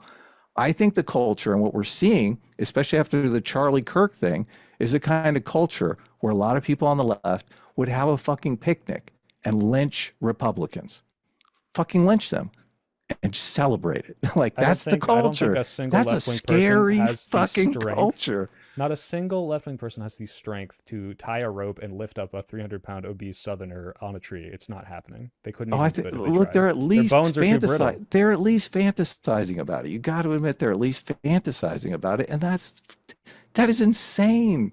That is fucking insane. Look, and thank God that America did something about this racist stereotype about black people. And I think most people are not racist now because they know black people, they've seen black people in movies, are like, black people are just fine. What was up with that racist stereotype? But now we're going in the opposite direction where anyone who wants to go to church on Sunday or get married and have 2 kids is a fucking fascist. That's insane. That is an insane world to live in. Even by the poll, It's like a at the worst mass interpretation, delusion. worst interpretation is 30% of young voters think this. The worst interpretation. So I don't know about mass delusion. I think most people are not trying to kill churchgoers and lynch them. I think you saying that is just as inflammatory as saying every single Republican is a violent, racist, bigot, fascist, because you're now describing this as like this massive wave of left-wingers itching to lynch Republicans. Like, this is not the case for most people, not even close. This is the thing that's totally infuriating, because I see you casually enforcing this stereotype in the exact same way some bigot in the 1950s would casually enforce a stereotype about black people. He'd just make arguments about how, oh, well, but that's just the way it really is. Okay, let me give you my argument about why all black people are criminals. They just casually but if they had a it. stat that said 99% of black people commit crime, or let's say 1-to-1, they said 60% of black people were criminals, then I might be like, oh, well, yeah, like, I mean, I understand some people's like aversion to this, but if I say 60% of Republicans don't support gay marriage, I think most Republicans are kind of homophobic. Like, that's not inaccurate. Okay. Still, there's like a lot. Obviously, there are racists on the right that bring up crime stats, and the people on the left constantly accuse them of bringing them up for racist reasons because they're worried about Okay. Right. Why? If I say 1350, right? 13% of the population, black people, commit 50% of violent crime, whatever the stat is. And I say, therefore, we should segregate neighborhoods and have a white ethno state. You're completely like taking everything out of context of why this stat exists, what neighborhoods this happens in, like whether or not I'm judging a whole group of people based on it. But if I say that 6 out of 10 of these types of people say, I don't like gay people to get married, and I say, oh, that's kind of homophobic. That's The like left 1-to-1, dude. The left actively suppresses all conversations, whether it's from racists or not, because they don't want to embolden those racist stereotypes. They constantly do. Well, it sounds like you did with your example with the TED thing, sure, but like I don't know. We're talking now. I mean, if you were a fascist, oh my God, keep talking. Like, this is not. Hold on. This is just this whole idea that we're talking now. You said it a couple times, but you don't actually believe this is like influential in any way, shape, or form. Like there's millions of people on my stream right now. They're all watching you. No, I mean, it's not as big mainstream, but like, what do you mean? Like, who's suppressing the conversations exactly? Like, and to what degree? I mean, do you think I'm part of the left? Am I like one of the good ones? Like, because having the conversation? I think the media, like, look, there was a story of the woman who was stabbed on the light rail. I think obviously the media suppressed that story because they didn't want to forward a negative stereotype about black people or unhoused people or mentally ill people. That's why they suppressed the story. And then when they finally covered the story, they wanted to basically shame white people for being racist, because the way that they framed it was Charlie Kirk is a racist for even talking about this story. Oh yeah, which to goes be clear, to the idea way that story you're was just saying, look, you can bring up racist. Do you know why I think that? The way that Charlie Kirk covered it was the way racist. That almost everyone covered it was racist. Because I mean, to be fair, I'm in my Twitter bubble, and all I saw was, this is what they want to do to you. They hate you for being white, all this shit. And it's a crazy guy stabbed someone, right? And it's like, in the same way that I could look at any other fucking murder anywhere on the entire planet and not turn it into a huge fucking race issue. Whereas everyone I see talking about this is like, this is why we can't live with them. This is black fatigue. This is like the issue. Anyone who ever tells you about all of these things, like they're just democratic policies, you just want to let these criminals out, these violent fucking thugs. And it's like, yeah, a lot of the people covering this, anyone focusing on this for more than 2 seconds, and same with the Carmelo Anthony thing, where that like fucking guy stabbed some guy at a football game. And it's like, why are we talking about this for more than 5 seconds? It's a guy doing a crime. And it's like, oh, because you want to make it a narrative about white victims being killed by black people. Like, yeah, it was so that gives the media the right to suppress the story. When you say the right to suppress it, do you mean they're just like not talking about it? Because I don't want to talk about it. I don't think there's anything wrong with being like, why would I cover a guy getting killed. What's the fucking point? Now they did cover, the New York Times covered the story of people making this murder into a bigger story than it matters. Like that's a big fucking we all deal. know how they I covered mean, it. Yeah, why it's should the media cover George Floyd dying? That's just a guy that got killed. because Or it was died. do you see the difference between a authority figure who's meant to not like, you know, Why enforce does your that rights matter? and enforce the law? Because one of them is a thing that happens all the fucking time, and one of them's like, hey, this is a advocacy for some sort of like structural change. And when all these people are out here and their structural change is not, hey, we should have a stricter justice system and we should make sure that people like this are in mental health institutions and we should have better health care so these people don't get fucking released and instead they're being treated. They're like, we need to move away from black people. That's the So- problem. so And wait on a the other minute. side with the George Floyd thing, it's like, hey, there's been a you know, decades Yeah. of this like you know, consistent behavior from police kind of abusing people, and this is like a indicative video of a wider spread phenomenon.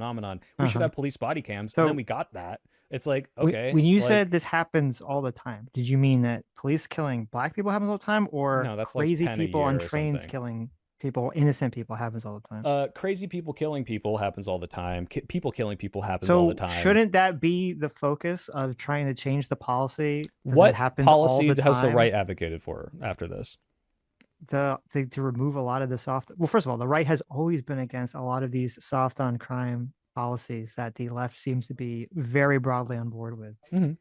Yeah, I think the worst parts of the left are the fact that they're like, well, if we institutionalize this like homeless person, we're violating their like freedom Of of course. association. Like that stuff is ridiculous. The I problem mean, the is guy's when you mom was get, trying to get him committed and apparently couldn't for yeah, some and there reason. was like too many barriers of it, and like, yeah, I can completely Yeah. say that's bad. But the this is problem why wouldn't that make that an important story to change the advocacy that you could have, you know, public opinion could say, okay, well, we need to fix this problem. But We're the pro- tired of this happening all the time. It shouldn't be happening the all problem the time. is that when the left wing is like, hey, we should have better institutions for mental health, we should have better health care, the right's like, fuck you, no. Ronald Reagan shut down all these facilities in California after Jimmy Carter tried to have them established. Yeah, and listen, so when it's like, look, no, we even hold brought on, up I'm not trying to like yeah, both sides of this. All I'm saying well, is kind that of, when but- if the story is Yeah. a guy killed a girl, and then the right wing came out and were like, hey, a crazy guy got out here, and this is like, we need to do something more about this, like, you know, tough on crime, and we need to have better mental institutions. No one would not cover that. No one would be like, oh, this is too fucking insane. I can't believe you would say that. It's the fact that the instant it was picked up, like months after it happened, by the way, it was used to try to drum up racism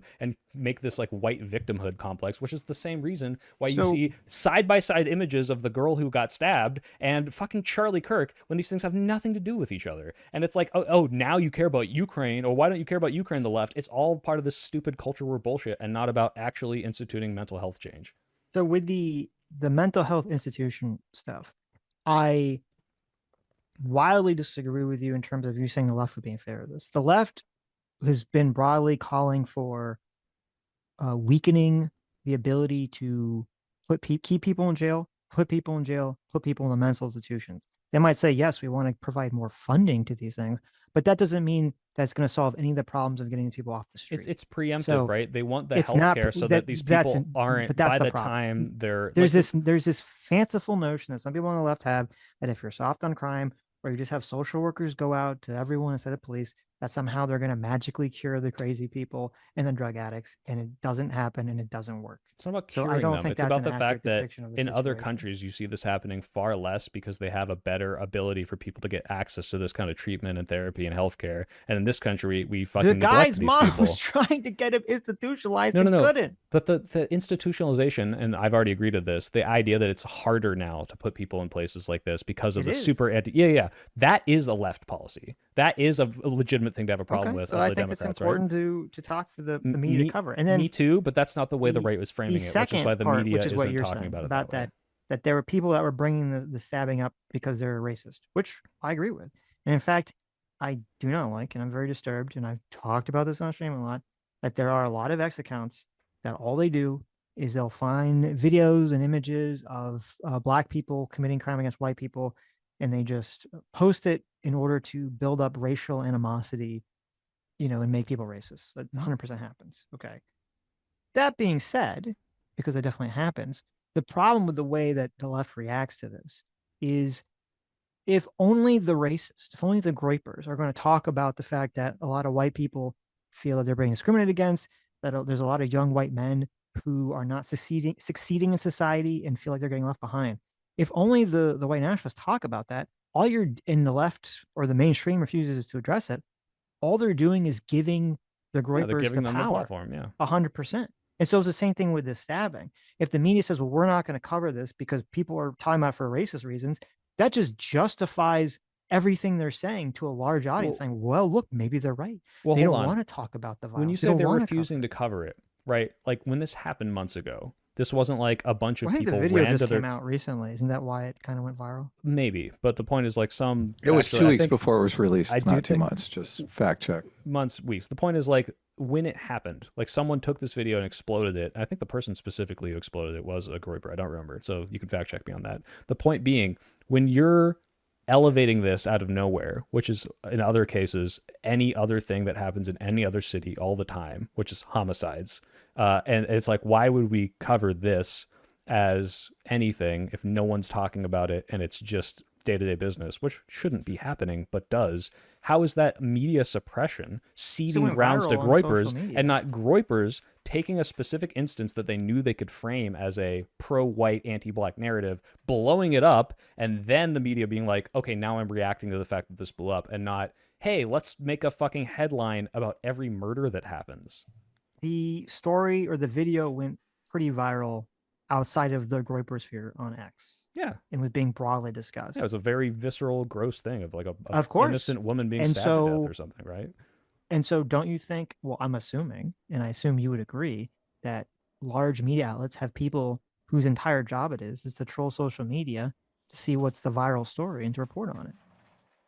Right. So they're trolling why social did it media take and they 2 see like days? a woman got killed and it's like, well, we have to write a story on this. The story Yes. being a woman got killed, which is a thing. Yeah, that why didn't happens. they if the media had looked at this story, because I think it went viral like Friday, and they report on a Friday night or Saturday or something, and all the media were talking about like, oh, horrible, gruesome story went viral with this like very unfortunate situation of this poor woman, If you know, you're flees a war-torn country and is killed by a fucking crazy person who should have been in a mental institution in America, right?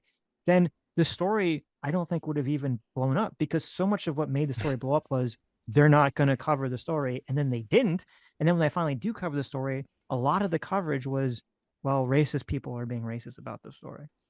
I think it's weird that the expectation here is that just like, well, unless the media specifically chooses this thing that went viral and decides to write an article that is already describing what everyone has already seen and maybe may or not fit into what they're already reporting on or what their media outlet even normally talks about, unless they pick that up, it is now going to be elevated because they didn't pick it up, and now it's their fault for not talking about it. I just think this is super wild. Like it's almost like I brought like a homework assignment to you and I was like, didn't tell you about it, and then like maybe some people mentioned, hey, there's a paper on your desk, and then you go check on it and you're like, oh, everyone's saying because I didn't fill this paper out I'm a racist. Well, I should report on that. That's kind of weird. What's going on? Like the idea that this is like being ignored because it was like promoting pro-blackness is only valid insofar as a bunch of the people promoting it were being racist in the fact that they're promoting it to drum up anti-fucking black racism. Like then maybe they wouldn't want to play into that. Like that's seems totally valid to me. Okay. Well, that was a ridiculous straw man of everything I said, but we can move on. So I'm sorry. I didn't mean to straw man you. JMac for $100. Thanks so much. Says something to consider for those that support Destiny and similar ideas. My brother's daughter, he's a politician, didn't start a Turning Points USA at her high school because she didn't want to cause waves. After seeing everything now, she's starting the first one at her high school. Food for thought. God bless.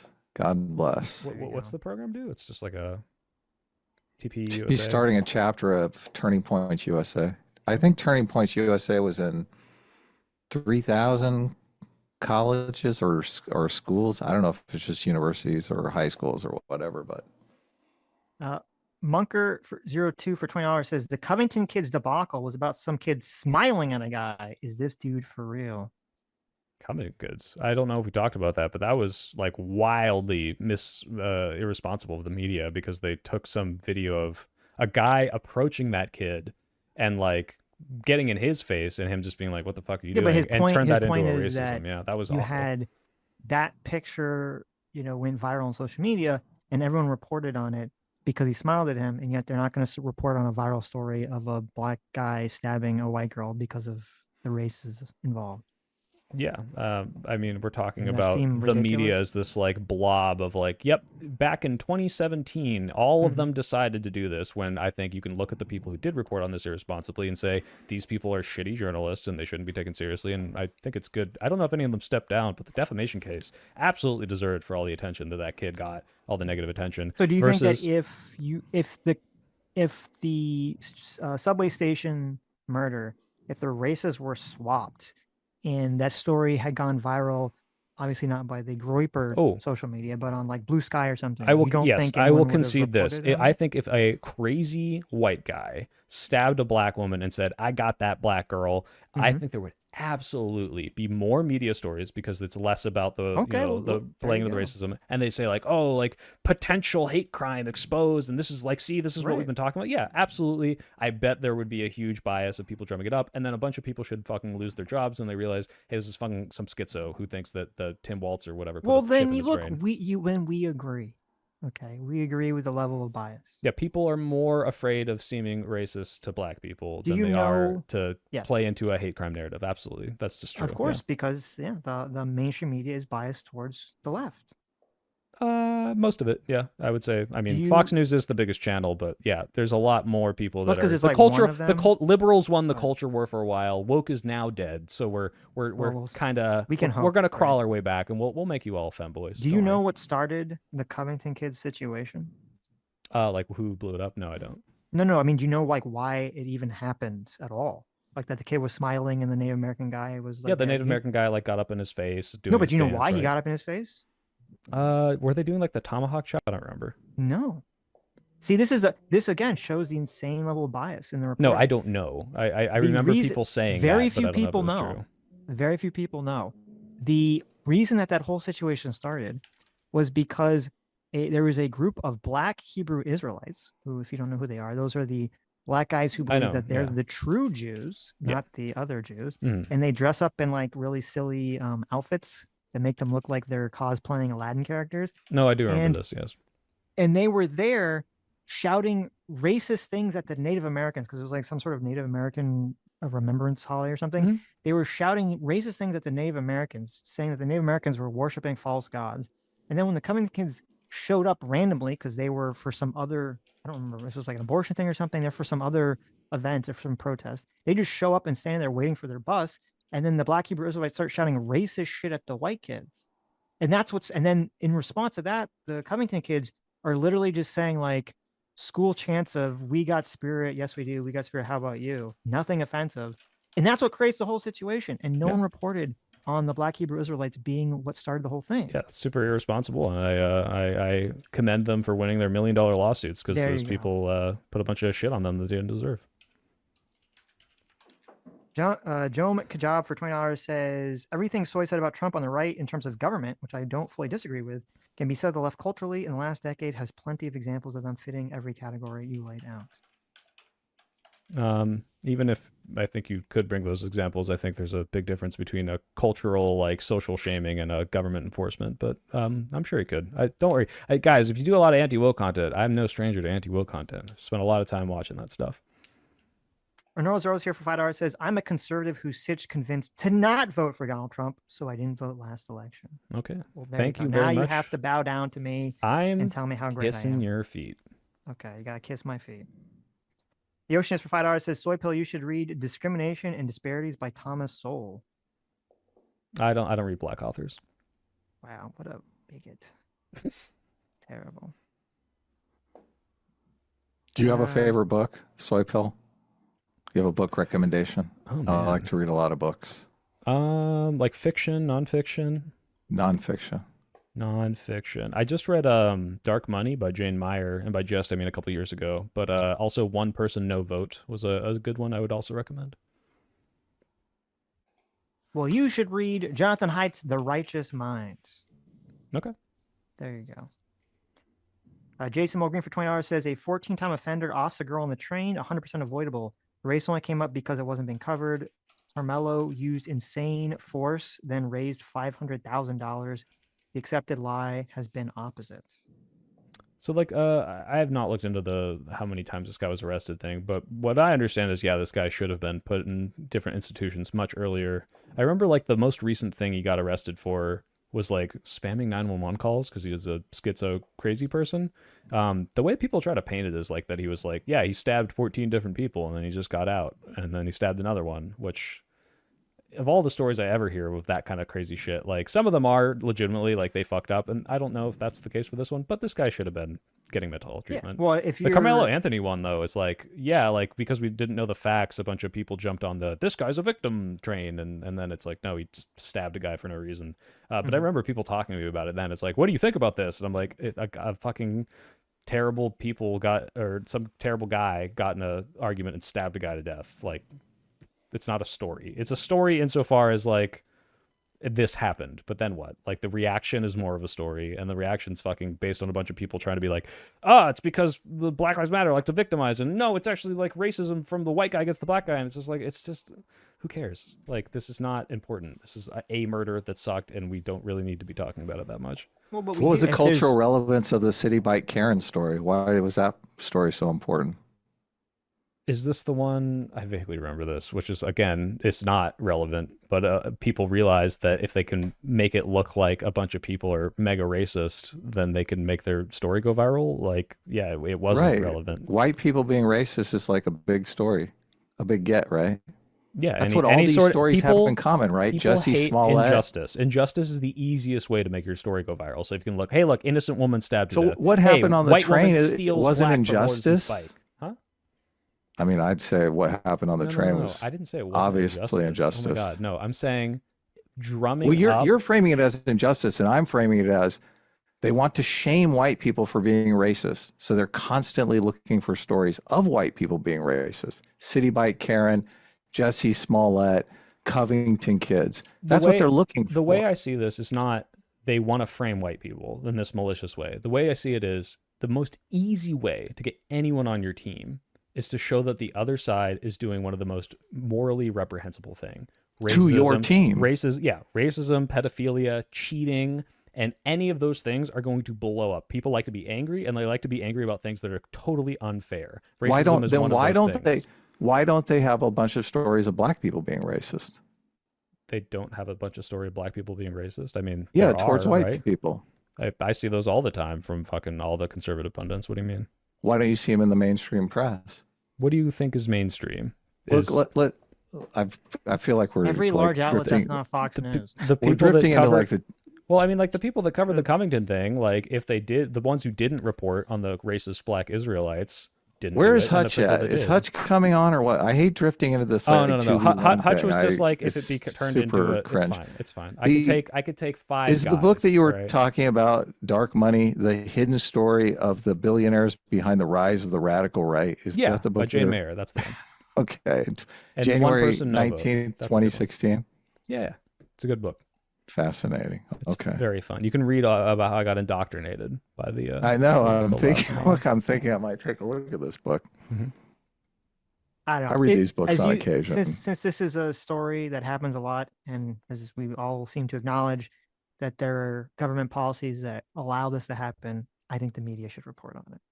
I think if the people that wanted to blow the story up were focusing on mental health, they should have done that, and I bet the media would have been very eager to get on that. Oh, well, it's the Groypers' fault because they're racist. They should have been more considerate. Let's build the bridge. Not racist. We hate the racisms. Okay. Our Hiltzer for $2 says Pickle Rick merch equals nonstop cringe. What does that have to do with anything? Oh, he's saying that you have a. I have a Pickle Rick. I got it from Dave & Buster's because it's my least favorite Rick and Morty episode, and I ironically bought it. There you go. Look, it's ironic. Yeah, that makes it okay. Phil that remains. Hey, Phil for $5 says. The fact that Soy Pill doesn't make a distinction between fascism and Nazism makes him unserious. I literally started off by making a distinction between them. They're very different. Well, not very different, but they're not one and the same. Mm-hmm. Let's see. Cameraman 52 says FDR is a fascist for NRA alone, then president for life. There you go. I don't know if you guys saw it. Looks like the confirmed not Groyper from Mr. Robinson. What? The court filing happened today for the Charlie Kirk shooter. Oh, and do they have information about the motive or something that's new?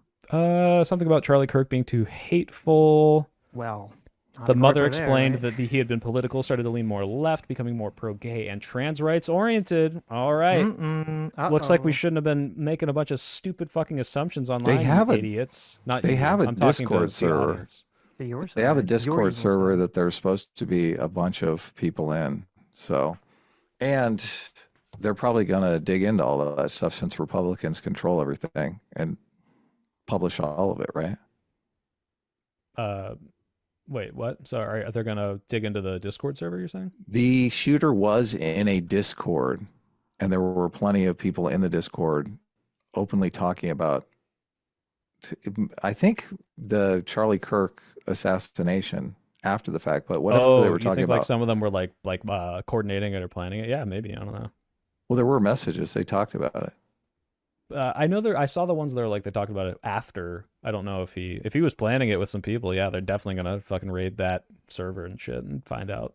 Well, and if he's bragging to those people and what those people are talking about and which content creators they like and love, I'm sure all that stuff is going to come out. Well, I saw the things he said in the thing posted. It looked like he wasn't bragging of it. He was like, "I'm so sorry, guys. I just did this. That was me," or something like that. But maybe I don't know.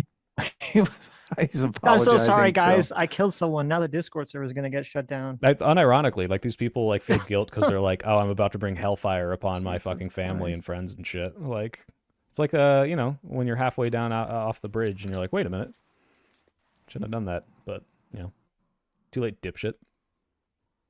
Oceans for $5 says, "What are your thoughts on Mom Donnie and are Democrats endorsing him good?" I don't know enough about to be like, he's my favorite politician ever. From what I hear, I like. I don't like everything. I mean, like you said, he's wants to abolish private capital. I don't like that. I got to go back and see if that's true. But I think he's got a lot of good ideas, and Bernie's on board with most of it. And so yeah, I like Mamdani. I don't know about Democrats.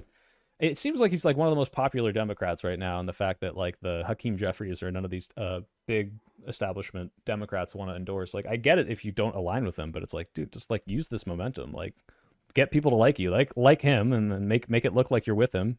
I guess that's kind of lying if they don't agree with him, but Matrix for 100 Kazark says, "Chat voting in this conversation that Dev has bigger TDS than soy pill proves the existence of Dev derangement syndrome." true. That's They got true. DDS. Probably so. Got the big DDS.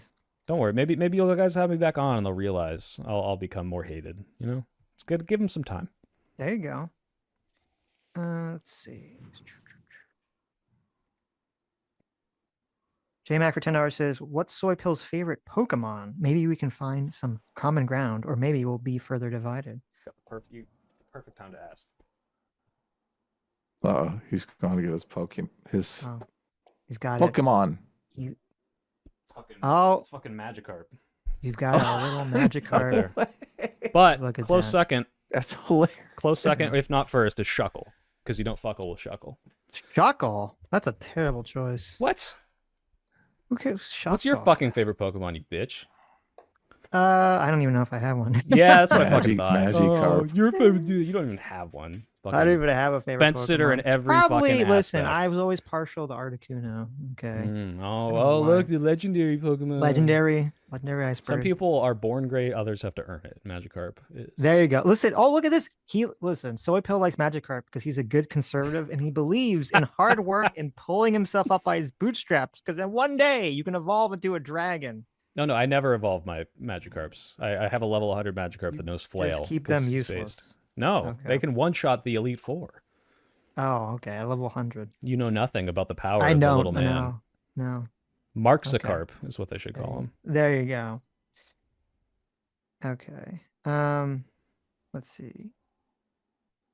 AG Friday says, "I enjoyed Sitch's point about the phenomenon of liberals complaining that others don't talk enough about Trump negatively. The truth is never enough."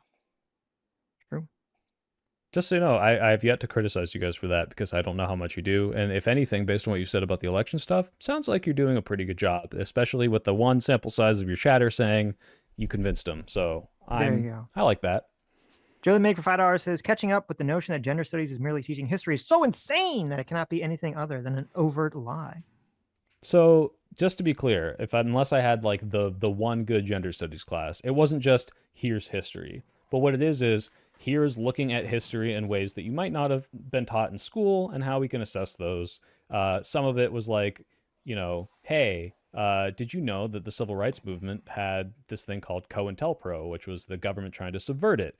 Did you know about, the women's rights, of the 1900s and how they kind of excluded black people at first? And it's like, oh, okay, you're just like adding context to history. How they might have sucker already you heard of. in. They suck you Yeah, in. and then out of nowhere they were like, and this is why you're trans. And they There were you go. they And then had you me got on the chopping transed. block, and I woke up. The anesthesia wore off. I was like, give me back my penis. There I you got out go. of there. I believe it. The Oceans for $5 says, Soy, what are your thoughts on Dean Withers getting demonized for his reaction to what happened to Charlie Kirk? I think the fact that you're crying about Charlie Kirk is kind of bitch made. Like, not first of all, let me be clear. His wife, obviously, the people that loved and cared for him. But if you're like Dean Withers, it's like, dude, like, this isn't your friend. Like, I understand being sad if he's like realizing that, like, it's sad that the country has gotten to a state where political commentators getting shot. It's fucking wild. But like, come on, Dean's always been like a little bitch made twink. Like, I'm sorry, like he's held back by the Democratic Party. Can't really say what he thinks. I don't know if that anxiety pen clip is real or if he's joking, but that is one of the cringiest things I've ever seen. And the fact that he's like, oh no, like I'm so sorry that this happened. It's like, look, people who are celebrating it, yeah, you're probably going too far. People endorsing it, insane. People saying, I don't fucking care. I didn't like the guy and he's gone now, whatever. Sure. Like, and the fact that Dean is crying is pretty cringe. Well, I don't think unless he was close friends with Charlie. I don't know. I don't think the pushback that I saw he was getting wasn't based on people saying, oh, you're crying in soy. It was, how dare you, as a white man, criticize people celebrating murder. That's the pushback that I saw. How dare you criticizing people? So that's the pushback. Okay, well that's bad. I was talking about the crying thing. If people are pushing back in the same way they push back against me, who are saying, yeah, don't celebrate this guy's fucking murder, you don't endorse political violence, yeah, like that's bad that you're criticizing him for the objectively correct take. Was it marginalized people celebrating that were giving the pushback? That was the argument the person. Oh, I'm sure it was. Okay. Yeah, they're like, you don't understand our saying, pain. look, it's okay for us to celebrate this because you're not black like us, Dean. Yeah, we were being oppressed by him, so therefore we deserve to celebrate. A meme brand for $5 says, I got automatically sent multiple ballots in 2020 in a state I don't even live in anymore. I could have voted multiple times if I really wanted to. I tell him to try it next time and see what happens. There you go. Try it. J-Mac for $10 says, okay, Soy, I do respect the choice. Dunsparce is my boy, but the carp gets a tip of the hat. Also, Shuckle is my best friend's favorite, so you can't be that bad. Then again, he's a cringe Bernie bro.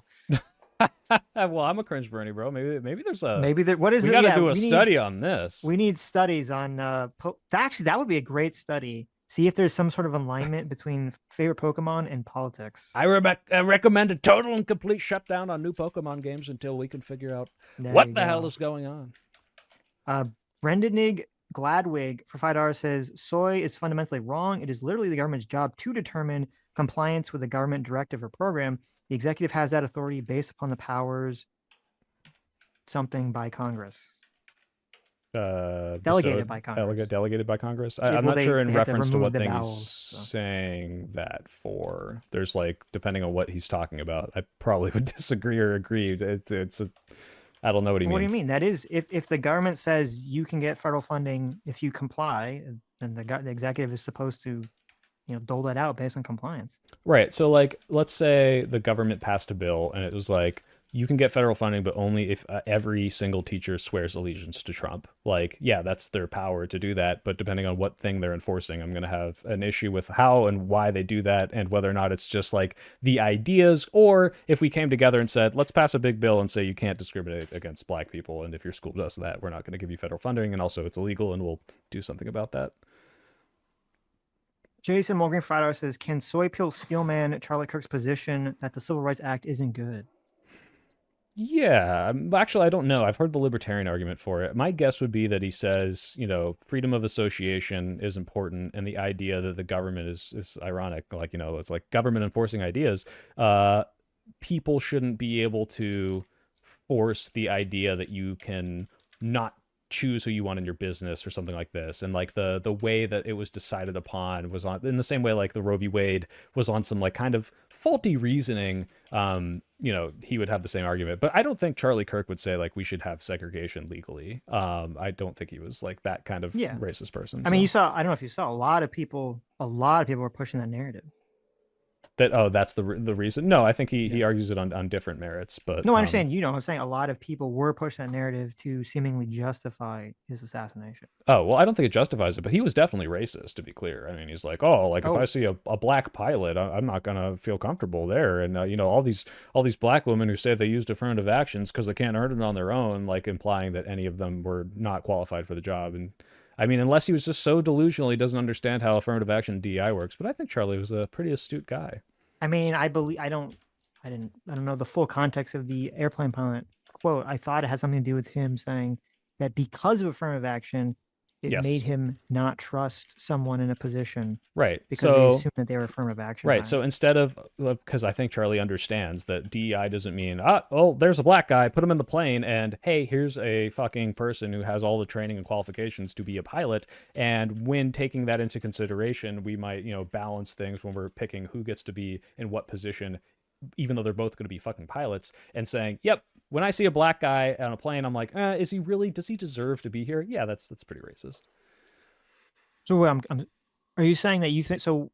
Are you saying that you think he was lying when he explained his rationale? Yeah. for it? So either Charlie Kirk believes that DEI is this like thing where we just get these completely unqualified people and put them in positions they can't operate on just because we want to have a diversity quota. And if that's the case, then he's just really fucking stupid. But I don't think that's the case. I think Charlie understands how DEI works. And so he's misrepresenting the way DEI works to perpetuate a narrative to further his goals because he was a propagandist for the Trump admin and doing that, spreading racism because he's like, oh, whoa, a black pilot. Okay. I don't know about with the piloting specifically, but it definitely seemed like there were a lot of places in a lot of institutions that were lowering standards for people on the basis of their skin color. I mean, that was what part of the college admissions Supreme Court case was about. Okay, so and the Supreme Court said that they were for doing college that. admissions is very different from pilot qualifications. But yeah, if you want to look at affirmative action and say one of the negative things about affirmative action, which is this is totally valid, is that some people see a person who got there and might have had a lower standard, and they will say you wouldn't have gotten it otherwise. Yeah, that is a downstream negative thing of affirmative action. But affirmative action was a reaction to, hey, these people were fucking discriminated against and don't have any opportunities, and we have to find some sort of government force to like make them on an even playing field. And there's arguments today, and they made these arguments with the Supreme Court as to the fact that it's not needed anymore, and that's why it's gone. So here, this is the Yahoo News has a fuller quote here about this situation. And I've never seen this before because I never really looked into this, but so he's talking on his podcast Thought Crime. So I guess he's a co-host, Andrew Colvett, who says, we've all been in the back of a plane when the turbulence hits or when you're flying through a storm and you're like, I'm so glad I saw the guy with the right stuff and the square jaw get into the cockpit before we took off, and I feel better. I feel better now thinking about it. So then Kirk says, you want to go thought crime? I'm sorry. If I see a black pilot, I'm going to be like, quote, boy, I hope he's qualified. Colvett says, but you wouldn't have done that before. Kirk says, that's not an immediate. That's not who I am. That's not what I believe. Neff says, it is the reality that the left has created. Kirk, I want to be as blunt as possible because now I'm connecting two dots. Wait a second. The CEO just said that he's forcing that a white qualified guy is not going to get the job. So I see this guy. He might be a nice person. And I say, boy, I hope he's not a Harvard-style affirmative action student that landed half of his flight simulator trials. Colville, such a good point. That's so fair. Kirk, it also creates unhealthy thinking patterns. I don't want to think that way, and no one should, right? And by that way, then you couple it with the FAA, air traffic control. They got a bunch of morons and affirmative action people. Yeah, so he's perpetuating the idea that black people, you know, maybe these are the people that are failing half of their fucking flight simulations. And I don't want to worry about it, but I do, and it's the left's fault. Yeah, I think he's being racist, 100%.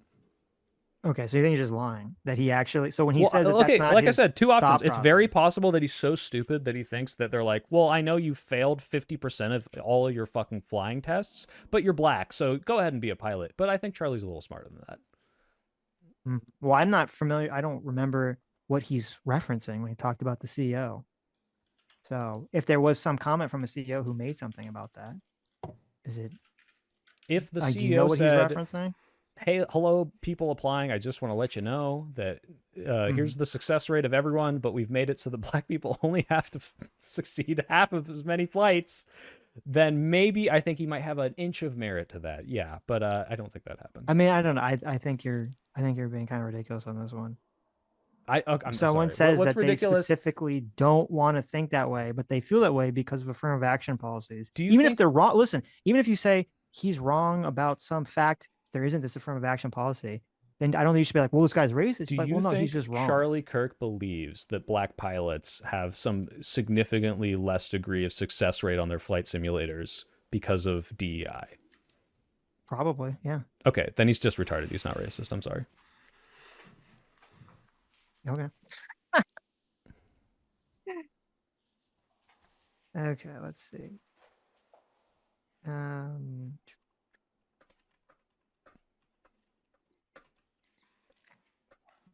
GBO Farms for $10 says, "What does Soy Pill think about national divorce? By the way, black female pilots are awful. I'm a pilot." Well, there you go. Playing the stereotypes. It got rid of the selection process of actually flying hard planes and then fly 1,500 hours in a Cessna. Wasn't there something about? I have like a vague recollection of something about there was some lowering of standard of flight hours or flight times or something for pilots. If they lowered the standards for everyone, that is very different. If someone could show me, if they were like, look, black women pilots, you only got to do 500 hours, everyone else has to do 1,500, that's insane. I would say that's not racist for calling out. That is a absurd policy, and we should do something about it. Absolutely. And what I think about national divorce? I think fascist Lincoln had the right idea. If someone tries to separate, gotta keep them in line with the military. Oh wow, you're on the whole legalized divorce train. Nah, no divorces. In fact, Okay. yeah, I am no, there's a no fault divorce should be illegal in America for states only though, not for Right. women and men. You don't think people would interpret that as fascism? To say that I don't want the country to be broken up, no, I don't think that's fascism. No, when they bring in the military Bring in the military to stop the to keep the state from country together. seceding, yeah, I don't think that's fascist. No. Okay. What fascist would be if we went and we conquered Canada or said that I they should would be the bet 51st though that state. there's a huge number of people on the left that would say it was fascist. Well, if you're gonna Oh get my me to God, say Trump that a is huge bringing number in of the people don't military. understand fascism, true.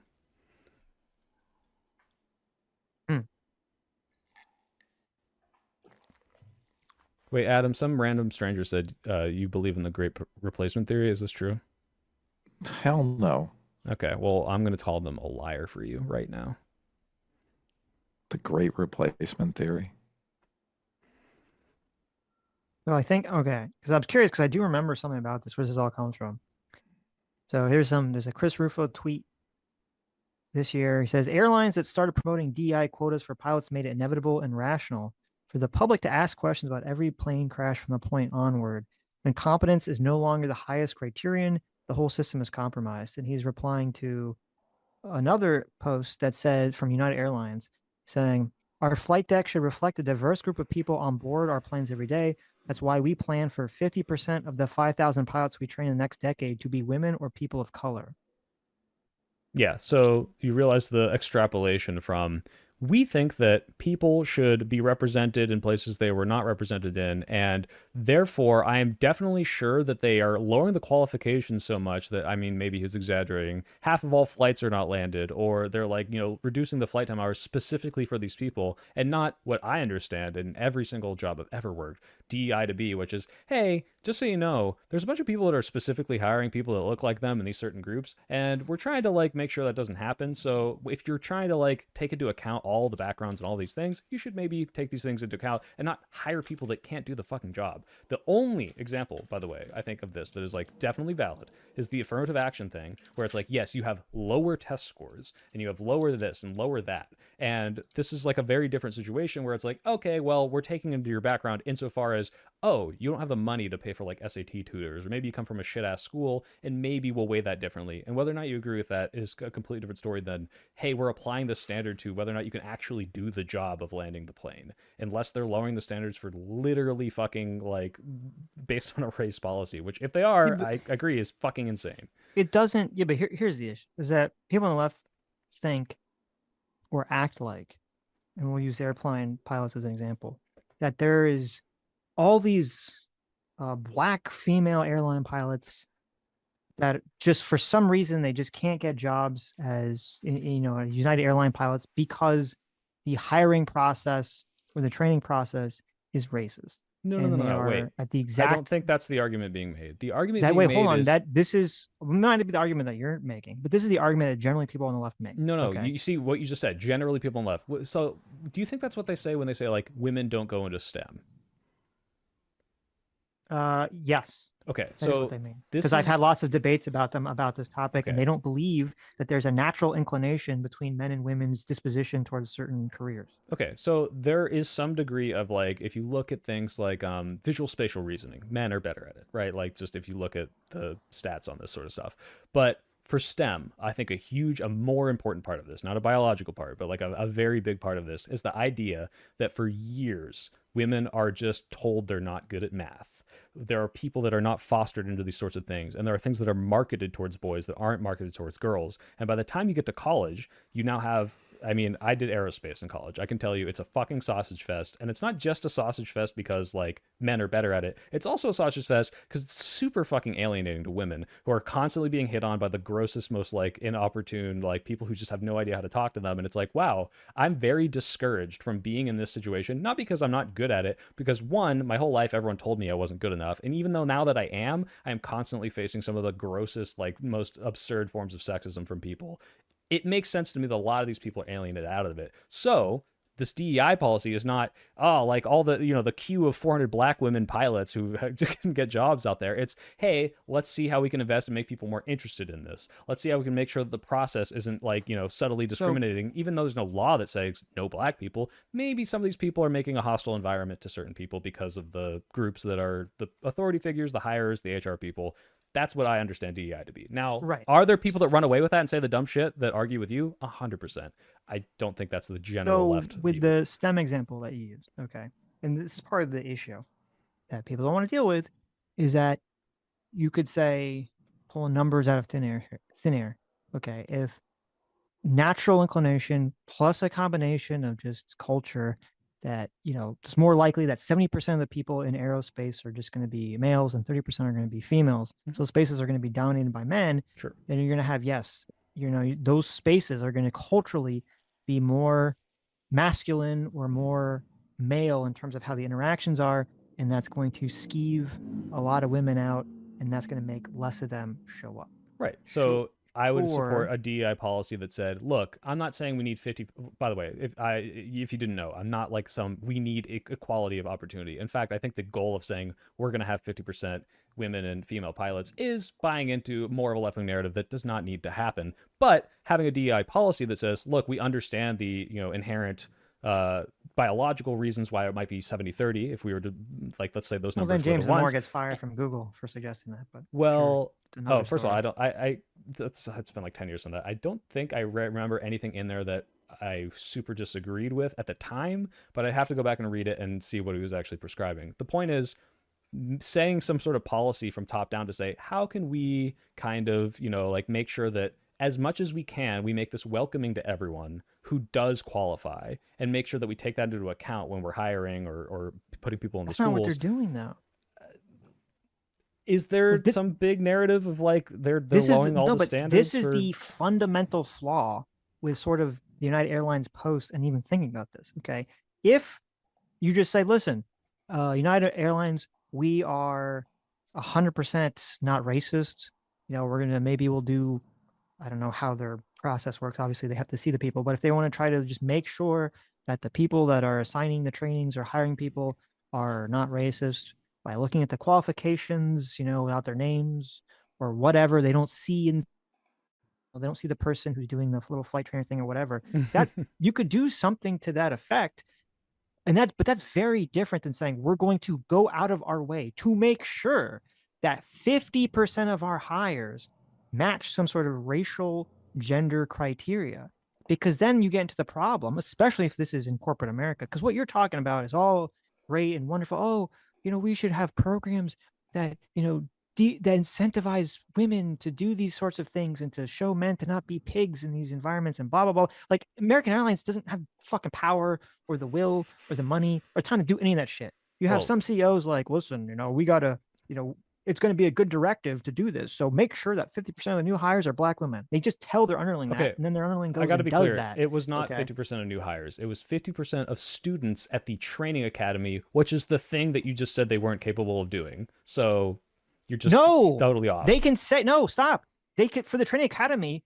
All they have to say is, if you want, you can apply to us, and if we think that there's something is racist in the application process, we can fix that. That's very different than saying we're going to make sure that there's some sort of racial Yeah. or gender quota to meet. Because what I would happens guess is if that criteria or that quota is not met naturally, then the only way to fix that is to lower the standards. That's the only way to fix that issue. So you're assuming now that the only way to do it is to lower the standards if this wasn't happening naturally, when what I'm talking about is DEI is making sure that people understand that there are tons of qualified candidates and people might be selectively looking in certain places. If they're lowering the standards for these students, I 100% agree with you. And I can even agree with the premise that, yeah, out of nowhere, just saying 50% of them have to be, one of these two categories is not probably the goal I would look for. But this is the same thing with affirmative action, where it's like, hey, we've noticed a historical trend of the reason people aren't accepted in these places. So putting aside the lowering the standards with affirmative action, because they do that, and they're saying, hey, why don't we start looking in different places for people that we already weren't doing? So it says here talking about HBCU affiliate programs. So let's specifically go to historical black universities and get people from there. If they're lowering the standards for these people, okay, that's a totally different story, and I would agree with you. But it seems like this is hey, let's promote the diversity. This is a historically white male thing, and let's look out for places that we otherwise weren't, which is what DEI is. Not let's get a bunch of unqualified people, but we're meeting a quota of black people. The idea that there are tons of people who have the potential to be pilots is kind of the accepted premise. Okay, but that's the problem, is that you're taking the most charitable interpretation of what they're doing instead of just right. they're And Charlie Kirk took the saying least charitable one and said, I get scared when I see a black pilot because I think maybe it's one of those people that failed 50% of their flight simulator things, which I think is and then said racist. he wished he did, and then said that that's not who he is and doesn't want to think that way. Oh, well, he's sorry he's racist. I'm sorry. Okay. Yeah, no. Like, Okay. I think that's ridiculous. Like, don't get me wrong. He's not Nick Fuentes racist. I don't think he's a virulent Nazi. He's not like, we shouldn't have miscegenation. He has black friends. I know Candace Owens been posting about it. But this is not racist. When Charlie Kirk says, a joke about, oh, haha, gay people won't get killed in Gaza by being thrown off buildings because all the buildings are gone. That's just like an edgy joke, right? But that's saying, yeah, maybe you shouldn't have invited, fucking attacked Israel, you fucking Muslims, in like a not at all joking manner. It's like, oh, well, we see how you feel about these people. Like, the guy is a very bigoted opinions on a great many things. And I think that some people are trying to take the worst interpretations of those, by the way, and saying like Charlie Kirk wanted segregation with the civil rights thing. I don't think he wanted segregation. Do you think that if the CEO of United Airlines says that in 10 years, I have a mandate that says that 50% of all our pilots have to be women, okay, do you think that's possible without lowering the standards? Absolutely, I think it's possible. Okay. And also, is that what he said?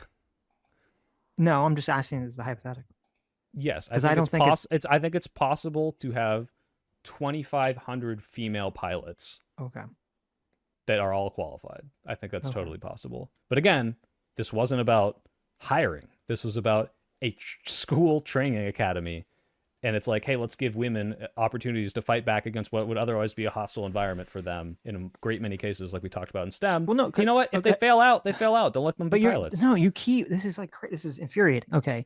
If you're like, it's not like they just went and said, hey, we're going to hand out flyers at black neighborhoods or black schools to make sure that black people know, or that women know, that that's literally what they're doing. They're going to HBCUs and doing affiliate programs. They're literally going to black areas and being if all they're doing is saying, we're going to make sure that people know that this is available to them because they just don't know, they didn't think about it, no one fucking care. That's very different than saying we're going to make sure half of the population matches some sort of racial or gender criteria, which may not be fucking possible anyway without lowering the standards, because different people like different fucking things. They're saying historically people that we're trying to include in this training program have been discouraged and excluded from this, and we're going to go out of our way to highlight them. Now, Okay. you can have a problem with that in the same way you can have a problem with affirmative action and say, that's not fair. I just want everyone to know about it, and whoever picks it, picks it. They're specifically trying to counter the cultural and pervasive narrative against these people. And if you say, like, you shouldn't have to do that, that's fine. I think that's a fair opinion to have. But to take that against the pilots training program and then to say, now I don't trust black pilots is a huge fucking leap. And this is not at all the same, because you're talking about a very legitimate thing of like, hey, everyone should be able to make it on their own, and maybe historical injustices did this, but I think it shouldn't matter and we shouldn't like favor certain groups. And that's an argument. That is not, I get scared when I see black pilots because of a current pilot training school program that just got implemented. It's fucking wild. So, well, I don't know what else his base is off of. I don't know if there's some other comments because I've never looked into it to this very stream because it's never been something I'm interested in. But you already had the about, anger for it, but, right? Like you were talking about no, I had the pilots, anger and towards but you didn't even like, know. not I didn't know. I had to acknowledging look it what the up. fuck's But you're going more on mad here. about a thing that you didn't even know existed, and actually didn't understand that it wasn't even the hiring practices. This is what I'm saying. No. Let me finish. You don't know what you're He's fucking not doing talking this. about. He's doing this not You have because he no- has no, legitimate concerns like listen. you might have. He's No. doing it because he wants to This make is people this is upset about exactly it. the problem. You don't know what the fuck you're talking about because I just looked it up. In 2022, the U.S. of all the pilots, only 6% of them were women. The idea that you think that number is going to become 50-50 over like in a short period of time without lowering the criteria is mind-boggling fucking You're insane. doing it again. That's not what they asked for. They No, said I asked you 50? this a few minutes ago. You said, I could said, it be possible for half of the pilots to be women? I said, yes, it could be possible. Now, how? Without, by I said, without lowering the criteria. because there are 2,500 people who I know can be trained to fly. So a you plane. think everyone? Hold on. You think everyone? The only reason that the 6% of the pilots are male or female right now is because the pilot industry, unlike the law field, which almost the majority of graduates in the law field are now women, the majority of graduates in doctor schools are now women. Even the fact that all these new fields are becoming dominated by women, for some reason, the airline industry is just so fucking racist that people can't become pilots. Sitch, you know that the doctor field and the lawyer field have huge affirmative action programs for women in them, right? Huge. Like these giant, there's women in STEM, there's women in law, there's these giant fucking initiatives to do exactly what this pilot program is to do and say, hey, women, I know you've been excluded from this field for like hundreds of years. Let's encourage you to go do it. That exists. That's why we're seeing this. I don't think that's remotely true. Oh my God, dude. Please Google it. You think Holy all shit. all the colleges, all the women. So beforehand, when women were going to college, they were just getting their degrees and doing nails and shit. Well, first or of all, is it just because before it's been a women were going to large college, they uptake of couldn't go women because it was illegal. participating in college? Then there has been a big. I'll agree that there's been a large cultural push to tell women, hey, you should get a job in a high-paying field like a doctor or lawyer or something. Yes, That's and definitely there's lots true. of programs that come with that. There's like Okay. literally They're all- associations so that give them fields- scholarships and like well, for some encourage reason, them. Yes. unfortunately, while getting degrees in law and degrees in medicine and all these other things are completely dominated by women, it's because all those schools went hyper woke and had quotas. But for some reason, the airlines were just way behind, and they're still stuck at the 6% number. So, Yes. Okay. Yes. That must be it.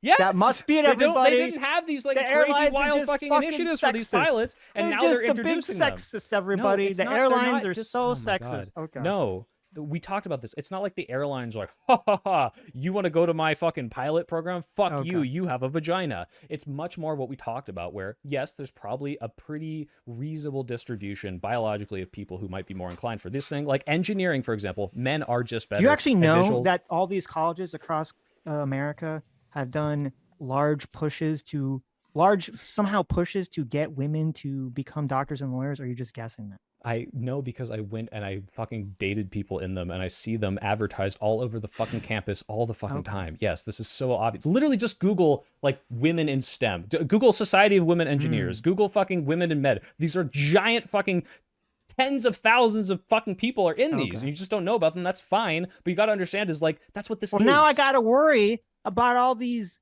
diversity hire women as doctors and lawyers. You're making me more uncomfortable. God, what are you doing? Yeah, but the point is if they can't fucking pass the qualifications, they don't get the Jesus. job. Okay, we'll see. There is this TikTok. Wait, would you prefer to have a white doctor or a black doctor? Well, I have a black doctor, so. Okay. But would you prefer to have a white one? No. Okay. I like my doctor.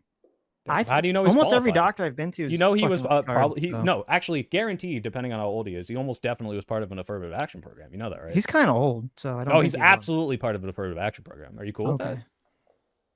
Well, Like, based do on you my trust interaction it? with him, yes. So Okay, but otherwise, like when you first met him, you would have questioned it. no, when I first walked in and it was a black guy, I was like, "Whoa, what's going on Whoa, am here?" I being robbed? What's going on? I was like, Hey. "You're gonna put gloves on before you touch me, right?"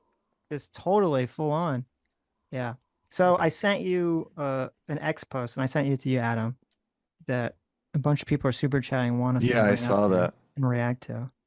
It's like 43 This seconds. college student was asked by a professor for a hot take on Charlie Kirk's death and said, "We need to bring back political assassination. Some people should be afraid to express their opinion." This person's wild. Comrade Julia. Yeah, there you go. Jesus. They We're gonna them. listen to this. Is that Yeah, the dude, plan? can you bring it up on your end? Yeah, I brought I it up on screen. can, That yeah. was awful, and this person should probably be fired for that. Jesus Christ. Well, they're a student, but I guess they're a Oh, teacher. wait. They We'll brought see it what up their to their teacher says. professor? We'll see what the Oh, teacher asked by says. her professor. Yes. Yeah, that's pretty fucking Do terrible. you have it up, Adam? You want to do a 3, 2, 1 here? While play Oh, at the oh, same are we time? are we gonna? Is this the woman who sang it, or? Yeah, we do 43 3, 2, 1. seconds. Yes. Tell me when. 3, 2, 1. Go. So the day after Charlie Kirk died, I was in class. My teacher said, "I'll give you 5 minutes for hot takes about Charlie Kirk." I was the only person who raised their hand. I said, "I've been saying we need to bring back political assassinations. I don't feel bad, and I don't think that everyone deserves the right to free speech. I think some people should be afraid to express their opinion in public." Jesus. So this class is literally about revolution in China. All of our readings for this month have been talking about how violent revolution liberated millions of people, it liberated women, and then our reading for that day was specifically about democratic dictatorship, where Mao writes about, yes, people deserve free speech, but there should not be free speech for reactionaries and imperialists and like capitalists and all these people who were enemies of the revolution, because that would reverse the progress that was made. So the day after Jesus Charlie Kirk died, Christ. I was in They, them, Libra, leftist, lesbian, and advocating for can we pull political federal violence, funding? and mask and profile picture. I have never seen so many red flags. Can when we I've pull been federal to funding from this communists. class? No, absolutely. Why would you pull federal fund? First of all, you're assuming the class taught her that this was good. That's what she's saying. No, she said she's learning about it, and she, Mao said this. Whether The or little not they're comment. saying, Look, you see the little comment. whether or on not they're screen? saying Mao said this and that's good is a Look completely at the different little story. comment on screen. She said the teacher defended me after class and said he agreed with me. So Okay, well, the teacher's also fucking crazy. But the point is, she was the only person who would say this. If this liberal indoctrination, if this teacher was like, "Yeah, I'm gonna get you all," why wouldn't he say, "Hey, anyone who obviously agrees, because I've indoctrinated you all to think this," and not, "Hey, person, I agree with you secretly behind the scenes after class." Like, this is clearly not so because his indoctrination wasn't good enough, that only one person in the class got suckered into it. Do you think there are racist people that are professors? I'm sure. Okay, and if those people have a bias when they teach about the Holocaust, do you think the entire school should lose funding, or should the school do some sort of investigation as to whether or not the curriculum is being taught the way they intend it to be taught?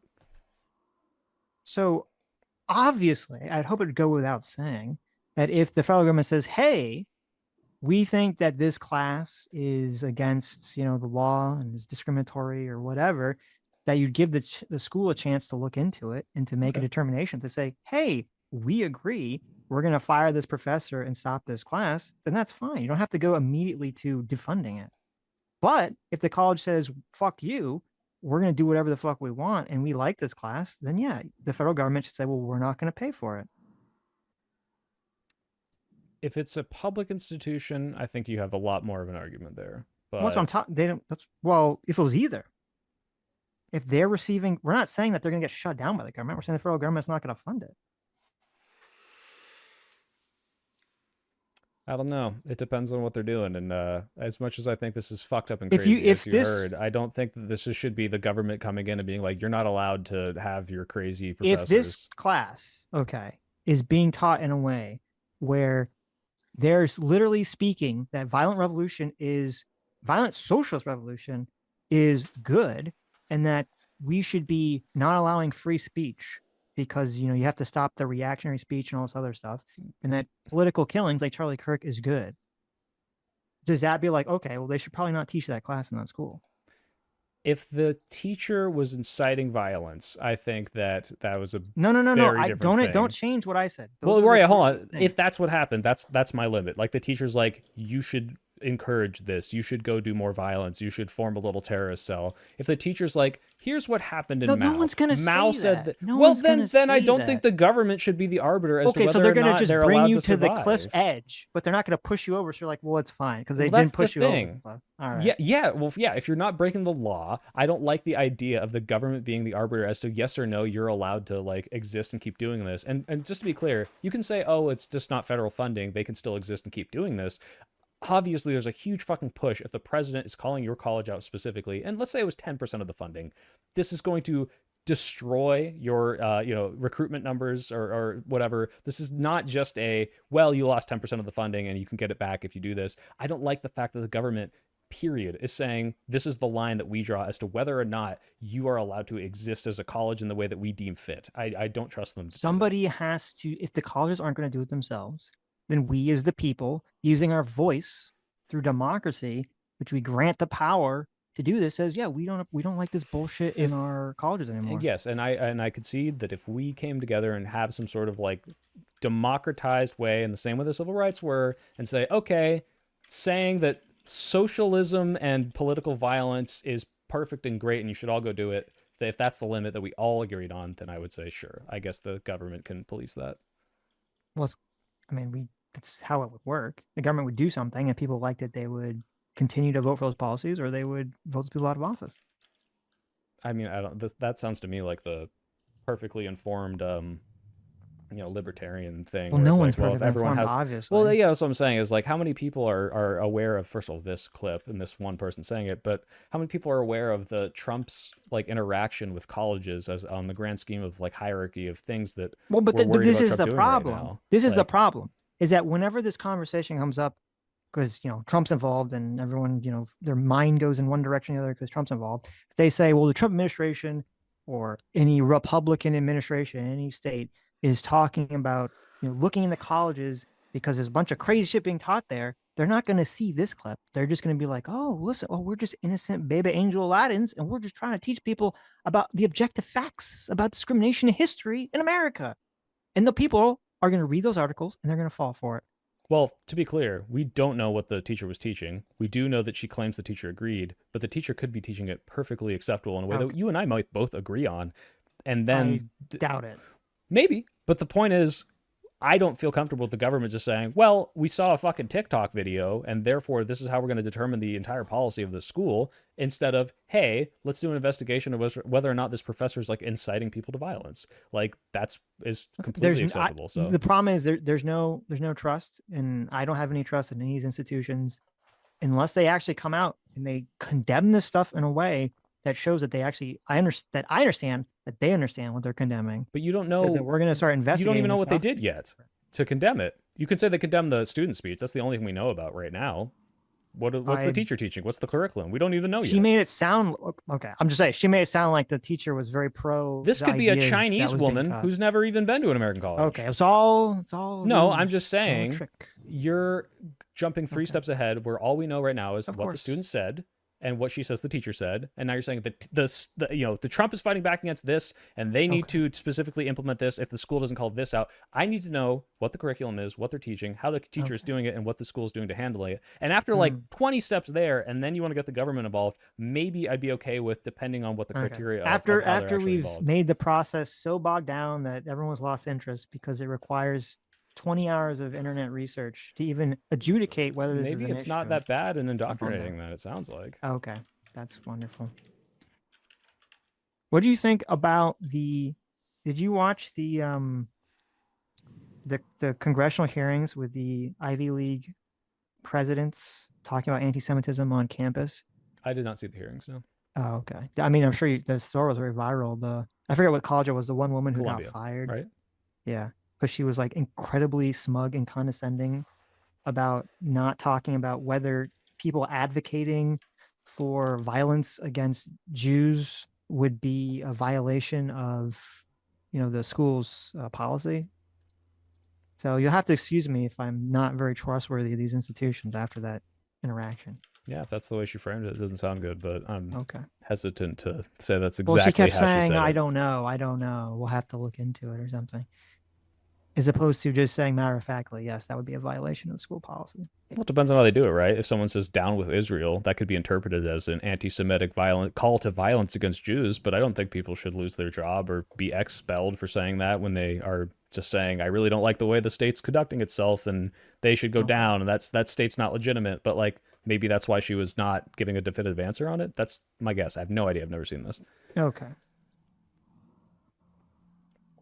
Anyways, Any more supers? I'm gonna head out soon. I mean, there's a bunch, but I don't know if Get I them all. directed No, them. make some money. Let's go.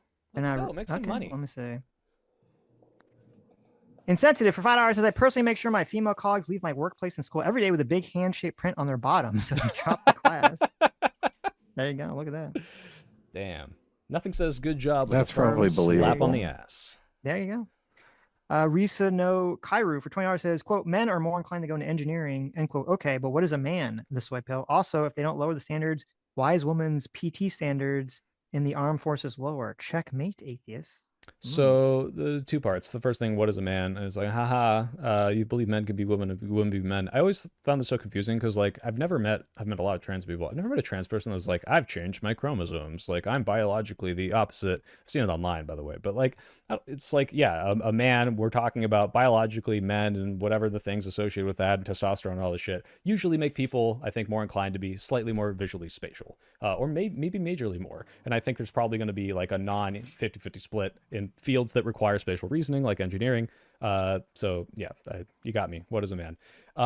In terms of the PT standards for women in the army, I think the Wait, just to be clear, because Mhm. it was do you believe that there, I'm assuming it sounds like you're saying you believe that there are differences in behavior on a spectrum, but differences in Well, dude, that sounds behavior bigoted. generally Yeah, of course, between yes. men and women and Yeah, yeah. interests and okay, all And that the way stuff. their brains work and Okay. physical, manifestations of muscle and Fantastic. bone and all that. Yeah, of course. Wonderful. Of course. I don't know many people on the left that aren't on board with that, by the way. It just depends on the way that people frame Okay, it. I don't know how you don't know that, but sure. I mean, because That's kind like of I the said, I'm in the entire most like basis point of most feminist thought after the third wave. I think it's a little different, but sure, it doesn't matter. The point is, we can both agree that women are terrible. So on the second thing, the lowering of the PT standards for the military, in the same way that's like depending on what they have to do, if the PT standards of, hey, a man must meet this physical standard because if he can't do this, then he won't be able to do his job in the field, then I would say, yeah, it doesn't make sense to lower them. But if they're like, hey, here's the PT standards for what like the max or the average or above average military woman can do, and therefore you can conduct your duties insofar as we've deemed them, I think that's fine. In the same way, I would say, yeah, you can lower the standards of a firefighter woman if those standards don't, the metrics that were set for men were saying, well, if you can't meet the standard, you can't lift most people out of a building. And now we're like, all right, and here you go. We lowered your standards and now you have to lift most people out of a building, Mrs. Woman. That's ridiculous. If they can't do the job, they should absolutely not be lowering the standards. But if they have different metrics for how they gauge what you can do in the field and make sure that you can execute those duties efficiently, I don't mind. Wonderful. Insensitive for $5 says 60% of bachelor's degrees goes to women, by the way. No, there isn't a specific reason for this. Bigot. That's actually majorly because of affirmative action, especially for white women. And that's obviously gone now, but people are pushing for more women to go to college, but it's not STEM degrees. I mean, a lot of women, a lot of people get kind of useless degrees, unfortunately. Our Hiltert for Joe says this guy has pirate software vibes. Uh-oh. Is that like I pirate stuff or is there like a guy? Yes. Yeah, what's that No, mean? it's like pirate software was a guy. No, like that I steal like video No, games or something. No. It's a YouTuber. Oh, okay. I think I've heard of him. Whatever. I'm not gonna get into the Is this a jangle? I'm Jangles. I'm Pirate Software. Who else You're am I? everybody. You're everyone Whatever. bad. Okay. I'm everyone. Have you ever seen me and Pirate Software in the same room? That's a good point. Yeah. The Oceanist for $5 says I'm working to get into a female-dominated career field. There was no outreach to get men, and there shouldn't be. I would argue maybe there should be, depending on what kind of field it is. If it's something that you might otherwise be discouraged, maybe they need to help encourage people who might otherwise be interested in doing it, especially if they're capable. Hennessy for JR says DEI becomes affirmative action because of stated goals. That is true. That is 100% true. Yes. Cecil Fact. Graham for 13 months says soy pill is no different than those he rails against. A bigot who relies on stereotypes to form his views. He is a man in the mirror. Okay. I don't know what the mirror means. Because I'm He's- like, oh, those people are bigoted, not me, but I'm looking at Yes. myself. He's looking Is at the himself. claim, there I you believe. go. Yeah. Jason Mulgreen for $5 says, is it possible that women largely don't want to go into aerospace? Yes, that's what we said. But it's not just because of, oh, women don't Because like a bunch of nerds. planes. They don't want to interact with nerds. Yeah, well, it's part of it. Don't get me wrong. The split of gender is not just because of that. But you know, I went through these courses, and there's plenty of capable women who are totally able to do all the stuff and get good grades, and there's plenty of dipshit men who should not have been passing some of those classes. But the point is, these things are male dominated historically, and they're trying to offset that. We should know for $5 says, I need 500-pound pilots that require 2 seats and have diabetes and a crying child so they can look more like the people on the plane. Terrible. GBO Farms for $10 says, this isn't what's happening. They are creating schools for black and female pilots and training them in small planes just so they can get their minimum required hours. Meanwhile, I have to fly shit boxes.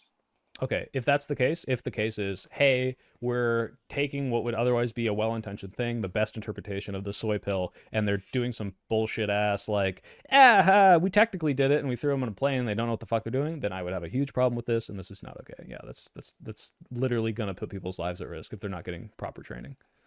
Jason Mulgreen for $10 says, the whole point is that there shouldn't be quotas, period. Hire the most qualified always. He didn't think companies would hire based on race these days. Maybe necessary historically, but not now. So I agree with this completely. I don't think that, I mean, not completely, but the idea that like we should hire the most qualified people, and the understanding of DEI that I've seen implied in most of these places is we're not always allowing the most qualified people to be even have the spotlight on them. We've always been looking in specific places. We have a bunch of people who otherwise could do this and aren't doing this because of the like way these institutions are set up. And it's not people saying no blacks, but it's saying, hey, like you didn't even consider some of these people for XYZ reason. Maybe it's a subconscious bias. Maybe you just weren't even like accepting applicants that were like by mail instead of online, and certain people might be in like less likely to have this computer, whatever. It doesn't matter. The point is, if they're saying 50% black because only black people and we need them, and like that's not what's going on. It's more of a let's try to look at people that are qualified or could do this, but we haven't been looking at before. My understanding. Now, like you said, it could just be like throw a bunch of black people in the planes. Fuck it. The training, I don't give a fuck. If that's the case, we're on the same team, buddy. Death by Sloth Joy says, I work in a big corporation. We have a crappy vendor we have to use, even though they've undermined us because we're forced to work with a woman-owned business. And there are a few options. DEI isn't abstract. It must be proven. I mean, yeah, if they're a shitty business and it's all women, like, and you can't do anything but work for them. I don't know. That's no, but he's saying that there could be, they could have a better vendor, but there's some directive from the corporation that says you have to work with a woman-owned vendor, and that's the issue. Okay, I think that's not a good policy if it's pigeonholing them into that's having a generally how shitty these thing. policies send the manifest. It's not the way I see it, but I think that's the way the most highlighted stories are, for sure. Rhythmus for Jar says, the smaller the talent pool, the fewer exceptional individuals will exist within that pool. This is why DEI initiatives result in lower standards. If a percentage must be hit with fewer people, the standards must be lowered. That is true. Yeah, again, this is like, if we are to operate that only a certain amount of people can already do it, like if like quantum computing people, there's like a few dozen of these people, and if they're like, we need to have like 50% black people or we're shutting down the program or we got to lower the standards to make it happen, like, yeah, like that is a case where I could see this happening. But we're talking about fields where there's thousands and tens of thousands of qualified candidates and places that they're not really necessarily addressing. So okay, let's see. I think that's it for questions. okay, any hate comments? What's the worst one? Where's the worst one? Well, who's uglier, Jangles or Pirate Software? Pirate Software, probably. All right. Well, anyway, well, thanks for coming on, Soy Pill. Yeah, I know it got a little Appreciate heated, it. but hey, I had a good time. I think you guys are good for hearing me. A lot of people wouldn't, and I do appreciate that. And Adam, you were charging up your delusional take, but I appreciate that you didn't spam it the whole time. So, thank you guys. Nice to meet you. Yeah. Take care, man. Later.